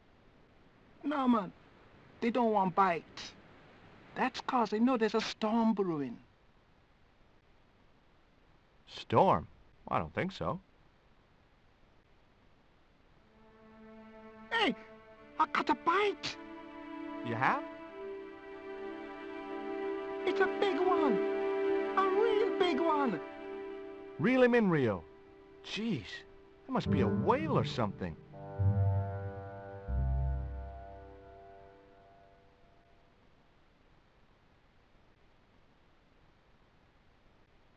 Rustiest whale I ever see. I still need a fish, Rio. Okay, make me try again. Maybe you better change your bait.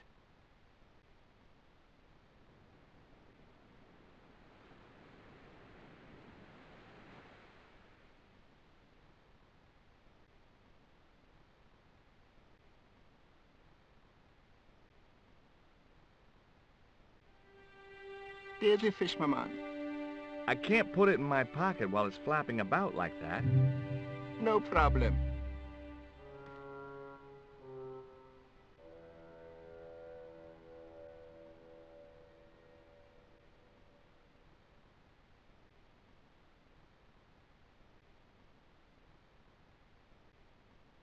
It was half a rusting bicycle frame. The only serviceable part of the bicycle's wreck was a rubber inner tube.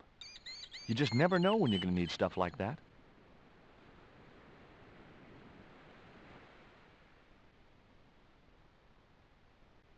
It was the old inner tube from the bicycle which Rio had fished from the sea. 3 feet of slightly perished rubber, bound to be useful for something. The fish was wet and slimy and decidedly dead.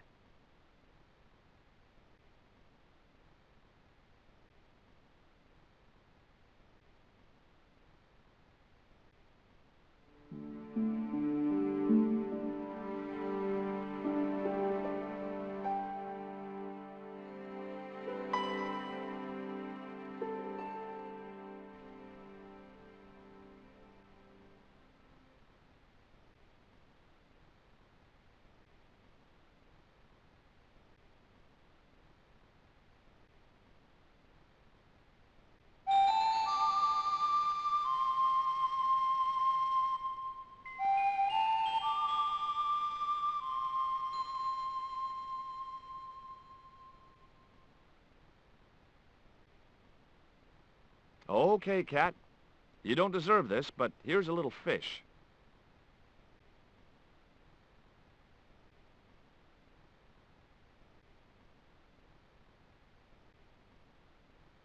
The little monster ate the fish, but never strayed far from the ball.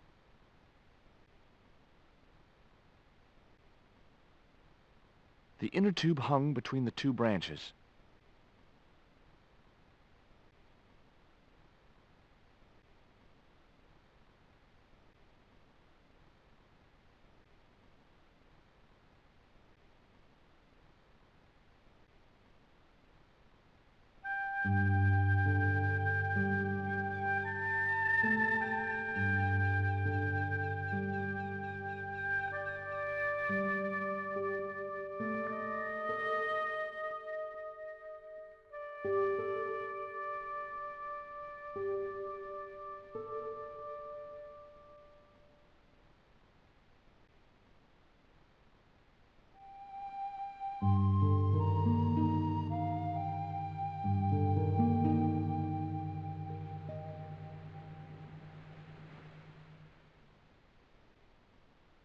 What can I do with an old inner tube?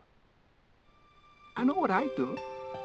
I'd make the biggest catapult you'd ever seen and use it to smack Bronson with a fish from a safe distance. Those ballistic fish shenanigans of yours are going to get you in deep trouble someday. I need another fish, Rio. Okay, make me try again.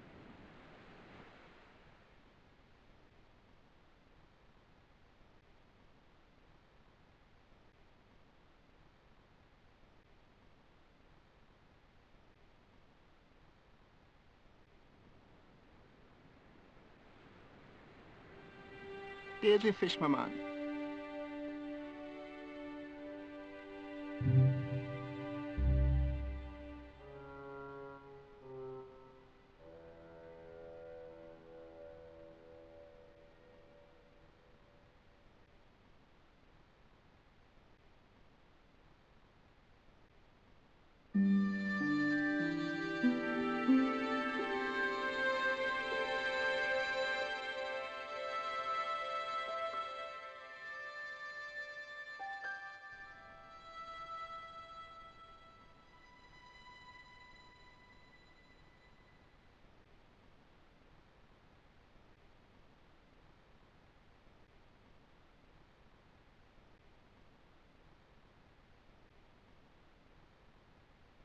I wasn't convinced that was the right thing to do.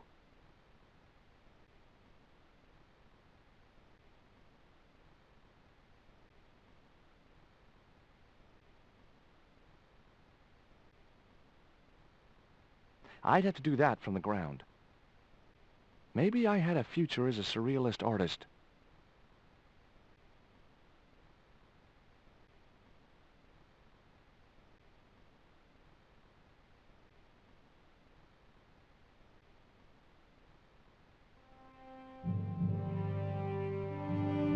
That should get the old cat dancing. I just hoped it didn't give itself a cardiac.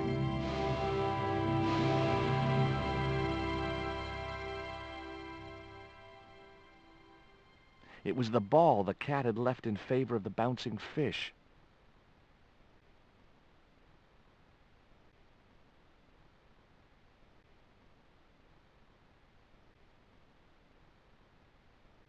I didn't want to risk the wrath of that vicious animal by putting my hand within striking distance of those claws.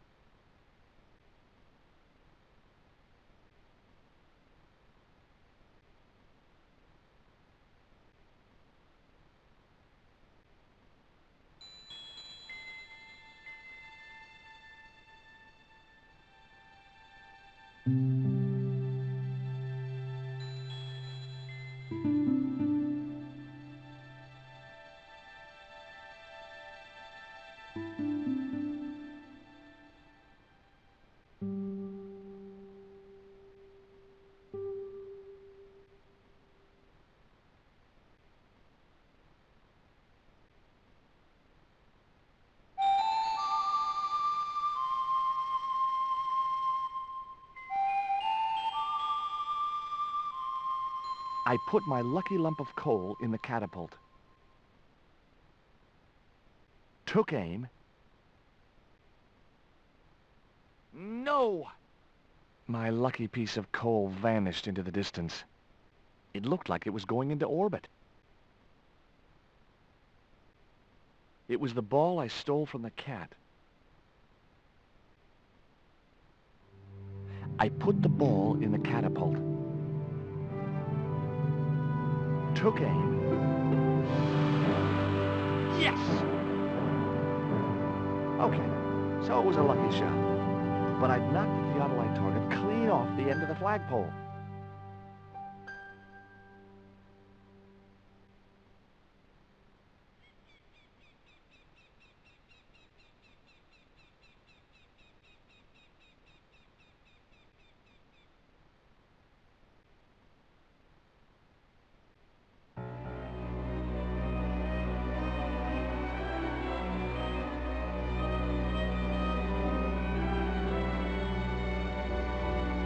What the hell's going on here? Hi, Bronson. Nice to see you, too. You again. Have you been screwing around with my theodolite target? Where is it? I had to climb out of the window to put that one on. Damn it, I'm gonna have to go through all that again. Not this time. The house is locked up and the sisters aren't here. Hell's teeth! I'll have to put the spare target on the other flagpole. A whole morning's work wasted. I'm gonna fix all this, and then I'm gonna fix you, you hear? Yeah? Fine. I'll be waiting.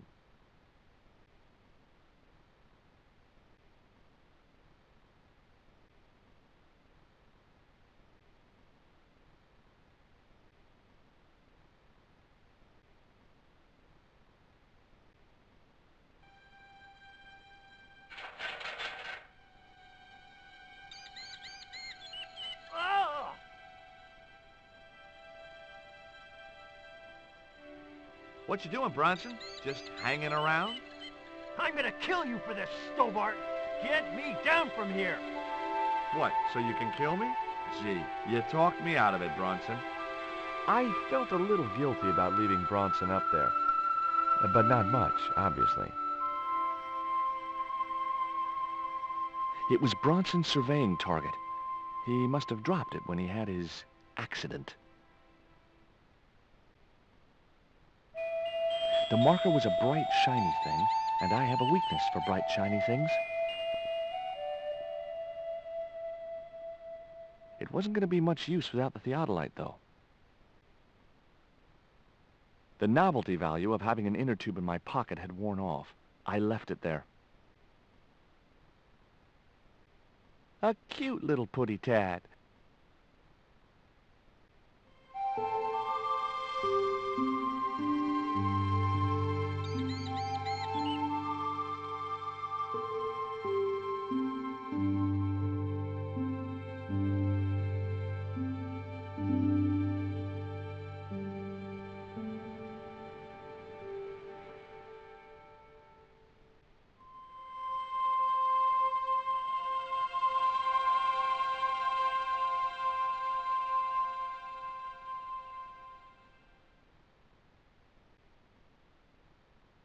With Bronson out of the way, I could finally get a clear look at the plans.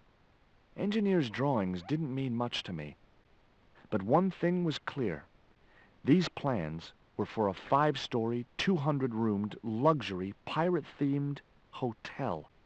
Another stain on the bedspread of paradise.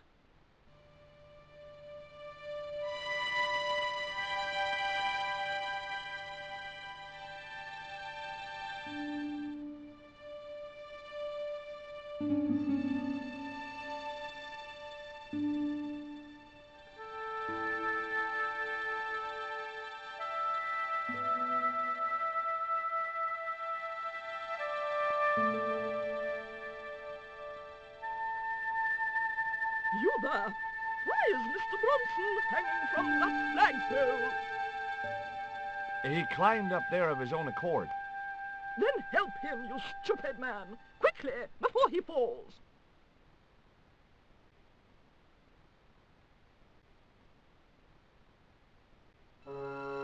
It was Bronson's plans for the Hotel from Hell. It was Bronson's theodolite.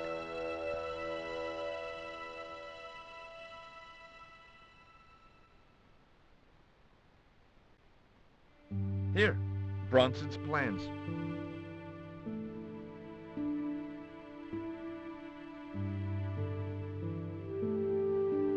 This means nothing to me. She's not wearing her reading glasses. Ah, wait. Yes, I see now. I see it all too clearly. That man is planning to build a huge hotel. Bronson is a confidence trickster. Mina, we have been duped. I'm glad we didn't sign his contract. Oh, I hate tricksters, especially confident ones. Come, Mina.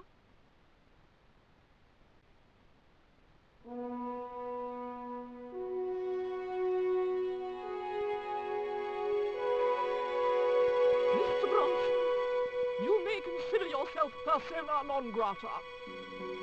Yes. Cave Canum. Kindly disentangle yourself from our flagpole and eject yourself from our property this very minute. Disentangle. Eject. Hey, cut that out, you crazy old bat! How dare you? Mina isn't crazy, she's just engagingly eccentric. Yeah, as a bedbug. Ouch! Lovely as this little vista is, I'd be really grateful if you could let me into the museum now. Certainly, young man. We are most grateful to you for exposing this scoundrel. Mina, the lock.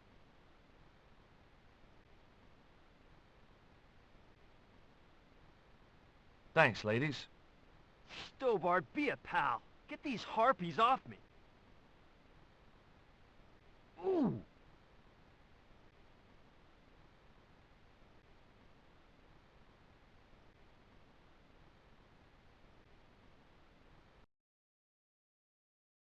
While George was basking in the sun-drenched Caribbean, I went to London.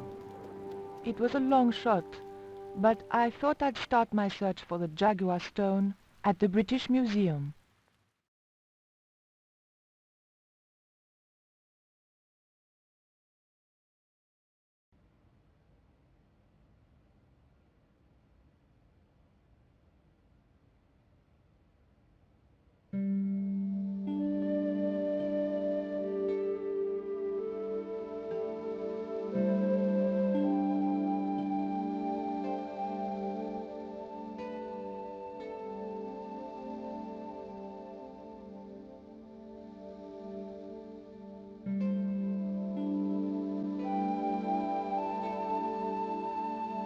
The attendant didn't show it, but I sensed he was watching my every move.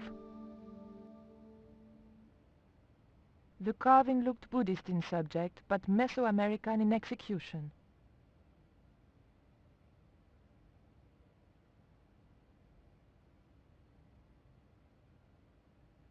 I wanted nothing to do with that statue.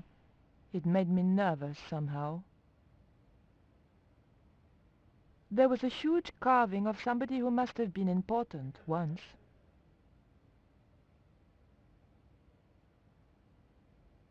There was nothing I wanted to do with the statue except find out where he bought his hat. Très chic.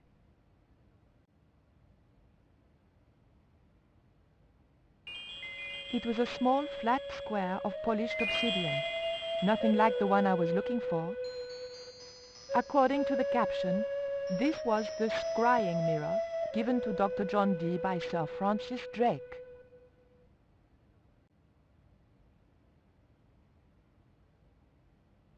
The cabinet was locked. The display case contained a couple of vases.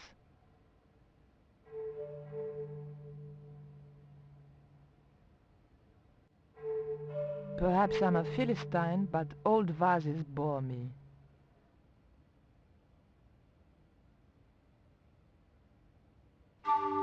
The carving looked Central or South American in style, perhaps Aztec.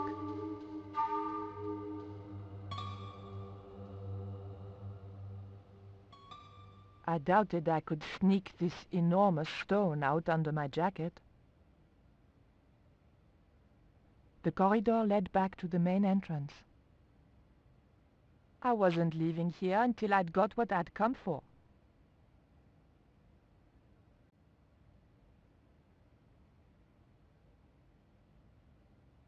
There was nothing very useful in my bag, just a single hair clip.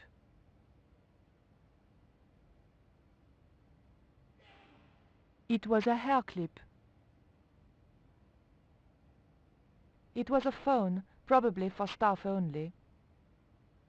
I didn't need to make a call. The two Japanese girls were inexplicably amused by something.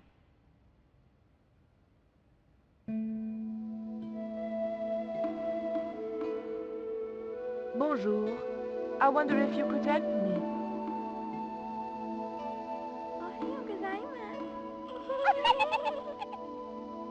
What's so funny?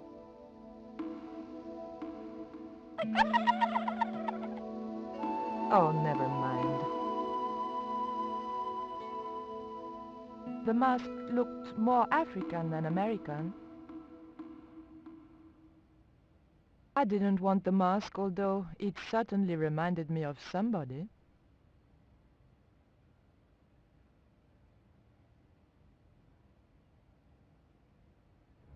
It was a stone identical in size and style to the coyote stone. However, this stone bore the image of a jaguar. The cabinet was locked. It was a woven wall hanging with a South American design.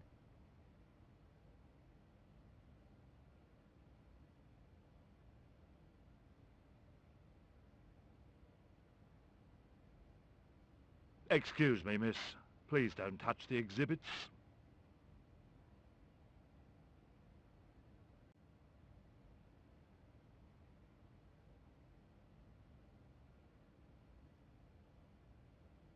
Can I help you, miss? I didn't think the museum attendant would be interested in a hair grip. Not even a cute one like this.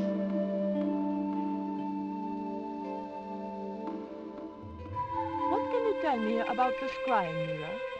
Ah, that belonged to the alchemist and part-time Elizabethan spy, Dr. John Dee. It was brought back from the New World by Sir Francis Drake and presented to him.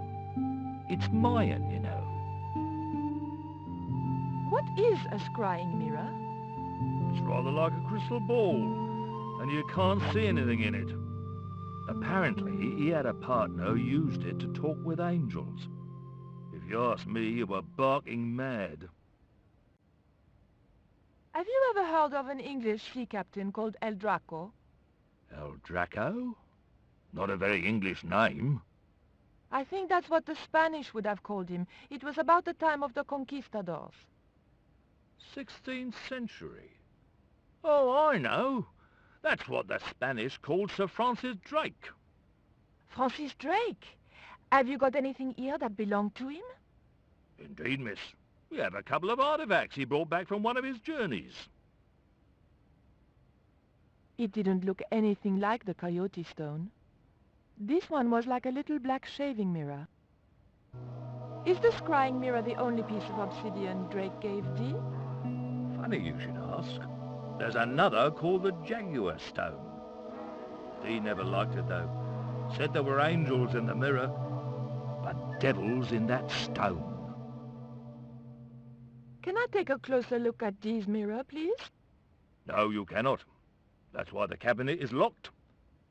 They tried some newfangled interactive scheme, and you can guess what happened. Bloody kids ran off with half the exhibits. Hands-on experience, my foot. In my days, it was hands off. I ask you, what do kids know about ancient Mayan civilization? Nothing. Can you tell me something about the Jaguar Stone? Certainly, miss. The so-called Jaguar Stone was brought back from the Americas by Sir Francis Drake and presented with, as you already know, the more famous scrying mirror, to John Dee. The old loony didn't like the stone, though. Reckoned it was tainted by the devil. Come along, miss. I'll show you the mirror.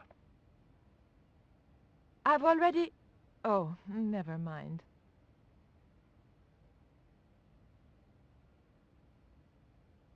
There. John Dee's famous scrying mirror, given to him by Francis Drake. Do you know if this mirror has any relevance to Tezcatlipoca? Who? I can't even say it. Ah, there's someone here who'll be able to help you better than me.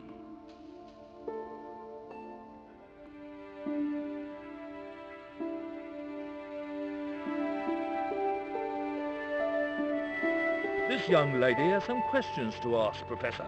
I think she's from France. Professor Oubier? Eh? What? You two know each other, do you?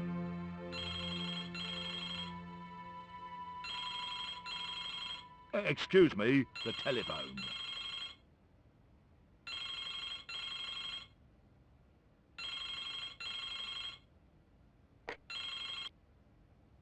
We meet again. Mademoiselle? France, eh? Yes, I believe that's where you live, Professor. I have a house there, on the outskirts of Paris, but I haven't been back for many months. I thought you were going to stay in Quaramonte to witness the eclipse. Alas, business comes first. An important consignment of artifacts on loan to the British Museum. But I intend to return to Quaramonte in plenty of time.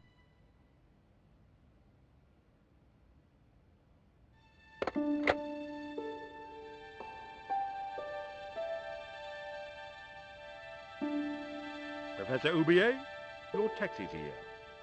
If you'll excuse me, I have some urgent business to attend to at the docks.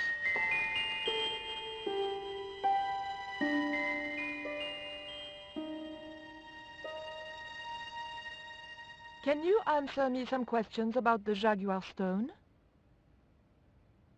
Certainly, miss. If you just step this way.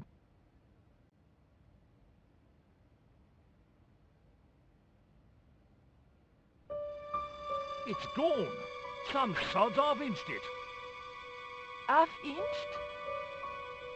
Stolen it, miss. Never mind. The silent alarm will have been tripped. I'm afraid nobody can leave until our crack security team gets here. How long will that take? Could be a while. I think it's their tea break. The thief could be miles away by then. Don't you worry about that, miss. Just don't try to leave. It was too much of a coincidence that Oubier showed up and the stone promptly disappeared. I didn't have time for their crack security team to finish their tea. I had to get after him.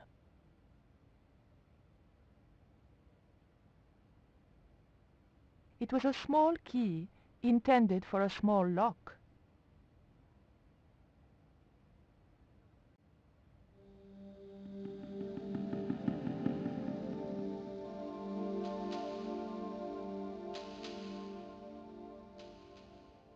Don't you think it's suspicious that Oubier has urgent business at the docks? Not in the slightest, young lady. He's gone to oversee the unloading of cargo. An exhibition of Mayan sculpture on loan from Mexico City. What's the name of the ship?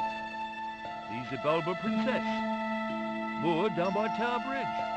Why do you ask? Just wondering.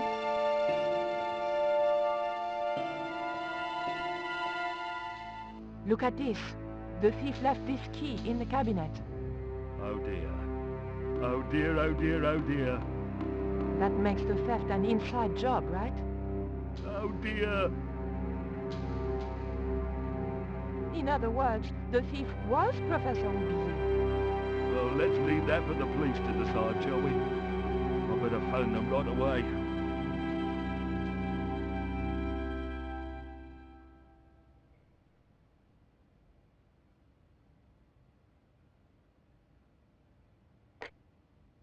Hello? I knew I had nothing to worry about if the police were called. Yes, I'll hold. But I had to catch up with Oubier, and fast.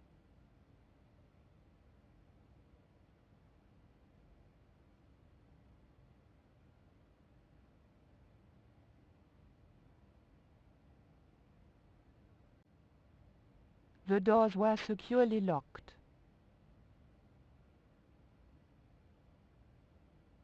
It was the key to the museum display cabinet. The doors were securely locked.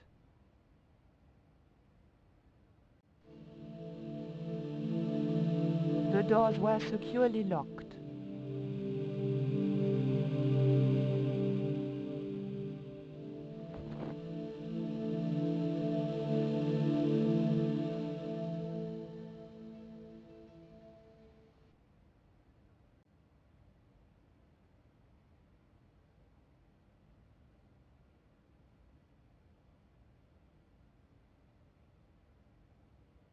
The cabinet was locked.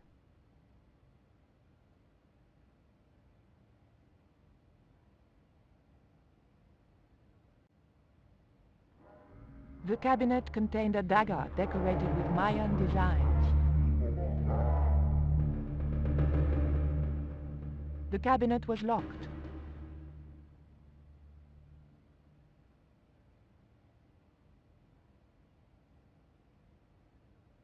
The key unlocked the case.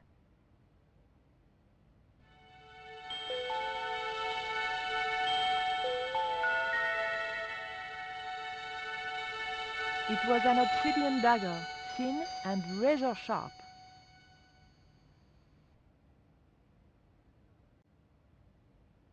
I locked the case again and took the key.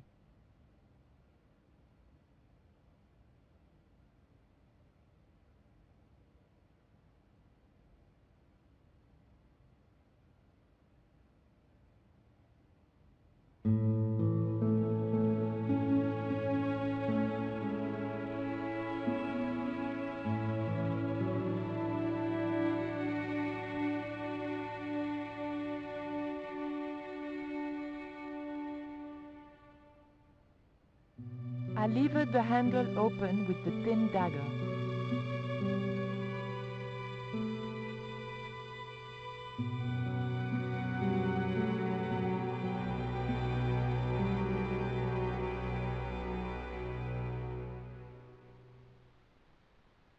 The room had been decorated to resemble the interior of a sailing ship. It was disturbingly effective.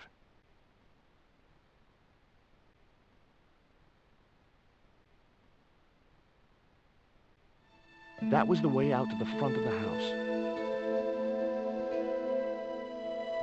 It was a neat oil lantern made of brass. It was a beautifully crafted model of a sailing ship. The ship looked too fragile to touch. It was an old book with spidery writing covering the open pages. March 20th, 1670 fix. Engaged frigate off San Salvador? It was garbage. Huh. I guess being a pirate didn't require too many academic qualifications. The passage went on to describe how Ketch had got wind of the approach of a fleet of English ships. It seemed the new governor had not shared his predecessor's views on Ketch's activities. They were out for his blood. Sailed to that place where I made secure my fortune. I returned safe in the knowledge that the governor shall not discover that which I had hidden. For is it not writ that 'tis easier for a camel to pass through the eye of a needle? It was one of those old pens made out of a feather.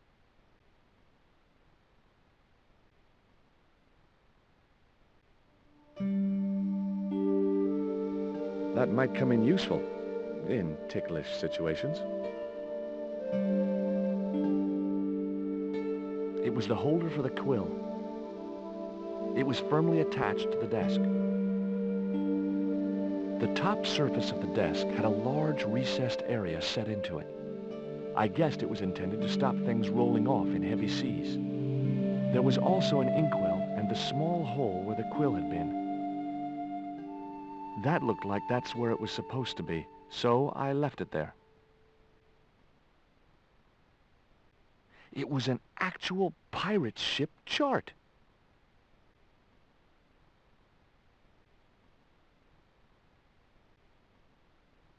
Okay, I've had my hands on an historical document. Now what?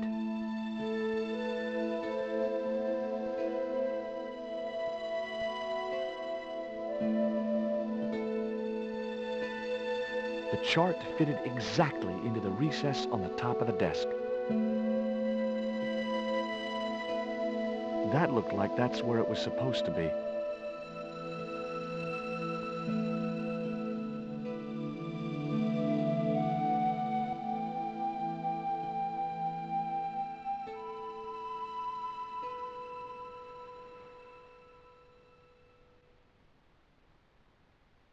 Maybe that wheel was from Ketch's ship. Suddenly, I was 12 years old again.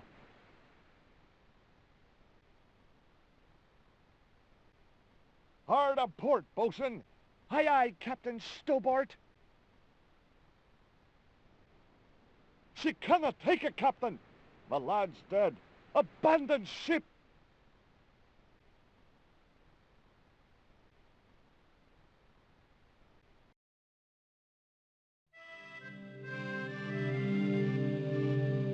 Captain Frederick Ketch, 1570. Around his neck was a cross.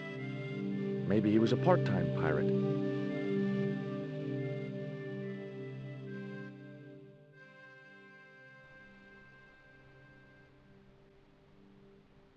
It was a ship's bell.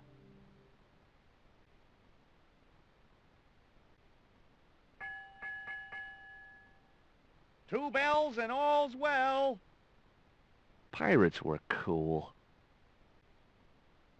It was a shiny and very sharp-looking pirate's cutlass. It would have been easy to reach the cutlass and slip it in my pocket. It would also have been the most regrettable action of my life.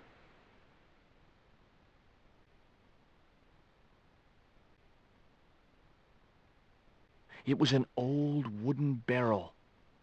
Maybe it was from Ketch's ship.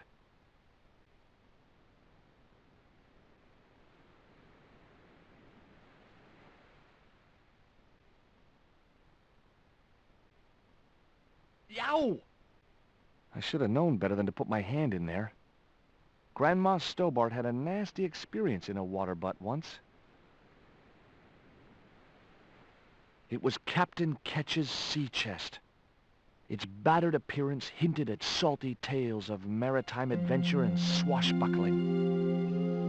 Long months at sea with a rum-sodden, mutinous crew, hardtack and scurvy. And this chest, full to the brim with Ketch's loot, pearls, diamonds, emeralds, and doubloons. On the other hand, it could have been full of spare blankets.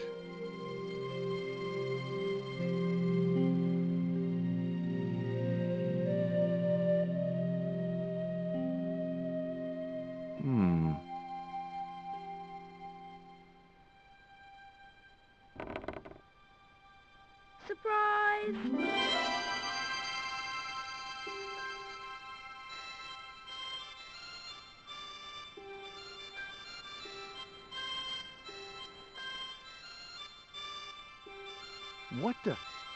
Who are you? I'm Emily. What were you doing in there, Emily? Hiding. What are you doing here? Grown-up stuff. Grown-ups? I'm never gonna grow up, I'm not. You shouldn't be here. What's your name? I'm George. Pleased to meet you, George. George. George? Jeez.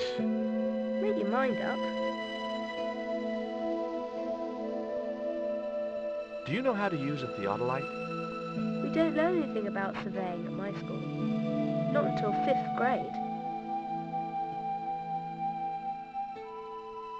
Would you like to play darts? No. Oh, come on. I'll throw, you catch. That's dangerous. Darts will stick in me and make me bleed. That cross you're wearing, Emily, It's my lucky Jesus cross. it's just like the one Captain Ketch wore. Uh-huh. Can I borrow it? Uh-oh. What would you trade for that cross, Emily? A puppy. Well, I don't happen to have a puppy in my pocket right now. Can you think of anything else you'd trade? Don't know.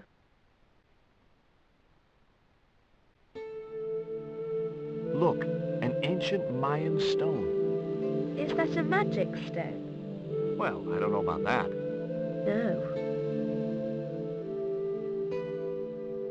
Why don't you go play with Rio? I'm not allowed. How come? Because Aunt Frost says I'm not allowed out of the house. That's why, Mr. Nosy Beak.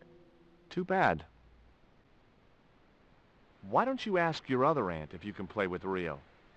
Aunt Mina's cuckoo. Aunt Frost says so. She says when the Lord handed out common sense, Aunt Mina was off getting double portions of chin. That Rio's a smart kid. He helped me outwit Bronson. Rio is clever. He can spit ever so far. What can you tell me about Captain Ketch? That's him on the wall, in the picture. Yeah, I know. Scary-looking guy, huh? He was my great-great-great-great-grandfather. Yeah, you have his eyes.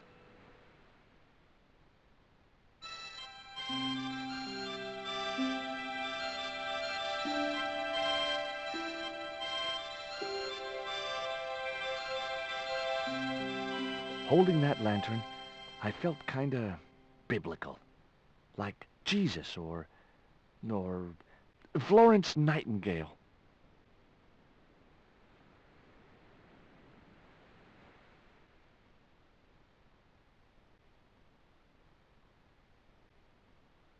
The lantern fitted so precisely in the inkwell, it could only be deliberate.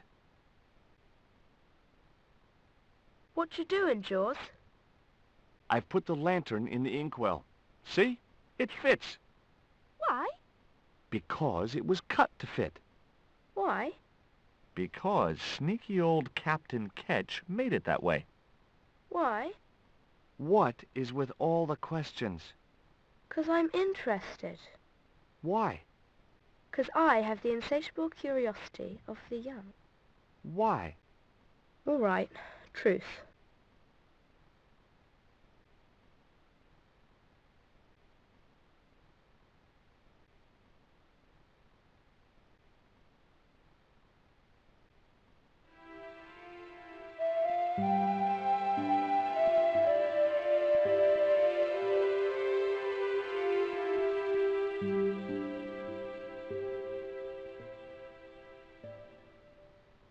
It was the quill I'd found in the Ketch Museum.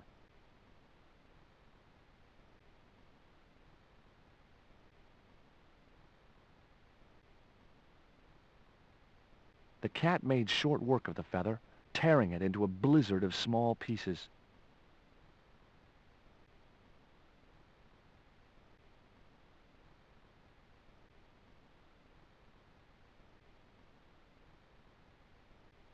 I wasn't going to risk further laceration by the cat's claws.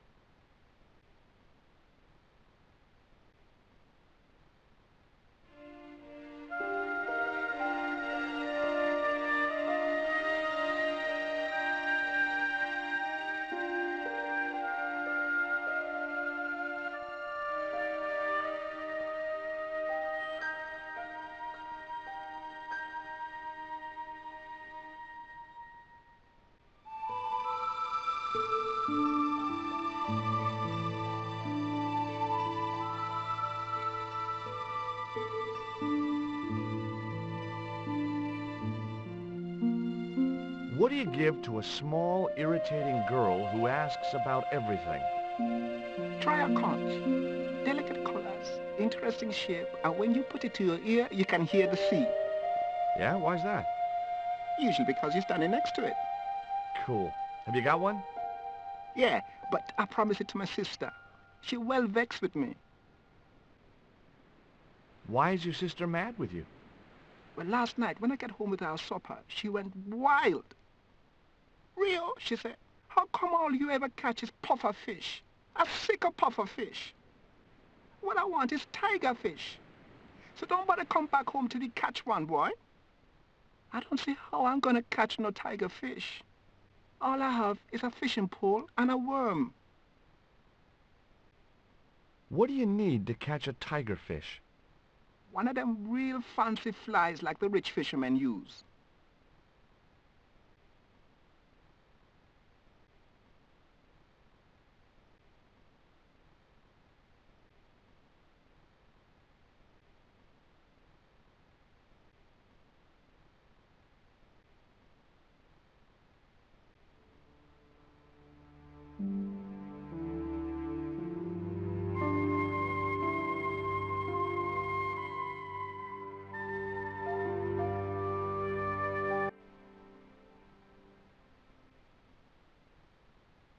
The quill had been mutilated by the cat, leaving shredded feather on the grass.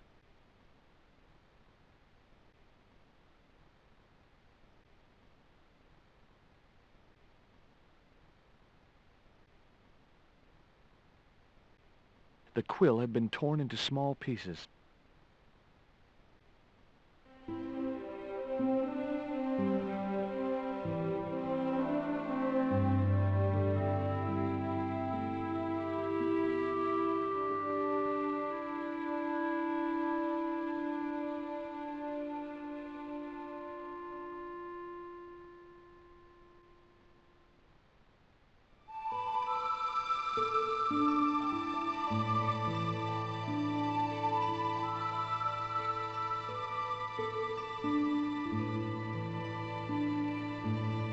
What you got there? Hey, this is just what you need to make a fly.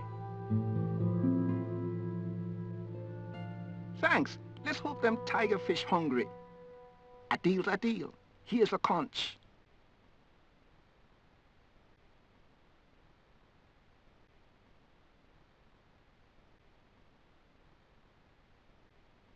It was the conch shell that Rio had given me.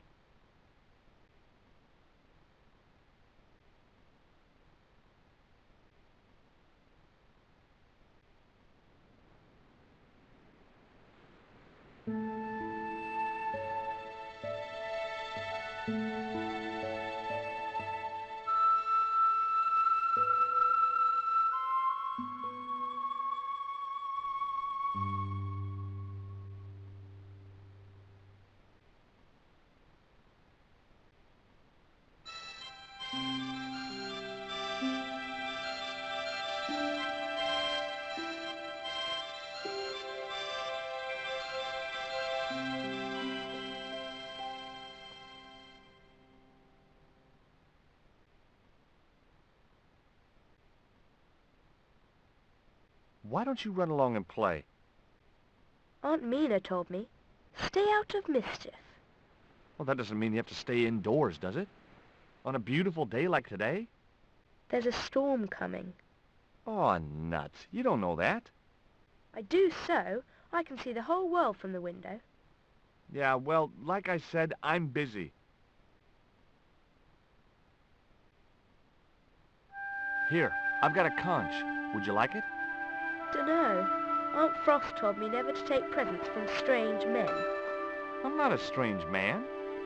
Then why are you called George, George? That's a stupid name. I'm not called... Look, conch, pretty. Swap for the cross, yes or no? Right, this thing's going out the window. Okay, we'll do swapsies.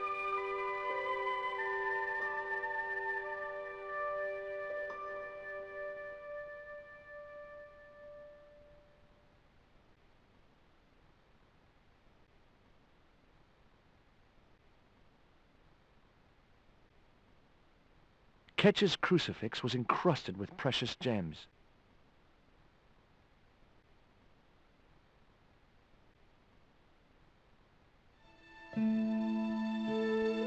Ketch's cross slipped snugly into the penholder. What you doing now, Jaws? Knock it off, will ya? There's something you ought to know. I don't buy cute or lost puppy. I've put your cross in this little hole in the desk. Why?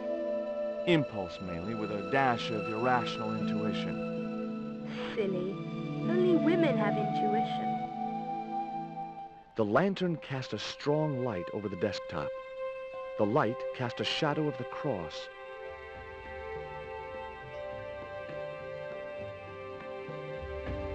And the shadow fell precisely over a small, unnamed island shaped like a skull.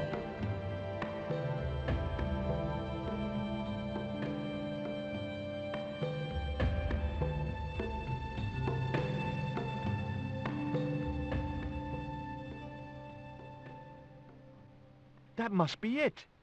Ketch's Treasure Island. Uh-oh. That's Zombie Island. It's a bad place. No kidding?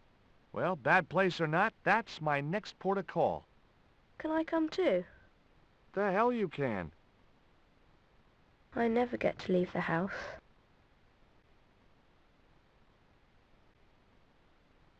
I wasn't going to take the cross out of the holder. Somehow I just knew that was where it was supposed to be.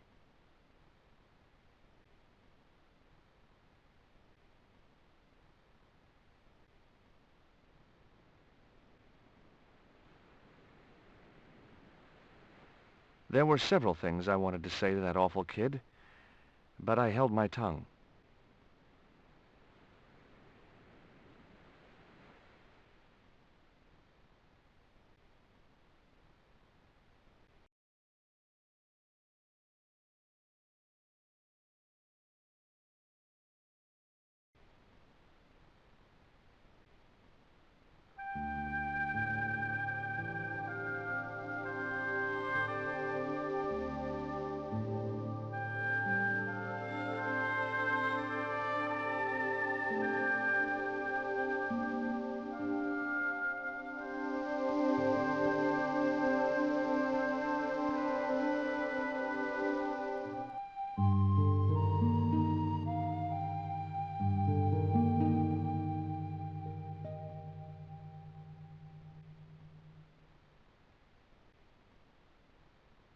Would you take me to, Zombie Island?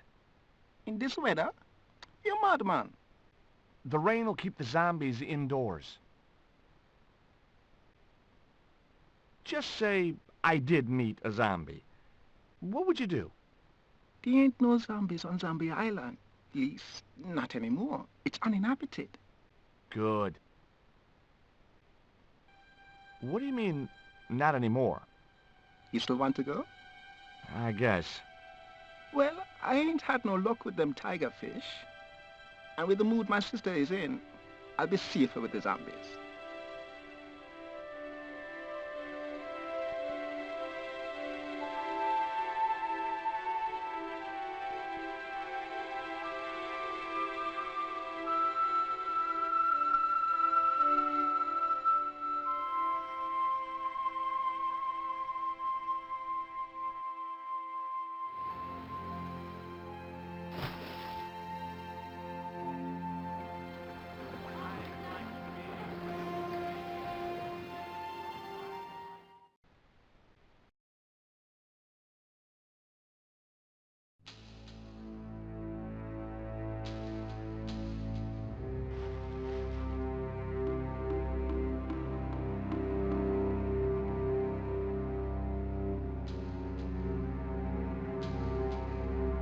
So, this was Zombie Island. Somehow I'd been expecting something more sinister.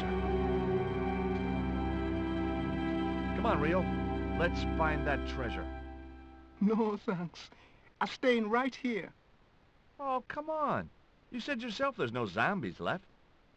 Yeah, but that was while there was a big pile of seawater between me and this place. All me have now is this little bit between the boat and the shore, and I'm hanging on to it.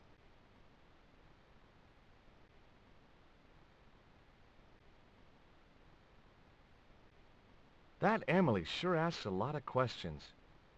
Rest man, this whole Emily business just isn't funny.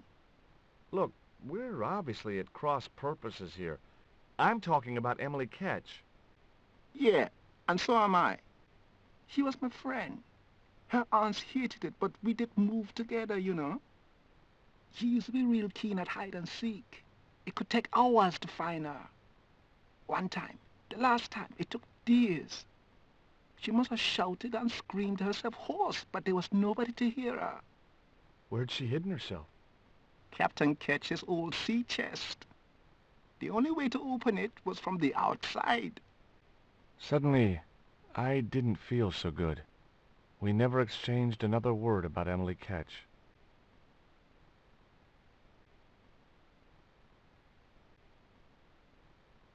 Rio's boat was strewn with fishing nets and tackle. I was quite happy where I was, relatively speaking.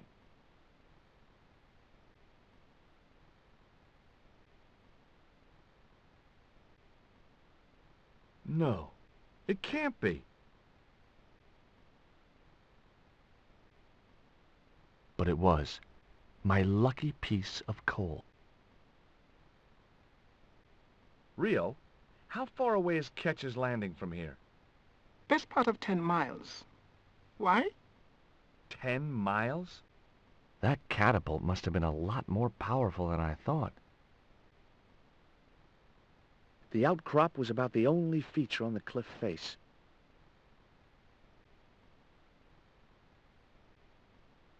The warm Caribbean. The sea looked inviting, but I was here to do a job.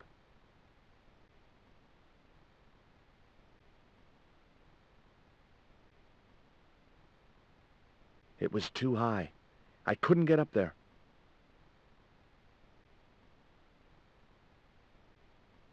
The cliff stopped me getting off the beach.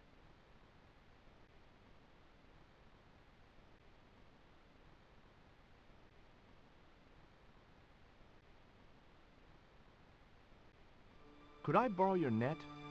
Yeah, man, no problem.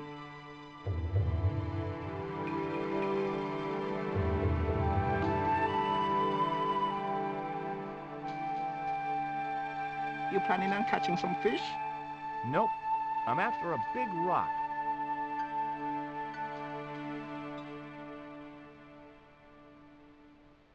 It was Rio's fishing net.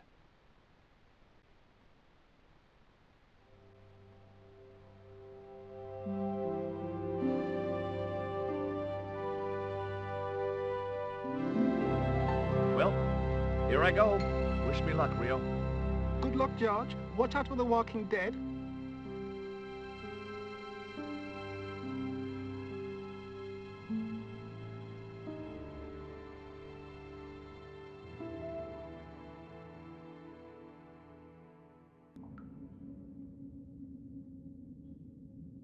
I stumbled down dark stairwells for what seemed like forever, until suddenly I found myself, wow, in an abandoned London Underground station.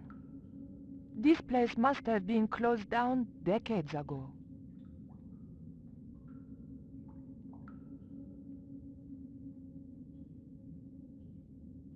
LBS? Lubes? What are lubes? The machine wasn't about to weigh me for nothing.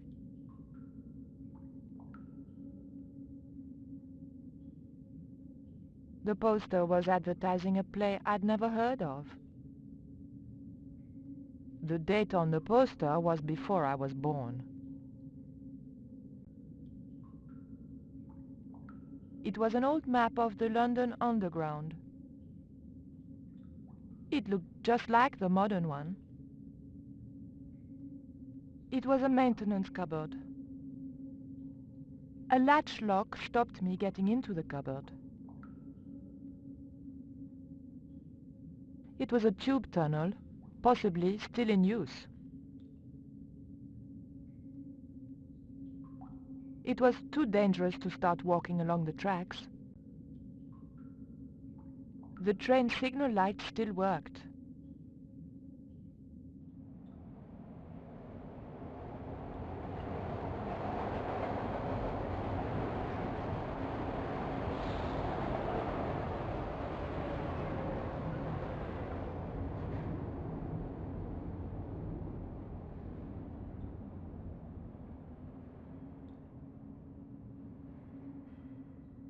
A pile of old railway sleepers was blocking the platform. I'd probably break my neck if I climbed over the sleepers, or worse, a heel. It was an old ticket machine. A sign read, "Tickets 3D."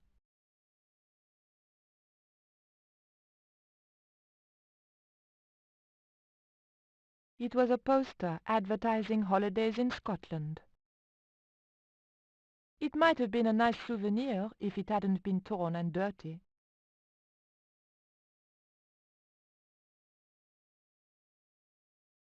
"1D only" was embossed below the coin slot. Something protruded slightly from the slot. A flap covered the tray into which the machine dispensed chocolate bars. The tray was empty. It was a cup which caught rejected coins. The cup was empty. 1D only was embossed below the coin slot. Something protruded slightly from the slot. The slot was much too thin for my fingers.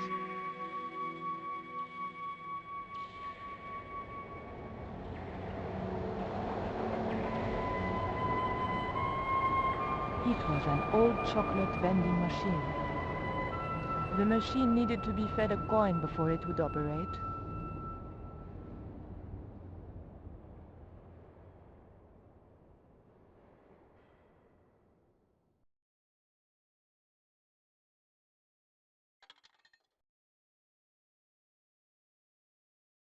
I pushed the hair clip into the slot and whatever was stuck there disappeared into the machine.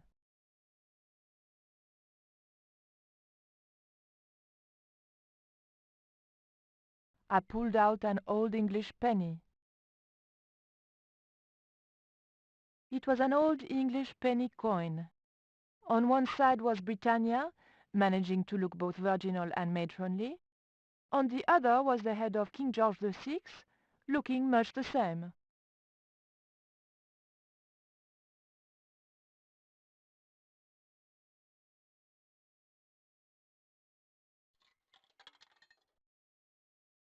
An ancient bar of chocolate dropped into the tray at the bottom of the machine. And as a special bonus, the penny dropped through to the reject pocket.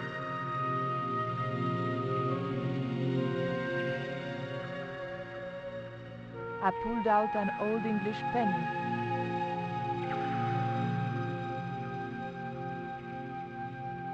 I took the ancient bar of chocolate.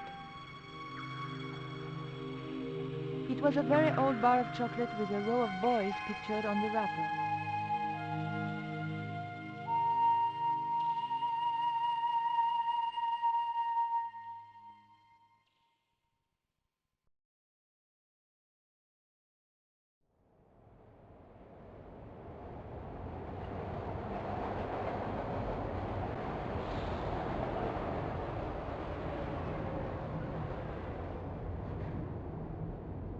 The ghost obviously didn't want to talk. Perhaps it was shy.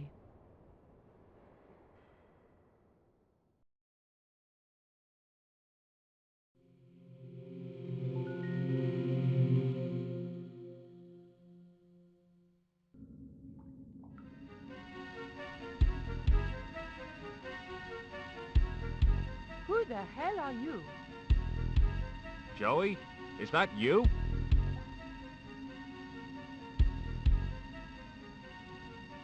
Oh, I remember you now. Hey, listen, don't go near that hole. Nobody tells Robert Foster what to do, lady. You don't understand. I've played this game before.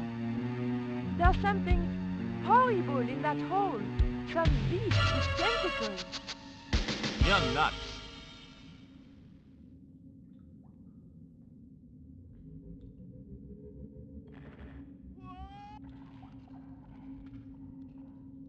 They don't make animations like that anymore.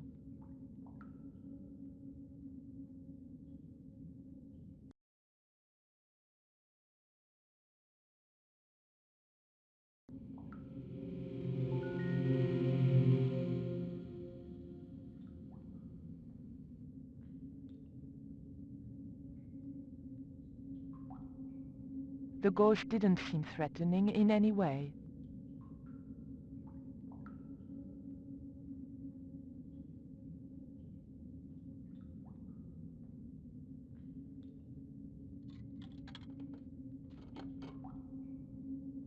I put the old penny into the slot, the needle twitched rustily, and the machine spat out a card.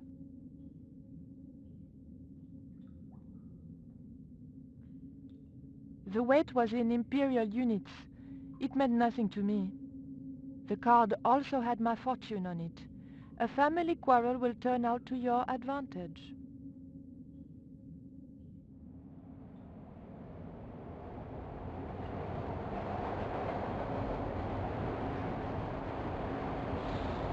It was a maintenance cupboard.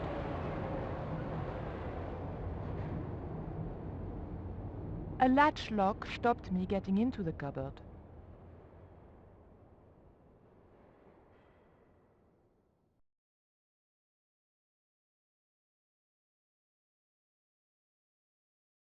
The blade of the dagger just fitted between the door and the soft wood frame.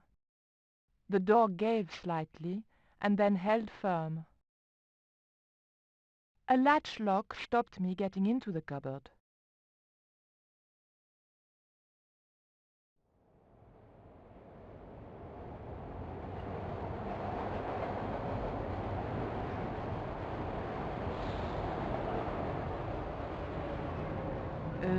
Non.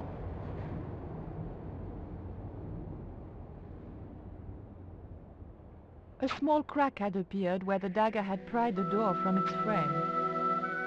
Through the crack, I could just make out the latch which stopped the door from opening.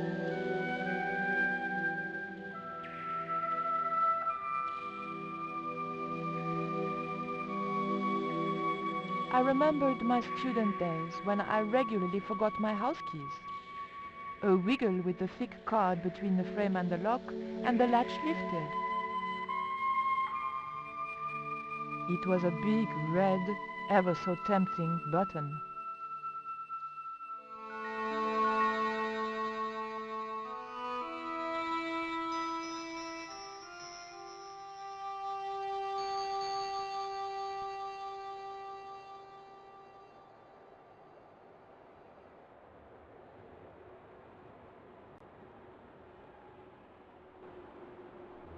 The train was my ride out of there. I could worry about not having a ticket when I got to the docks.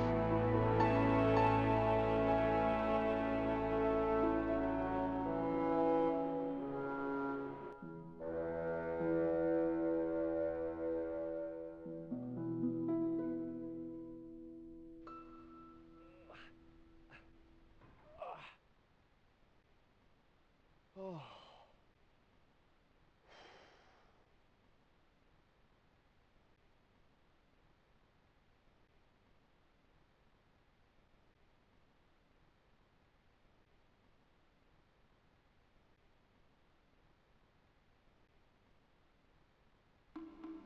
The path led off towards the center of the island.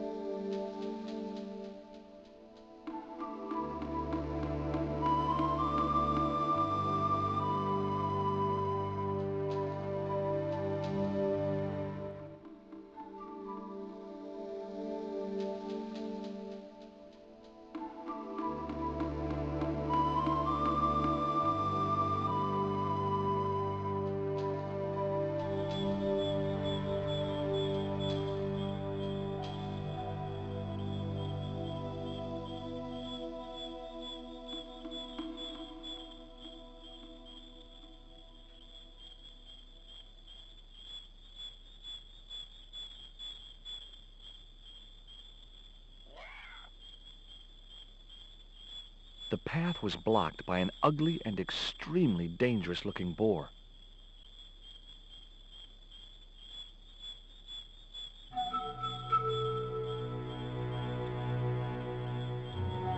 The boar's expression said, "Forget it, Stobart."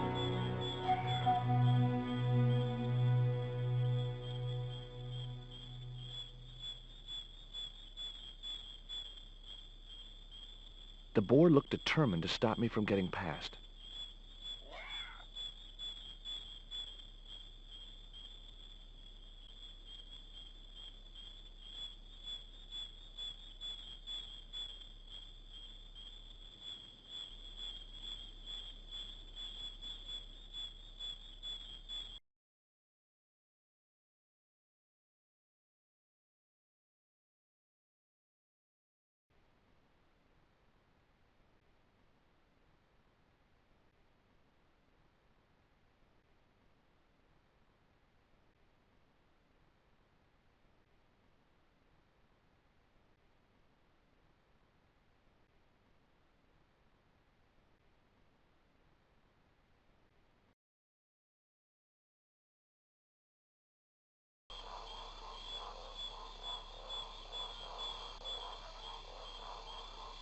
A clump of reeds grew out of the stinking swamp.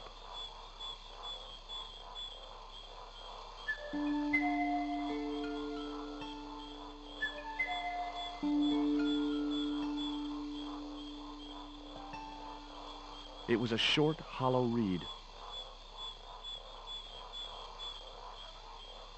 It was a stagnant swamp. Nothing, I mean nothing, would possess me to step into that swamp.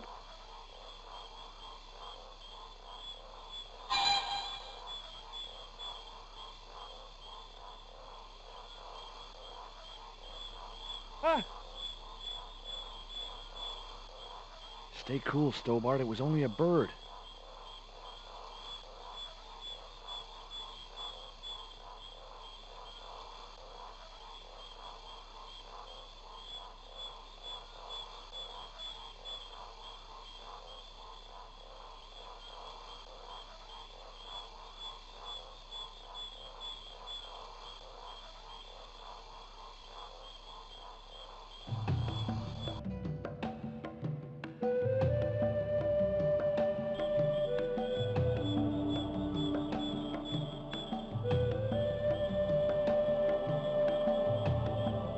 There was something in that hole beneath the rock.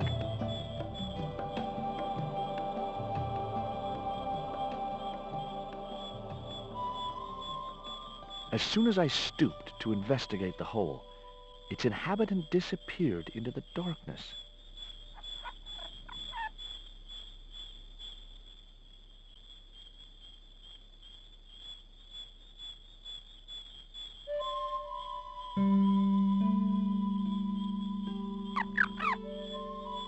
The end of the reed had been neatly bitten off. Now I knew what was living in there. A long-toothed, snarling, furry wild thing.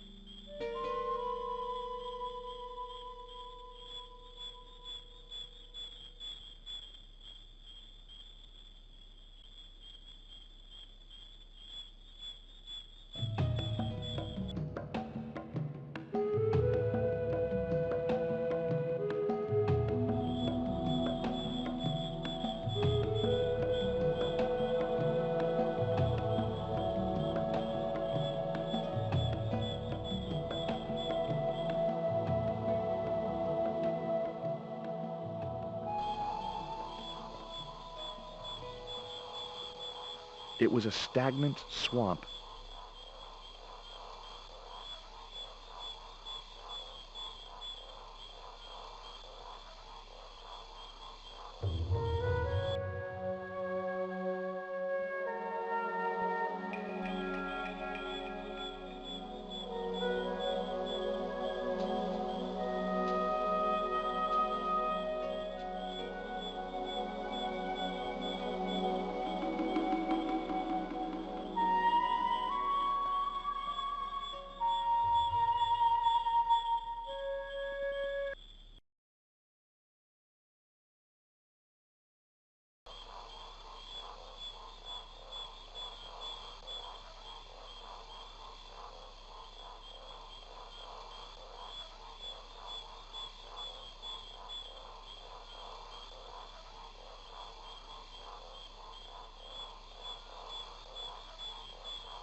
The dart fitted snugly into the reed. Great. I was tooled up and dangerous.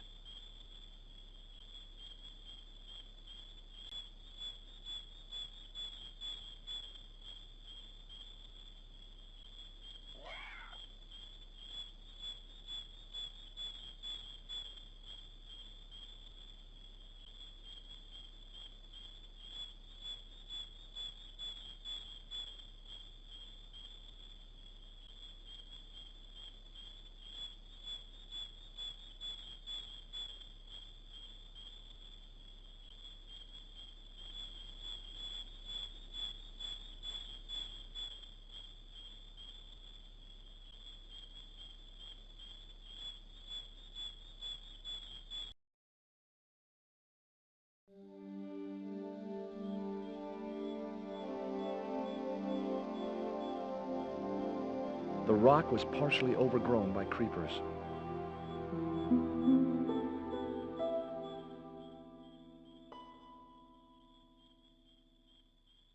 The creeper just came away from the rock as I pulled it. The creeper lay on the ground, looking pretty crept out.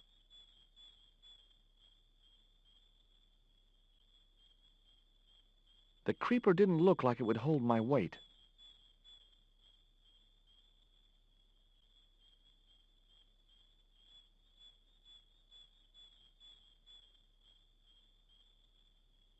No good. I'd have to be bitten by a radioactive spider before I stood any chance of getting up there.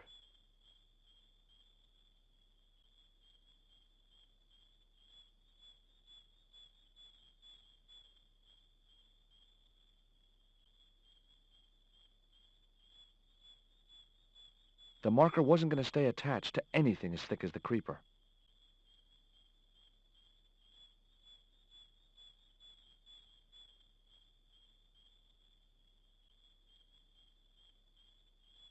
The net attached easily enough to the creeper and seemed secure.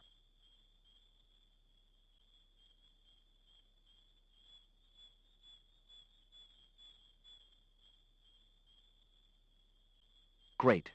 I'd created some sort of creeper marker fishing net assembly. Sometimes I terrify myself with my creative genius.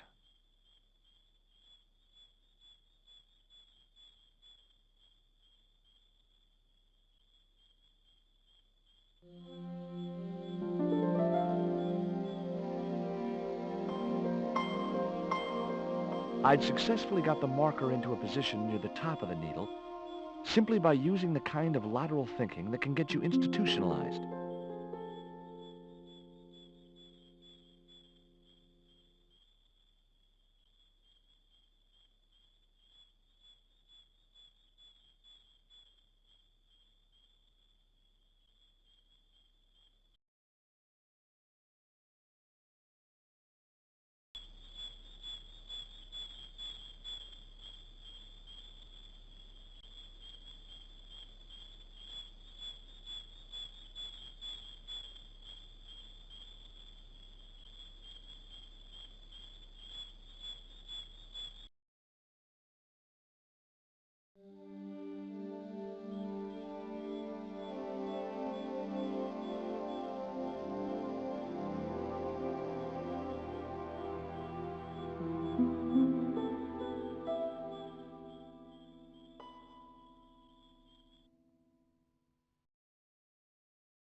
Hold on. I've been here before, haven't I?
Initials had been carved into the rock.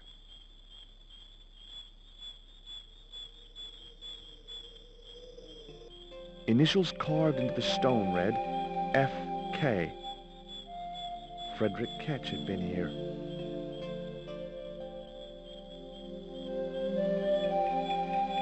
Three shallow holes had been made in the rock. Joining the dots would make an equilateral triangle.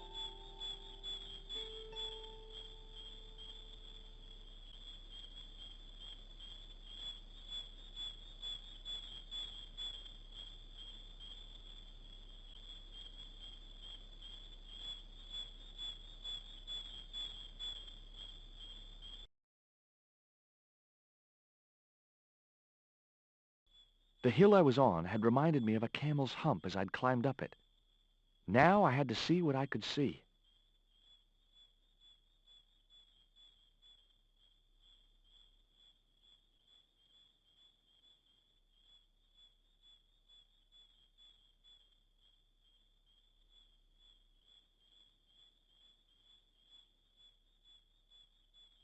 It was a good cave for hiding treasure in. Shame about the flooding problem.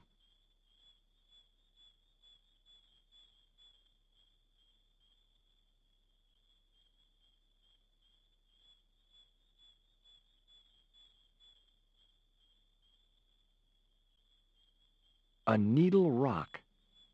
Eye of the needle?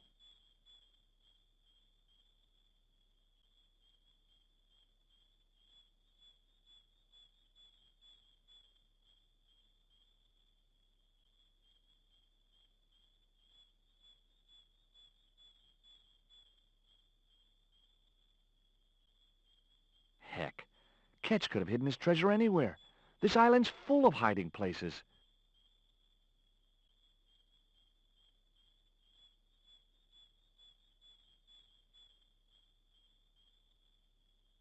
It was the marker which I had raised up the needle of rock. I could see the marker I had fastened on the rock down in the forest. And right in line with it, the rock I was looking for.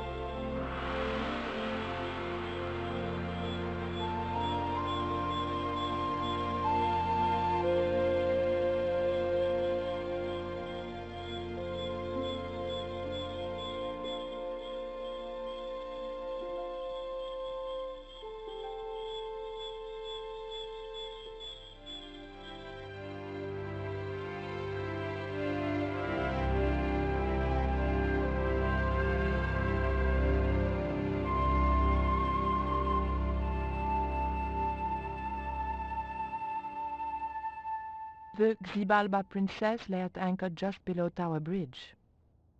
I knew I'd found the right ship as soon as I saw Pablo at the rail.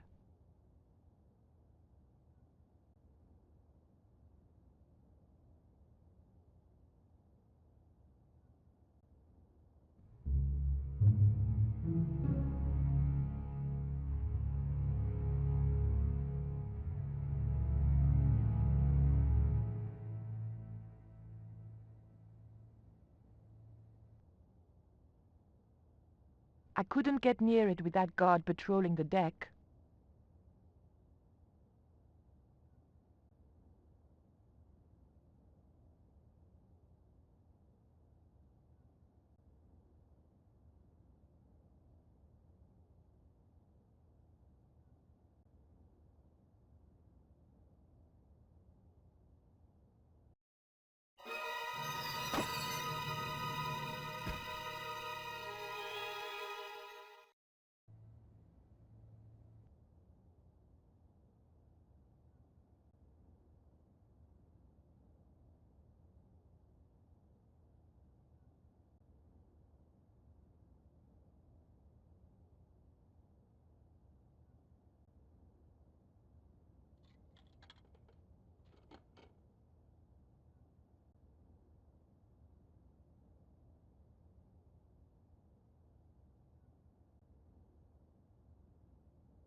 got you.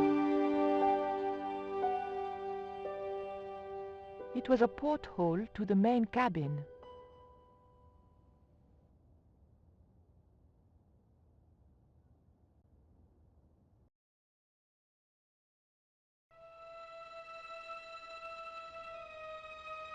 But the collar woman was there.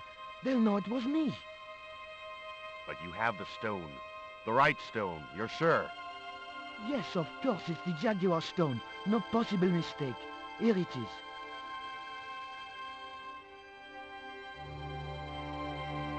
Garzak, please. The police will be looking for me soon. You're going to get me out of the country, aren't you? Stop your whining, Oubier. Do you have any idea what this stone symbolizes? I thought you just wanted it to frighten the natives. Fool. I intend to cast this stone into the sea. But why? It's unique. Exactly. With it gone, the Mayan priest's plan to destroy Tezcatlipoca cannot succeed. I can assure you that Tezcatlipoca is a mythical figure. Such a small mind you live in. Tezcatlipoca is real. I have seen him in my dreams. We have spoken of his plans for this world. We have spoken of your part in these plans. My part? He told me you would be useful. He told me how to crush your spirit by turning you to drugs. My wife died. You know that full well. She was my world, my everything. And now, you are no longer useful.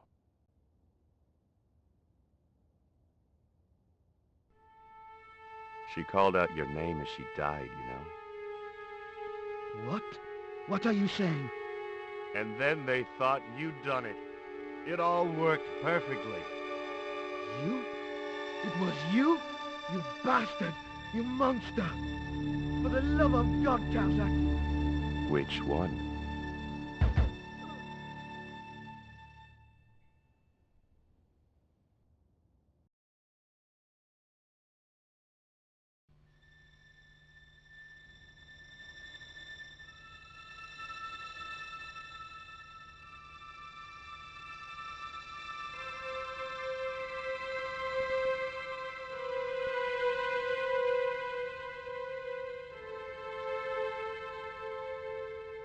Oubier lay sprawled across the table.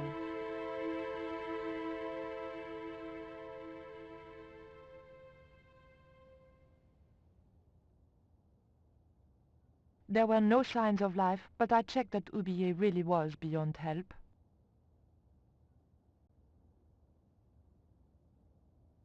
It was the Jaguar stone that Oubier had stolen from the museum.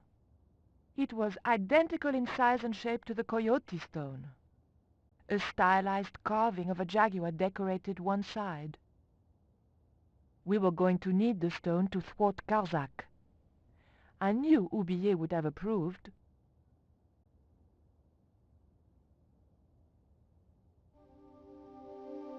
It was the Jaguar stone, all right.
Pirates?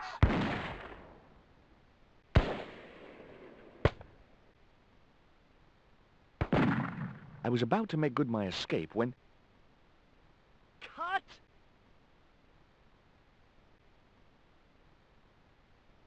Who the hell are you? I can explain everything. Don't bother.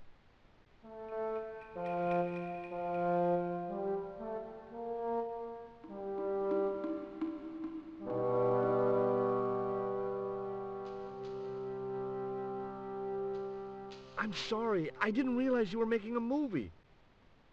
So who are you? Stobart. George Stobart. 2 B's and 2 T's. It's okay, Mr. Hawks. He wasn't in the shot. Hawks? This had to be Carlton Hawks, the newest enfant terrible of Tinseltown. I'd read about him. Mailroom boy makes good.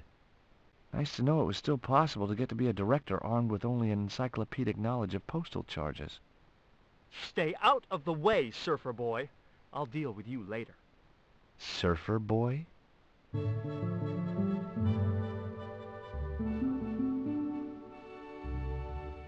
The great director. Well, that's what his pose was supposed to say. He reminded me of Ed Wood. It was a camera mounted on a precarious dolly, or whatever they call them. It was the cameraman. He was a middle-aged man with a pock-marked face. It was a plate of buns.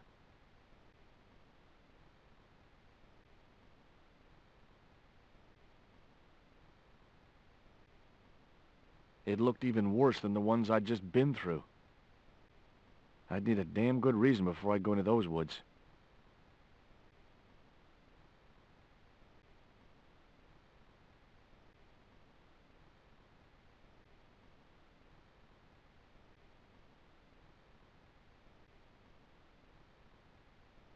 It was a plain pancake. There was a pot of delicious-looking maple syrup on the table.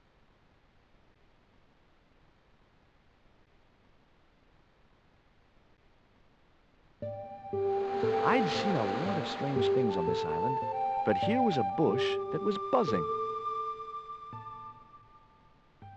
It was a woman with huge boots and an impressive cleavage. The kid looked more like a common street punk than a movie star. For some reason, the makeup department had given him a liberal sprinkling of zits.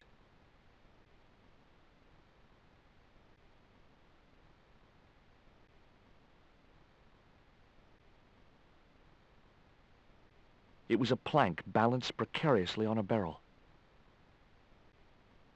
I wasn't going to upset Hawks anymore by tampering with his props. More Davy Crockett than Long John Silver. I didn't think Hawks would want me roaming about in the stockade.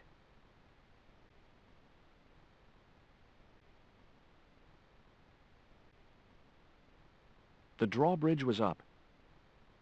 I couldn't see any way of lowering the drawbridge, or any reason for wanting to.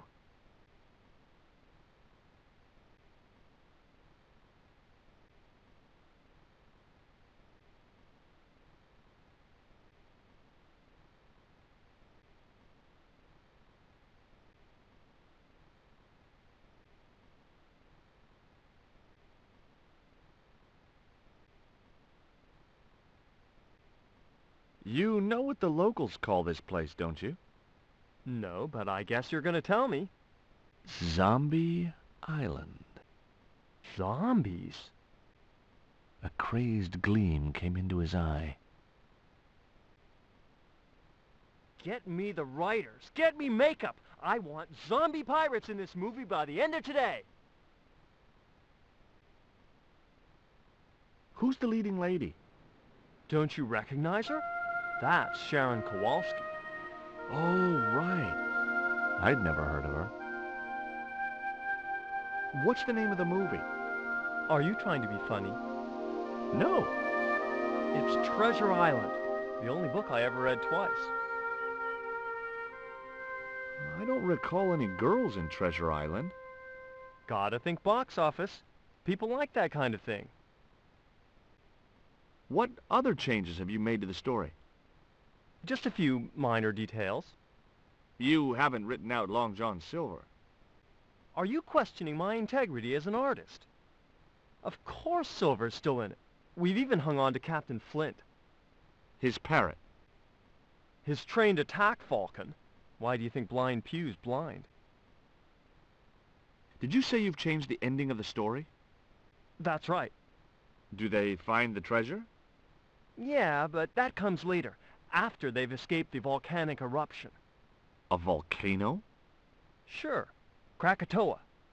All the millions spent on a movie, and nobody thinks to buy an atlas. Who's playing Jim Hawkins? Haiku McEwen. Oh, don't tell me you've never heard of him. I don't go to the movies too often. Jeez. Haiku is only the hottest teen star in Hollywood. That's why we're on such a tight schedule. Gotta film the close-ups before he hits puberty.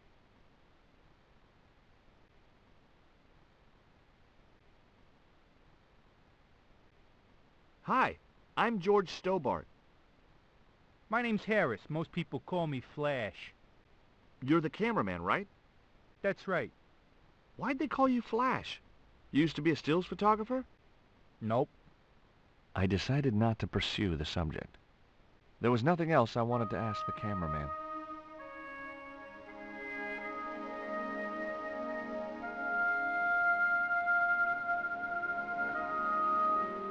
Hi, George Stobart. Hello, mate. You're English, right? Blimey, you don't miss much, do you? Bert Savage. Have you seen what the caterers laid on today? Buns and pancakes. That's awful. It's an improvement on yesterday. The buns are stale, but the pancakes are bloody lovely.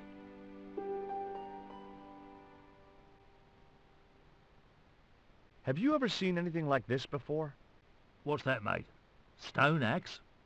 No, it's just a piece of polished stone. Very nice indeed. Shine it up a bit, you get a few bob for that.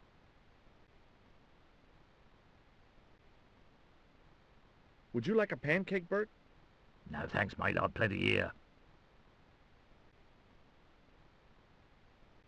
Do you want to try some syrup with your pancakes? No thanks, mate. I've got to watch my waistline. Would you like a pancake, Bert? No thanks, mate, I've plenty here. Did you ever meet Bertrand Oubier? Meet him? No. I saw him a few times, though. He didn't like his wife being in films. Do you think Oubier murdered his wife? I wouldn't be surprised if he did. Mind you, there were plenty of people who could have done her in. I thought the public loved her. Yeah, but people who knew her saw the other side. Did you ever work with Carol Climax? The Dirty Dachshund? I'll say. Flipping princess, mate. I heard she was very beautiful. Mind you, she acted like one too. Ordering this, demanding that. How long have you been in the movie business? Flipping years, mate. Absolutely flipping years. I was in the army before that. Thought to myself, you've been risking your bleeding neck every day, why not cash in on it like? So you became a stuntman, just like that? Nah, of course not. I had to do the training first. What training does a stuntman do? First they told me to stand in the road. Then they rammed me down. Straight up. Drove at me with a car. I couldn't believe it.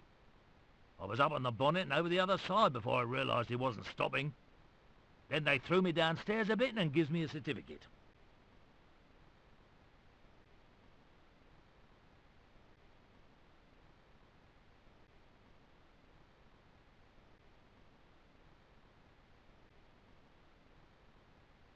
Hey there, I'm George Stobart. Well, hi, handsome. You're cute. I wish it was you playing the lead male instead of that kid. I can't act, ma'am. So what? I bet you can kiss. I couldn't believe I was having this conversation with a real movie star. I found this reed in the swamp on the other side of the island. Oh, yeah? Yeah, and I used it to shoot a poisoned dart at a wild boar. It was a real-life drama, not just a scene from a movie. Right. She was having trouble with the whole real life is not a movie concept.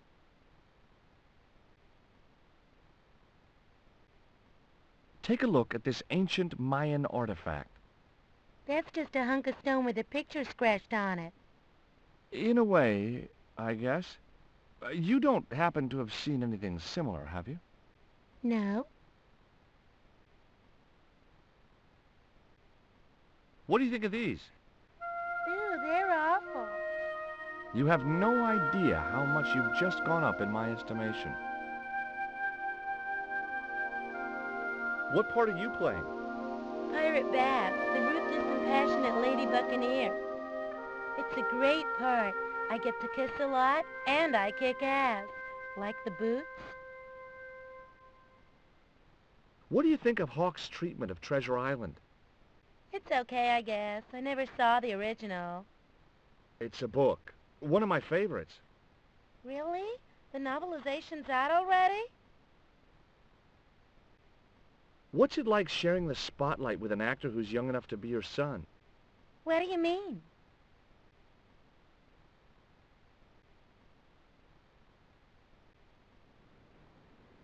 Hi there, George Stobart. Uh-huh. Yeah. Haiku McEwen. You're playing Jim Hawkins, right? Jimbo. I had Mr. Hawks change his name. Jimbo Hawkins, right. I may not be making millions of dollars, and I may not have thousands of nubile, if uncritical, young women lusting for my body, but I've got something that you haven't. This small piece of coal. Man, you're getting freaky on me. Is your name really Haiku? Yeah. It was my mom's idea, okay? When I was born, I was so small and perfectly formed I reminded her of a Japanese poem. Well, I guess it could have been worse. She could have called you Limerick. That's my middle name. Did you always want to be an actor? I don't think of what I do as acting, man. You're not alone. It's more like I'm the voice of my generation. What I'm saying for the kids on the street. Which is what? I'm crap, I'm going nowhere? Huh? What are you saying, man? Stobart, get out of shot. Positions, everybody. I'll get a flip chart and explain it to you later, Haiku. Haiku, baby, are you ready? Okay, man. Which scene is this? You've been captured by Silver's accomplice, Pirate Babs, who's fallen in love with you. That whirring sound you can hear? It's Robert Louis Stevenson spinning in his grave. Okay, people. Top of page 76, Sharon. What about my big speech? It's been cut. Everybody ready? Up to speed. Quiet on the set. Okay, let's make magic. Oh, please. And action!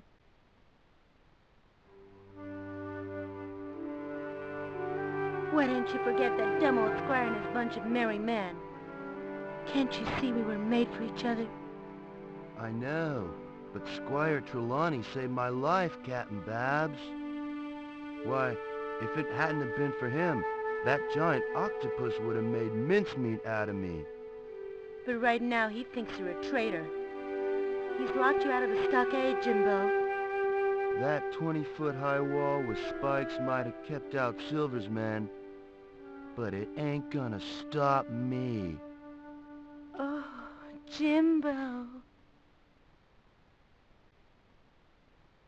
And cut! Good heavy breathing, Sharon. Natch, I'm a pro.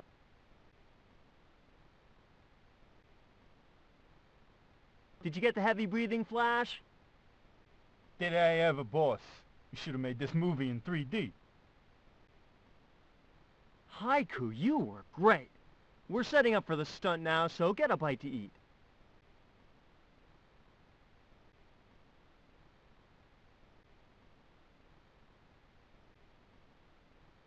Savage, on set, damn it.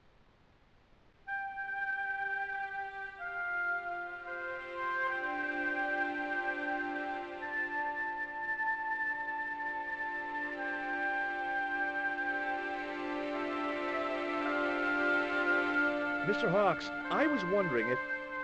Not now. I got a movie to make. Time for the stunt, Savage. It's a short run, bounce on the plank, and somersault over the spikes and stockade wall. Do what? Plank, spikes, wall, over. Easy, a child could do it. At my age? You must be joking. I could replace you, Savage. Yeah, with an arthritic baboon. Replace me? Lummy, this could be the last stunt I ever perform. I need to think about this. Get myself in the right frame of mind. A suicidal one would fit the bill for that stunt. Fine. You do that. In the meantime, we'll break for lunch. Oh, great. I'm famished. Stay right there and meditate, Savage. Tight-ass little git.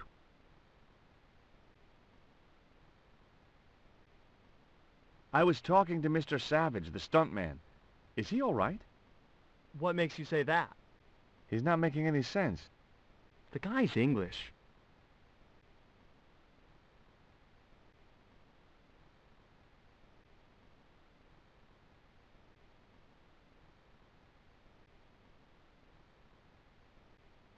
Would you like a pancake, Bert? Don't mind if I do.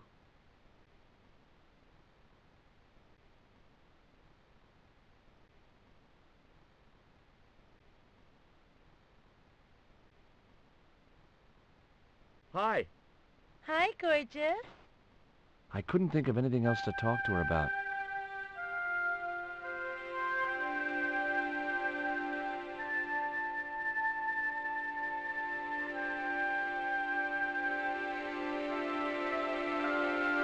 What do you think of Haiku McEwen? What's to think? The kid will have earned more by the time his balls drop than I'll earn in a lifetime. Good luck to him.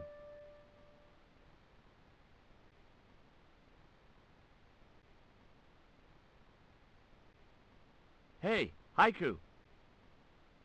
Yeah, man. There was nothing else I wanted to ask him.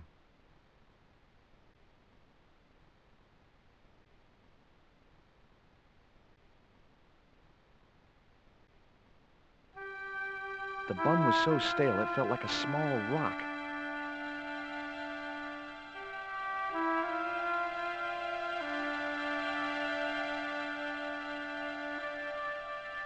It was a stale bun which could easily have passed for a rock.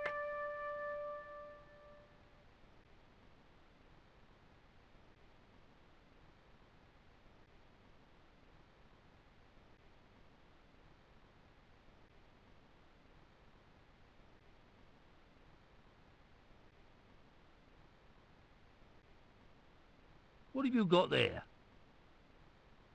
Another pancake, Bert? Yeah, go on. The pancake oozed maple syrup all over Bert's chins. You put bloody syrup on that pancake. Now it's messed me all up.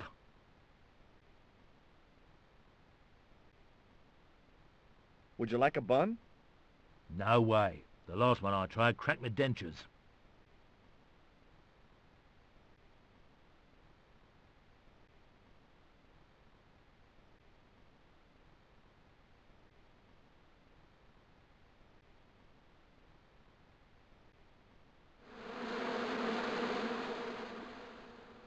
Those hornets were not pleased.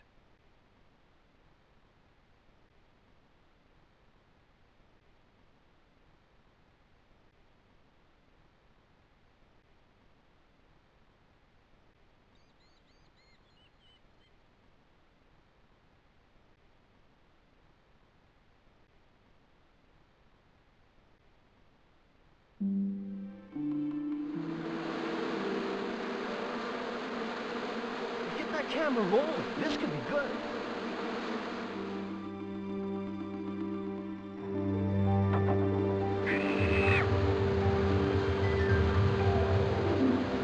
Cut and printed. That was brilliant, folks.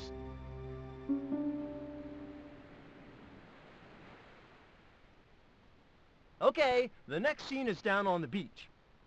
This is where Hawkins finds the treasure in the Cave of the Crabs. Would those be giant killer crabs by any chance? Giant mutant killer crabs with attitude.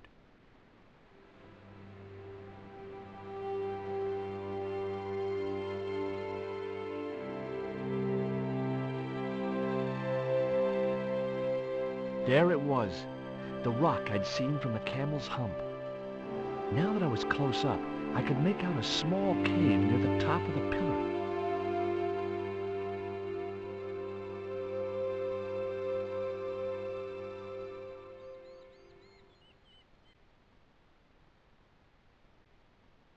Hey, you! Trouble! Who, me?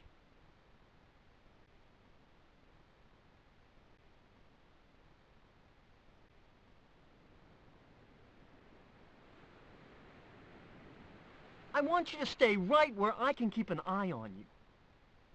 I'm not one of your lackeys, Hawks. I go where I like. Not here, you don't. The movie company has rented this island for the duration. You're trespassing. Do as you're told or you're gone. The truck carrying the camera had sunk into the wet sand.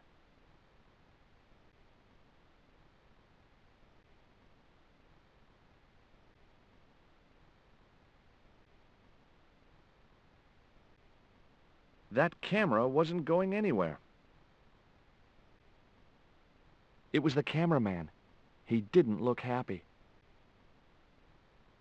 It was a portable movie camera. Poor old Bert looked in a bad way. Wasn't a surprise, considering what I'd put him through at the stockade. It was Carlton Hawks, the megalomaniac director. The little tent was like a canvas outhouse.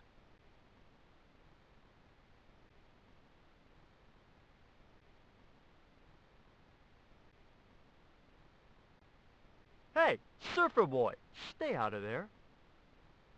Oh, what is it this time? That's the wardrobe tent.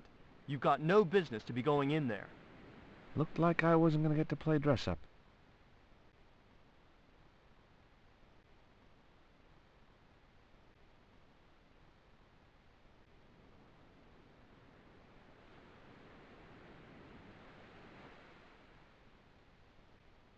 You don't look happy. Why should I be happy? Look at that cave. It's supposed to be where the treasure is.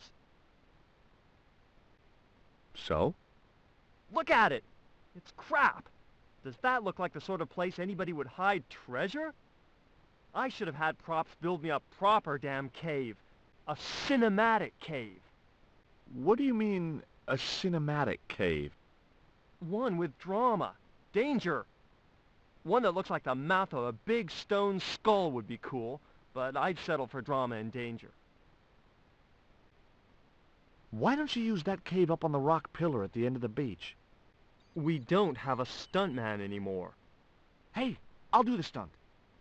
I appreciate the offer, but if you fall, you'll sue us. No, I won't. Everybody hear that? I heard it. Good enough, we're covered. Got any experience? Death-defying leaps, desperate fistfights, getting caught in explosions, you name it.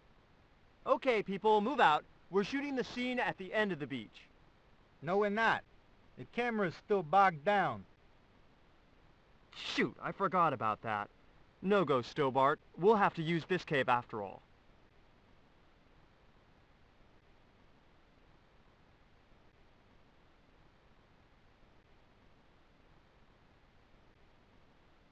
Hi, Bert. Don't you eye me. Fine friend you turned out to be. What's the problem? Huh. I've had a great idea. How about you dress up as Jim Hawkins and climb up to that cave over there? What cave? That cave? You must think I'm balmy. I did me back in being chased by them hornets over that flaming stockade wall. No way am I going up there. Well, that narrowed the field. What films have you worked on in the past? Remember Death Stalker of the 10th grade? The psychotic biker what crashed into the school bus? That was me. Or what about They Prayed to Satan? I was the bloke in the hospital scene. You know, the one who caught fire, fell through the flipping skylight. I don't think I caught those. Must be cool getting to travel the world like this. Yeah, nice here, innit? My Beryl used to love the seaside. Day out at Clacton, bloody smashing. A pint of jellied eels washed down with a bottle of brown. Quick feel on a big wheel and a stroll around the town. Course, them days, you could live like a flipping king on 10 bob a night. Tombola, frothy coffee at the cap of the prom. You know, I don't have the faintest idea what you're talking about. Look, Bert, what's wrong? You got a bloody nerve. If I didn't know better, I'd have thought you gave me that pancake just so them hornets would go for me. Oh, Bert, you've wounded me. How can you think that? Well, by looking at the evidence. I don't know why you still want to be a stuntman anyway. 'Cause it's all I know, isn't it? If I don't do this, what do I do? Well, how about being a stunt coordinator? Being a what? You stand around in a big jacket and a baseball cap, telling the stunt people what to do. I can do that. Hey, you've done the job for years and you're not dead. That's gotta be good for morale. Well, I dunno. You get your own megaphone. I'll do it. George Stobart, international adventurer and roaming careers advisor. What's it like to work with Carlton Hawk? Flipping misery, mate.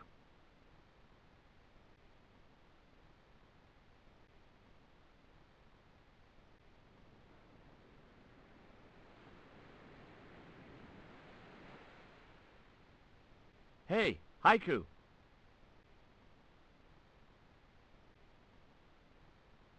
Yeah, man. There was nothing else I wanted to ask him.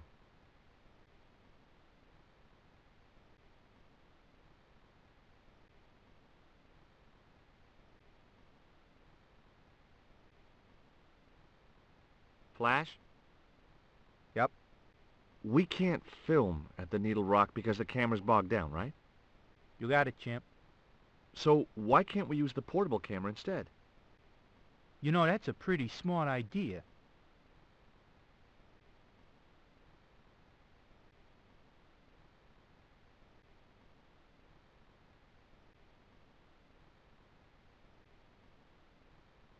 I've been talking to the cameraman. He's got a portable camera. So? So you can use the cave in that rock pillar at the end of the beach. That's a dramatic cave if ever I saw one. We ain't got a stabilized harness for it. The camera'll wobble. Did D.W. Griffiths have a stabilized harness when he made Birth of a Nation? You're right, damn it. Hitchcock, Wells, none of them needed one. For crying out loud, Sam Raimi stabilized his camera on a plank. Props, get me a plank. We're gonna wing it. Hot dog, we're gonna do a cinema verite pirate movie. George, get to wardrobe. We're gonna make you a star. On my way.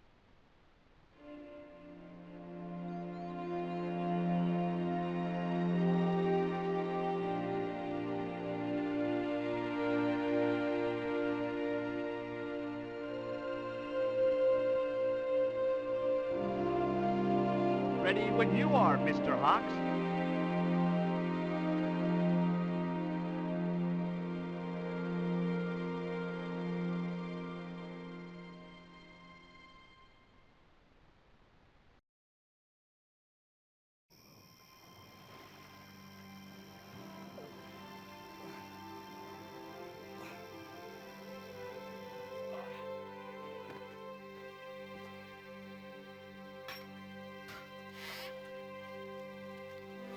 It was the stone which Ketch had captured from the Spanish.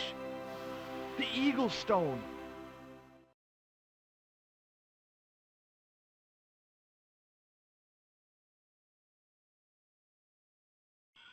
I returned to Quaramonte and found that Georges had left a message with Conchita.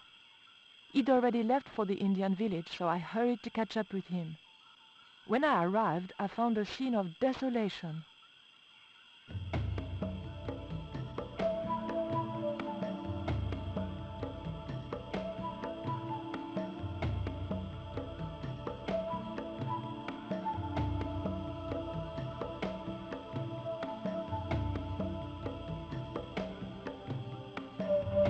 These sunglasses are Georges.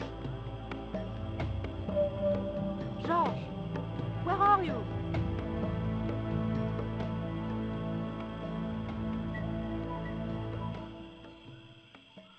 Titipoco, I'm almost glad to see you.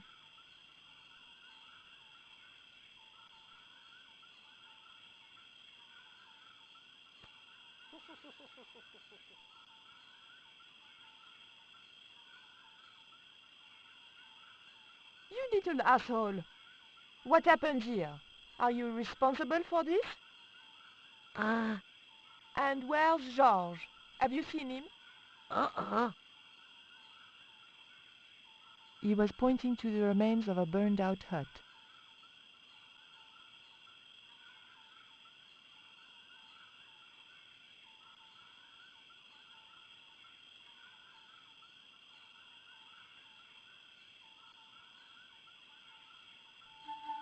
These are Georges' shades, right? Has he been here? Georges! Where is he now?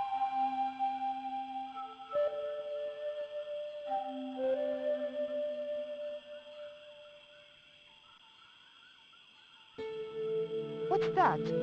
It looks like the stone we bought from Paris, but it's different. Yes, it has a carving of an eagle. That clinches it. Georges must have found this stone in the Caribbean and managed to hide the stone when the village was attacked by Carzak's men. I hope to God that Georges was all right. Where's Georges? Georges has been here, right? He was pointing to the smoldering remains of a hut.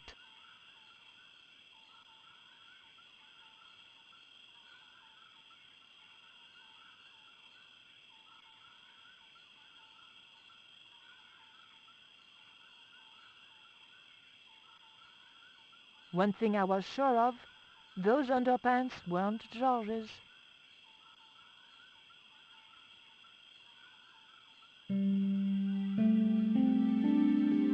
Maybe Georges can make use of these.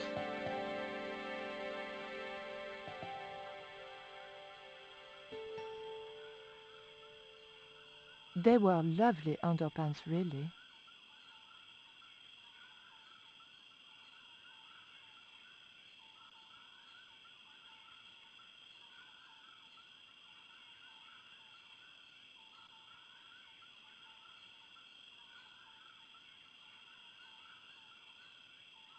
There was nothing I wanted to ask him.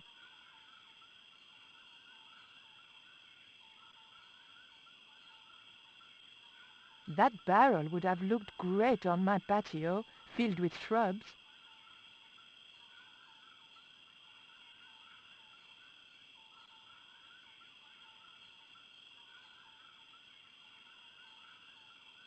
I was sure Titipoco wasn't pointing at that barrel.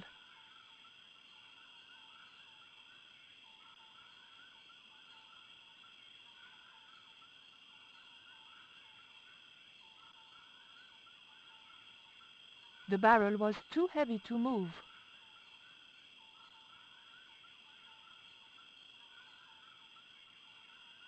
It was a very hot and blackened stone.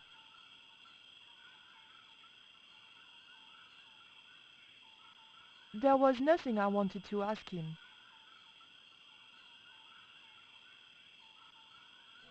It was too hot to pick up. It was a smashed lantern, probably the cause of this destruction. I didn't need the lantern since it was still daylight. Besides, it was broken.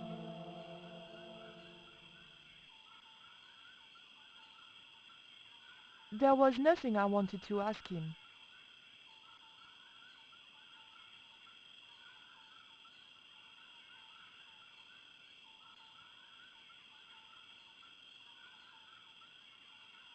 I just didn't have the strength to tip that barrel.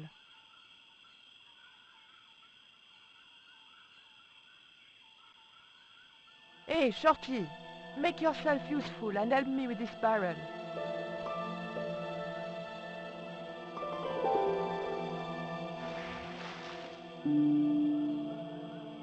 Thanks.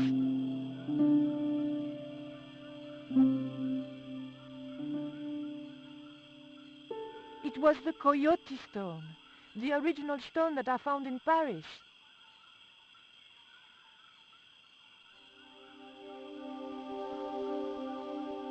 I had the Coyote and Jaguar stones. Titipoco had the eagle. According to the shaman, that's all we needed to deal with Tezcatlipoca.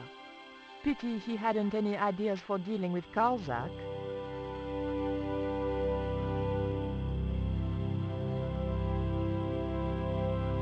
What is it? Where are you pointing?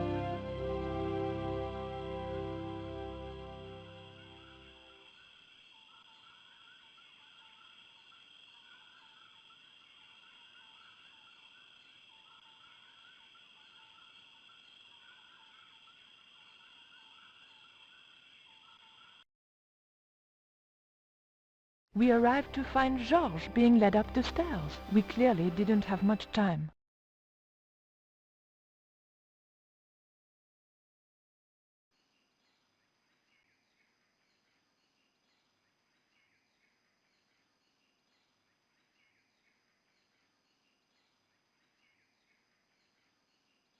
It was a length of strong rope.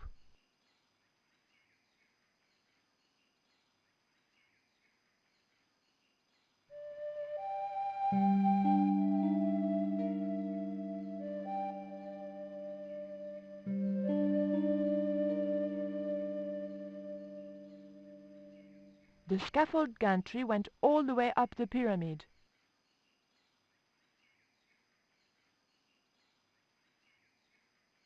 It was Titipoco, my newfound ally.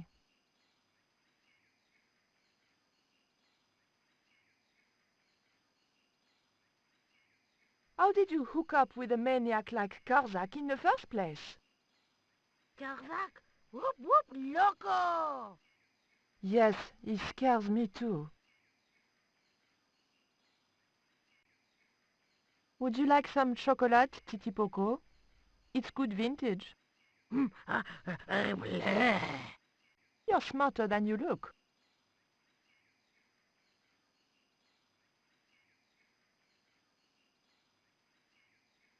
It looked like a fuel line.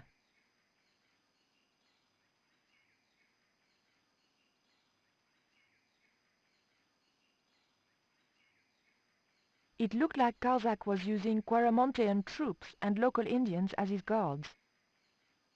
No way did I want to get into conversation with that pack of vermin. There was an unlit torch by the base of the steps.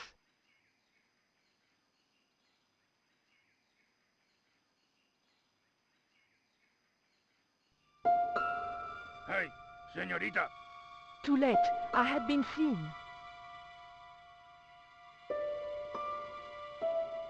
Bonjour, Capitaine. Only Sergeant, pretty one. What are you doing here?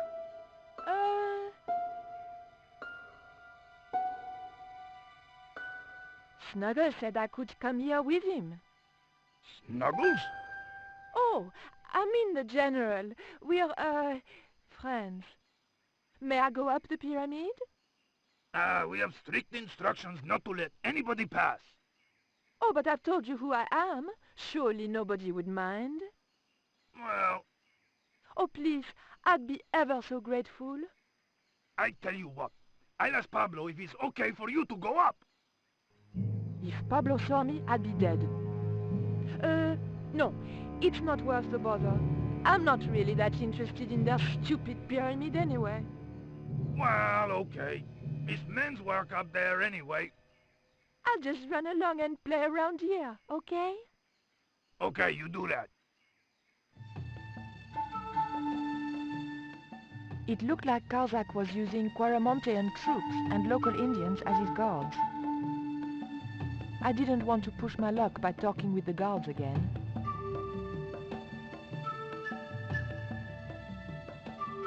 The steps were guarded by a bunch of Karzak's thugs. Those jackals weren't going to let me past.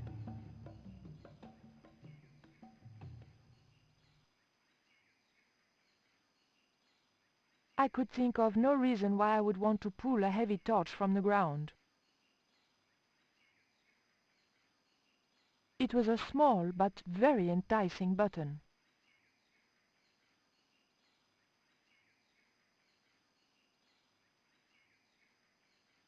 The button didn't seem to do anything. There was a lever mounted on the side of the motor.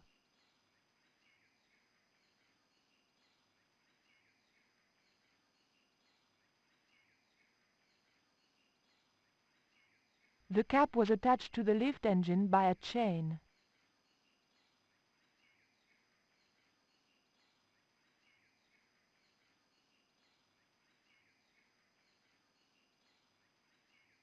The scaffold gantry went all the way up the pyramid. There was nothing I wanted to ask him.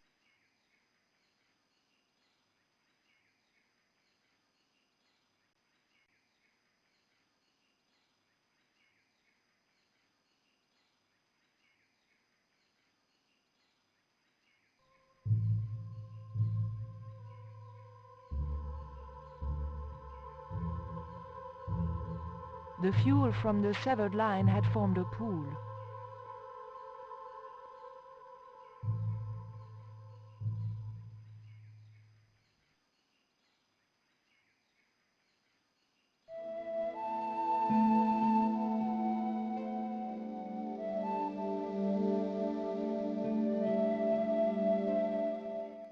Titipoco, I have an important job for you.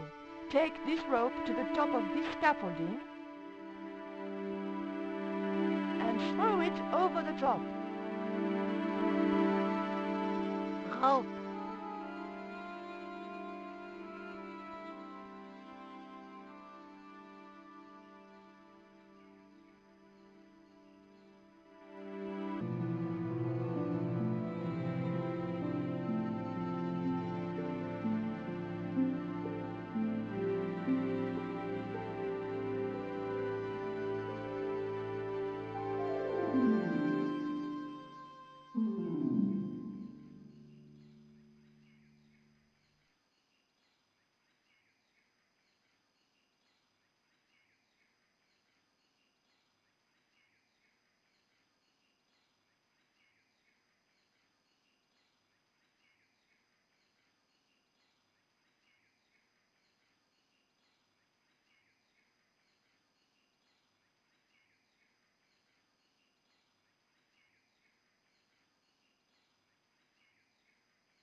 The button didn't seem to do anything. The engine looked like it was supposed to power the lift.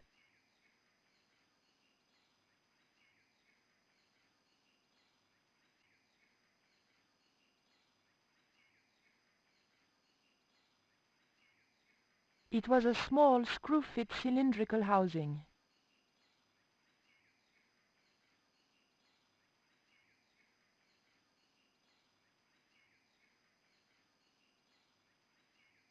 It was a small screw-fit cylindrical housing.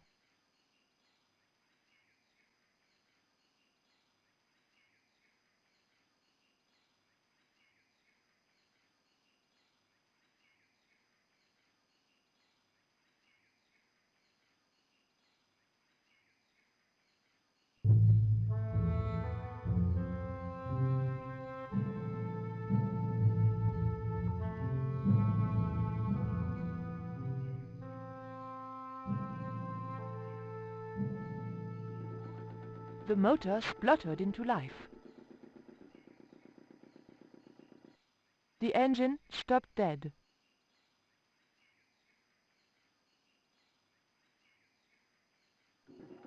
The motor spluttered into life.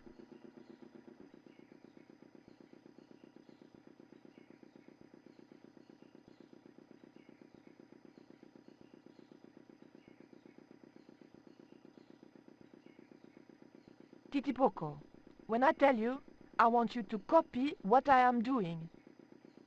Copy.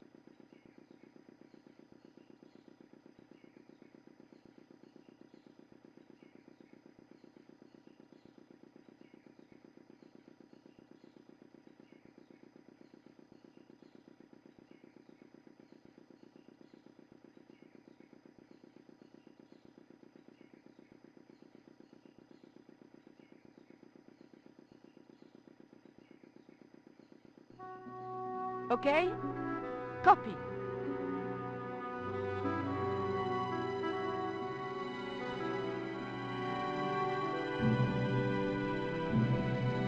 Georges! I realized those bastards were going to sacrifice Georges to Tezcatlipoca. Over my dead body.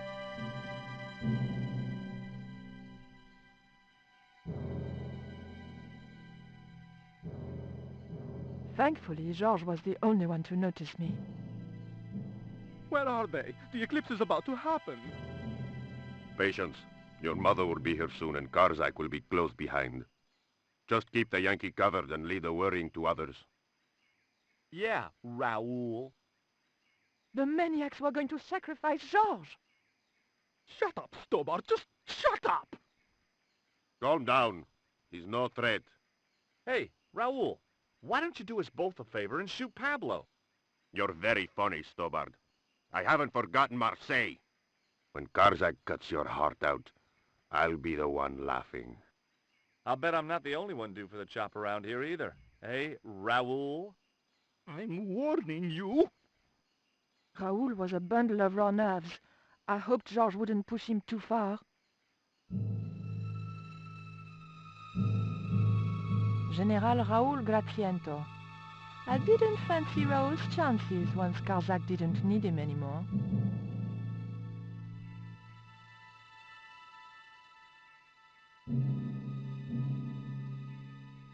It was Pablo, Karzak's right-hand sadist.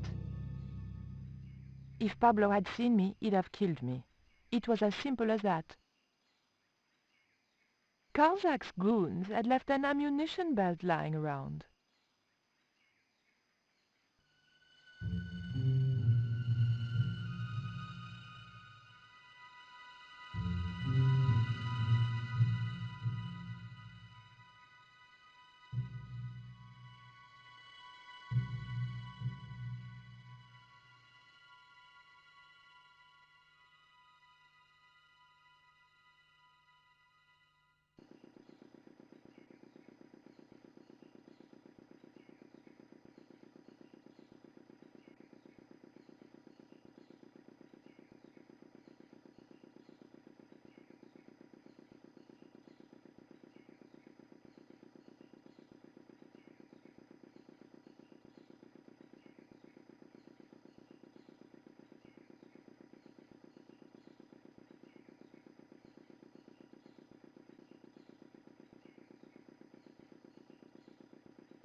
Titipoco, do you still have that lighter gun you pulled on me so amusingly?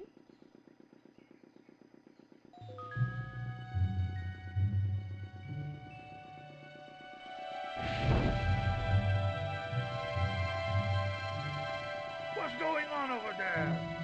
Do you need help, my pretty? Nothing's wrong. I dropped, a cigarette butt. Everything is under control. I'll have the fire out in a minute or two.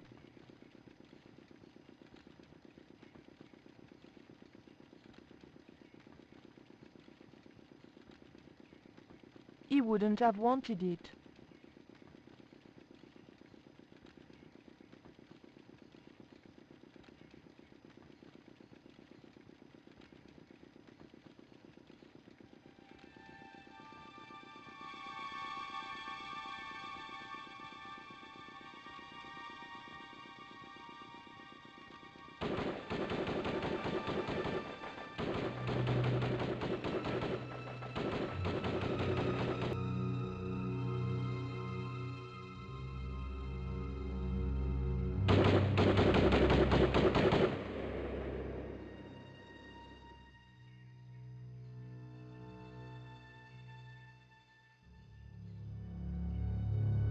What's that? What's happening? Trouble.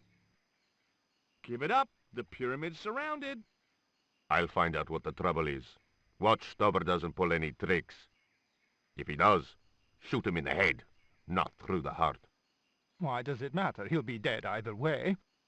His heart belongs to Tezcatlipoca. That's not true. We just had dinner a couple of times.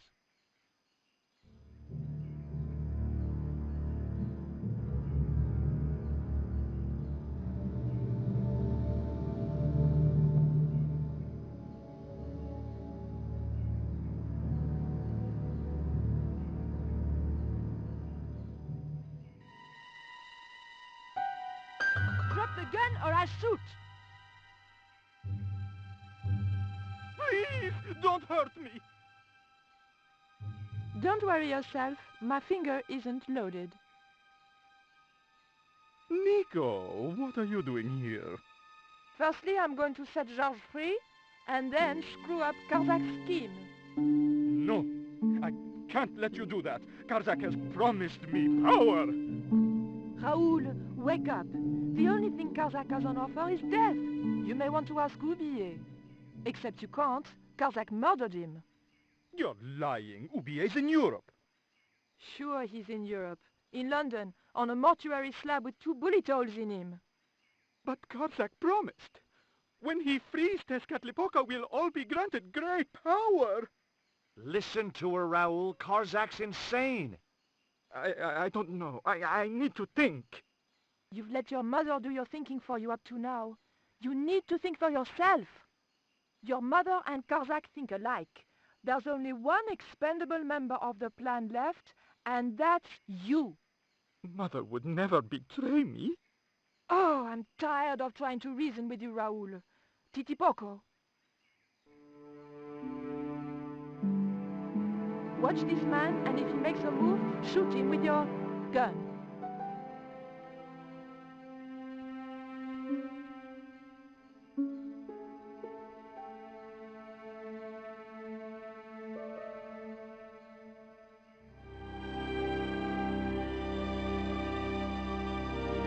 Hold still, Georges. I don't want to sacrifice you by accident.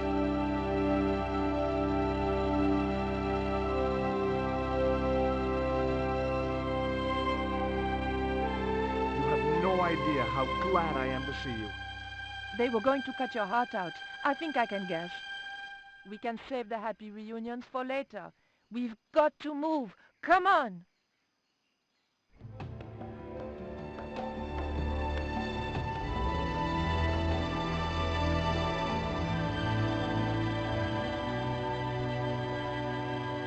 We're safe. This is a dead end. We're toast.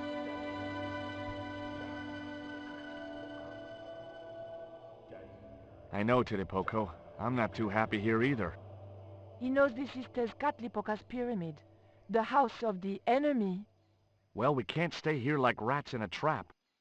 And we can't go out the way we came in. It would be suicide. I'll have a look round. Maybe there's another way out. In the meantime... Take this. It's the Coyote Stone. It might bring you luck, I hope. You managed to recover the stones from the village? Then we might have a chance after all. Incidentally, what would Titipoco have done if Graciento had moved? Titipoco? Nothing. He's given up violence. Georges? Yeah? There was nothing I wanted to talk to Georges about just then. This was a time for action, not talk. On the wall was an intricate pattern in blue and gold.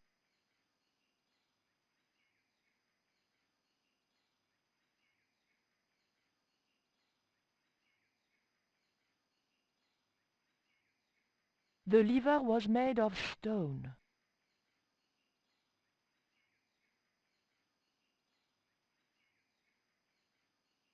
Oof! The lever was very difficult to move and appeared to do nothing anyway.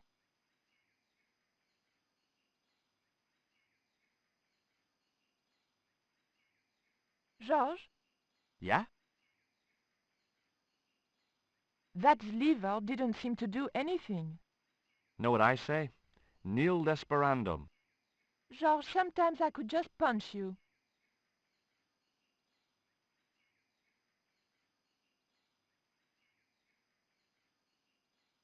I'd already tried that.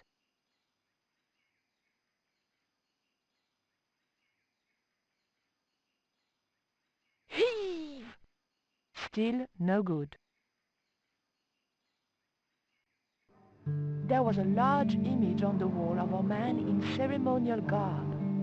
More usefully, there were also a couple of levers.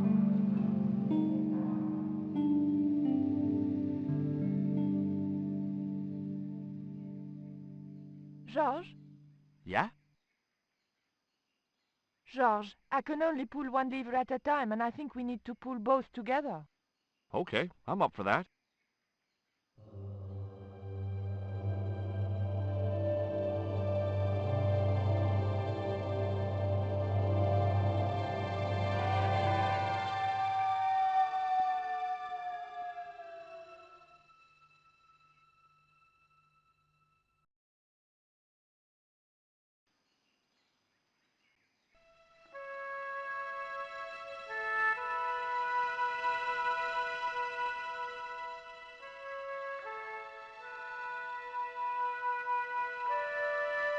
Raoul, there's something suspicious. This sacrifice! Where is it? Nico was here with Titi Poco. They set him free. I couldn't stop them. You idiot! I should have strangled you at birth. Titi Poco's gone soft. He wouldn't have hurt you. I know that. The darkness of this hun is almost upon us, and we have no sacrifice to appease Tezcatlipoca. Have you any idea what your incompetence will cost us? I think so. And I'm glad. What? The Mayans weren't fools. Tezcatlipoca should stay exactly where they put him. Finally got some backbone from somewhere, huh? Shame it's so late in the day. I'd rather die than see you and Karzak with that devil's power. Fine, we're still a sacrifice short. See, the eclipse begins. Pablo, kill him! Tezcatlipoca can feed upon his yellow heart. Nico was right all along, but it's still not too late. Come on then, Pablo. Let's see who sacrifices who.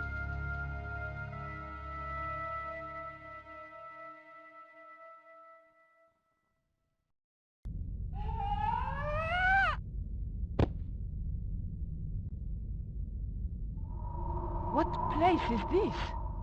I was in some sort of strange room. Tiles and dials. The priests who designed this place must have known how to use them. I was going to have to figure it out for myself if I ever wanted to get out of here.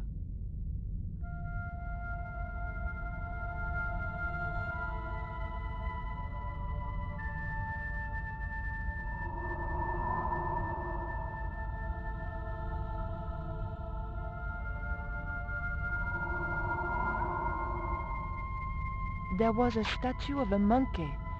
Some sort of religious significance? The monkey held a board containing more tiles with colored glyphs on them. The tile didn't move at all.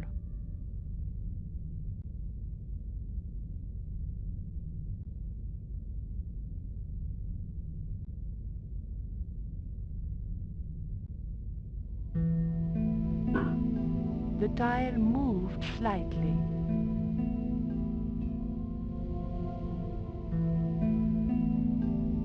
The tile didn't want to move.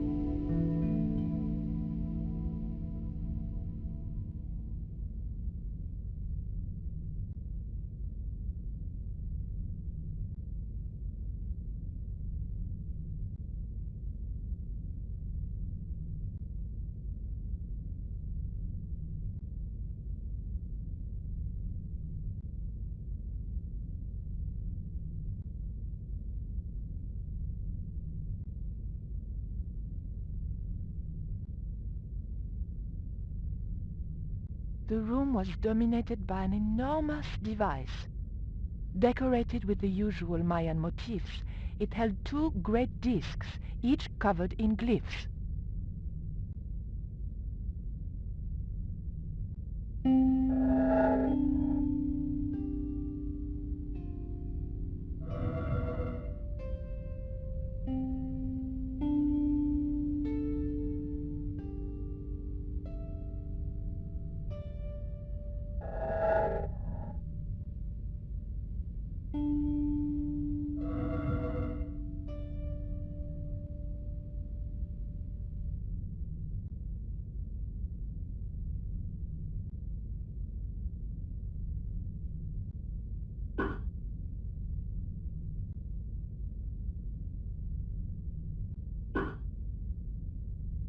The tile moved inwards and clicked home.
The tile didn't move at all.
huh? Georges once told me that there's a knack to finding secret doors.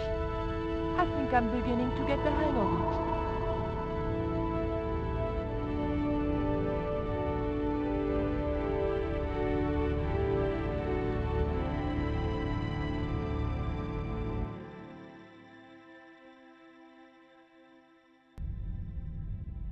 So I thought, this is it, you know?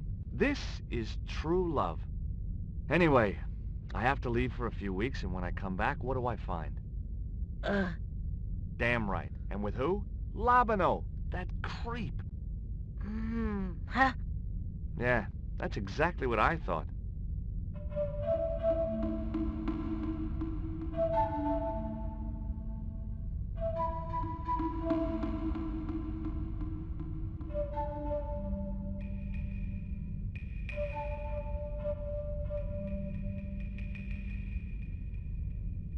Oh, heck.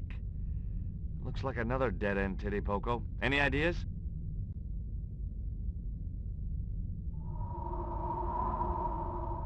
I was hoping for something a little more constructive. Never mind, I'll have a look around.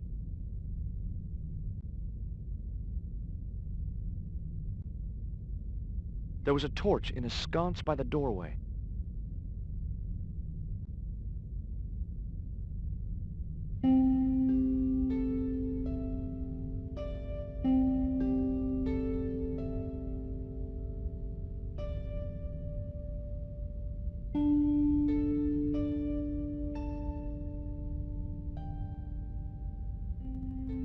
Look, I need to light this torch. Can you do something clever with a couple of sticks, or flint and tinder, or...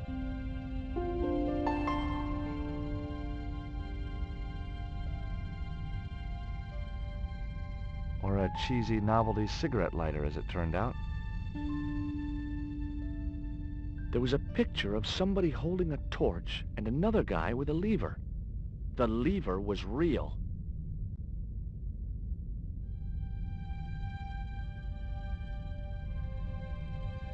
Well, there was nothing else to do around here, so I pulled the lever.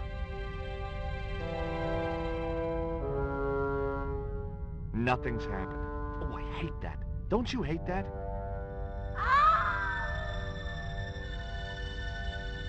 Titty Poco? Oh my...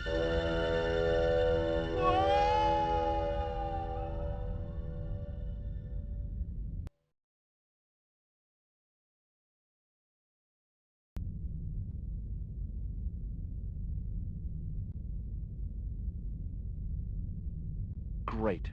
I had no idea where I was, no idea where the others had got to, and time was running out to stop Karzak. Still, I wasn't dead yet, so it wasn't all bad news.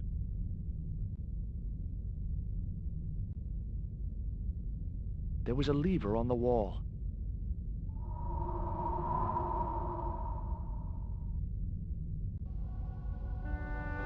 A stone slab that must have weighed tons sealed the door. Another doorway led out of the room. The doorway was sealed with a massive slab of stone.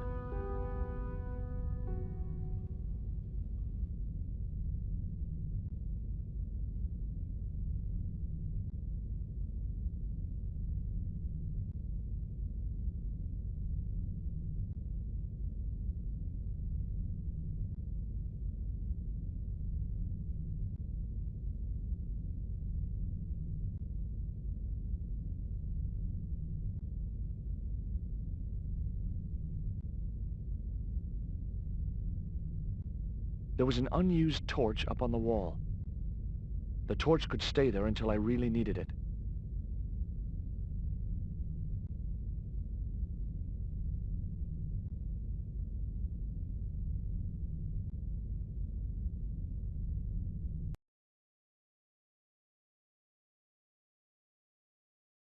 Charming.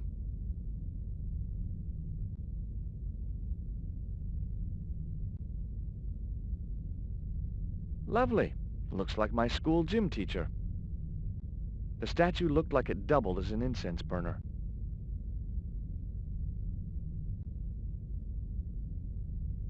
To the left of the door was a stone lever. Another huge stone doorway. There was a stone lever to the right of the doorway.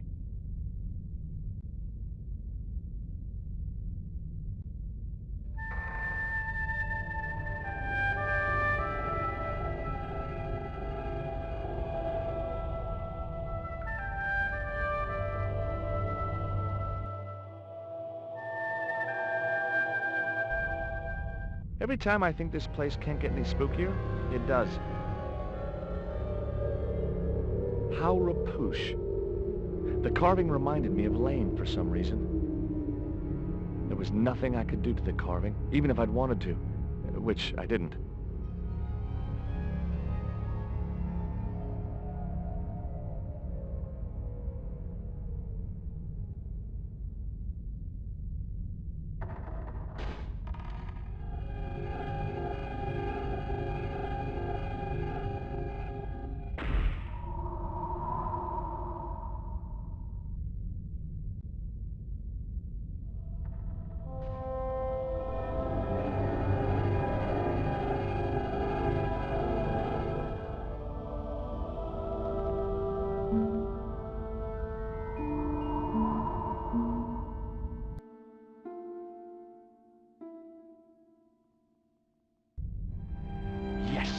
Finally, I'm out of here. Beyond the secret door was nothing but gloom.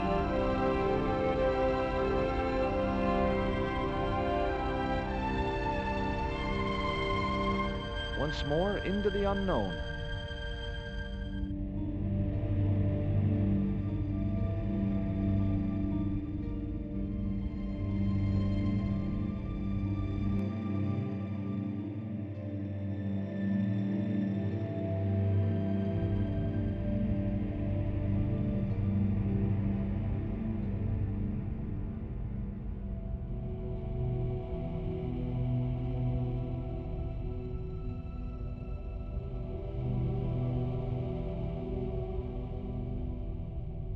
There was a lever camouflaged within the wall design.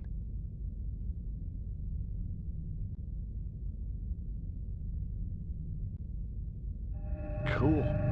Onwards and downwards, Mr. Stobart.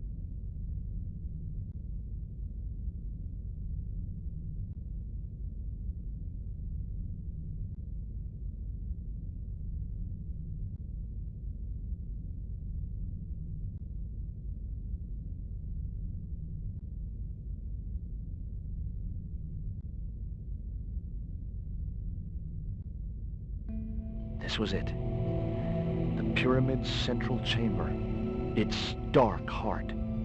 Once before in my life, I'd stood in front of a door and thought, this is it. If I go through there, I'm going to die. I'd been wrong then. I hoped I was wrong now. This was the door that led to the central chamber and the smoking mirror.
taken thousands of years trying to chase something that's staring us in the face.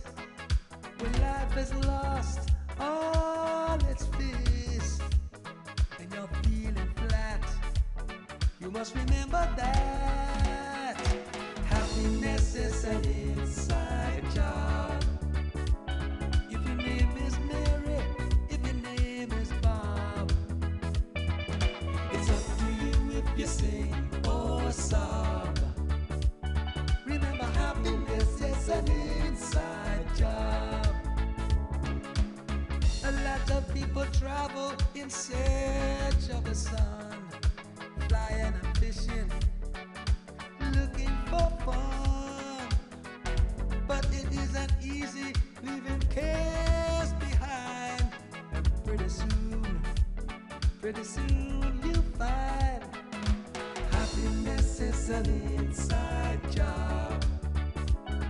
If your name is Mary, if your name is Bob, it's up to you if you sing or sob. Remember, happiness is an inside job. You can have a house on top of the hill, bank accounts worth a couple of mil. But when you lose your spark and your spirit's deep, hang to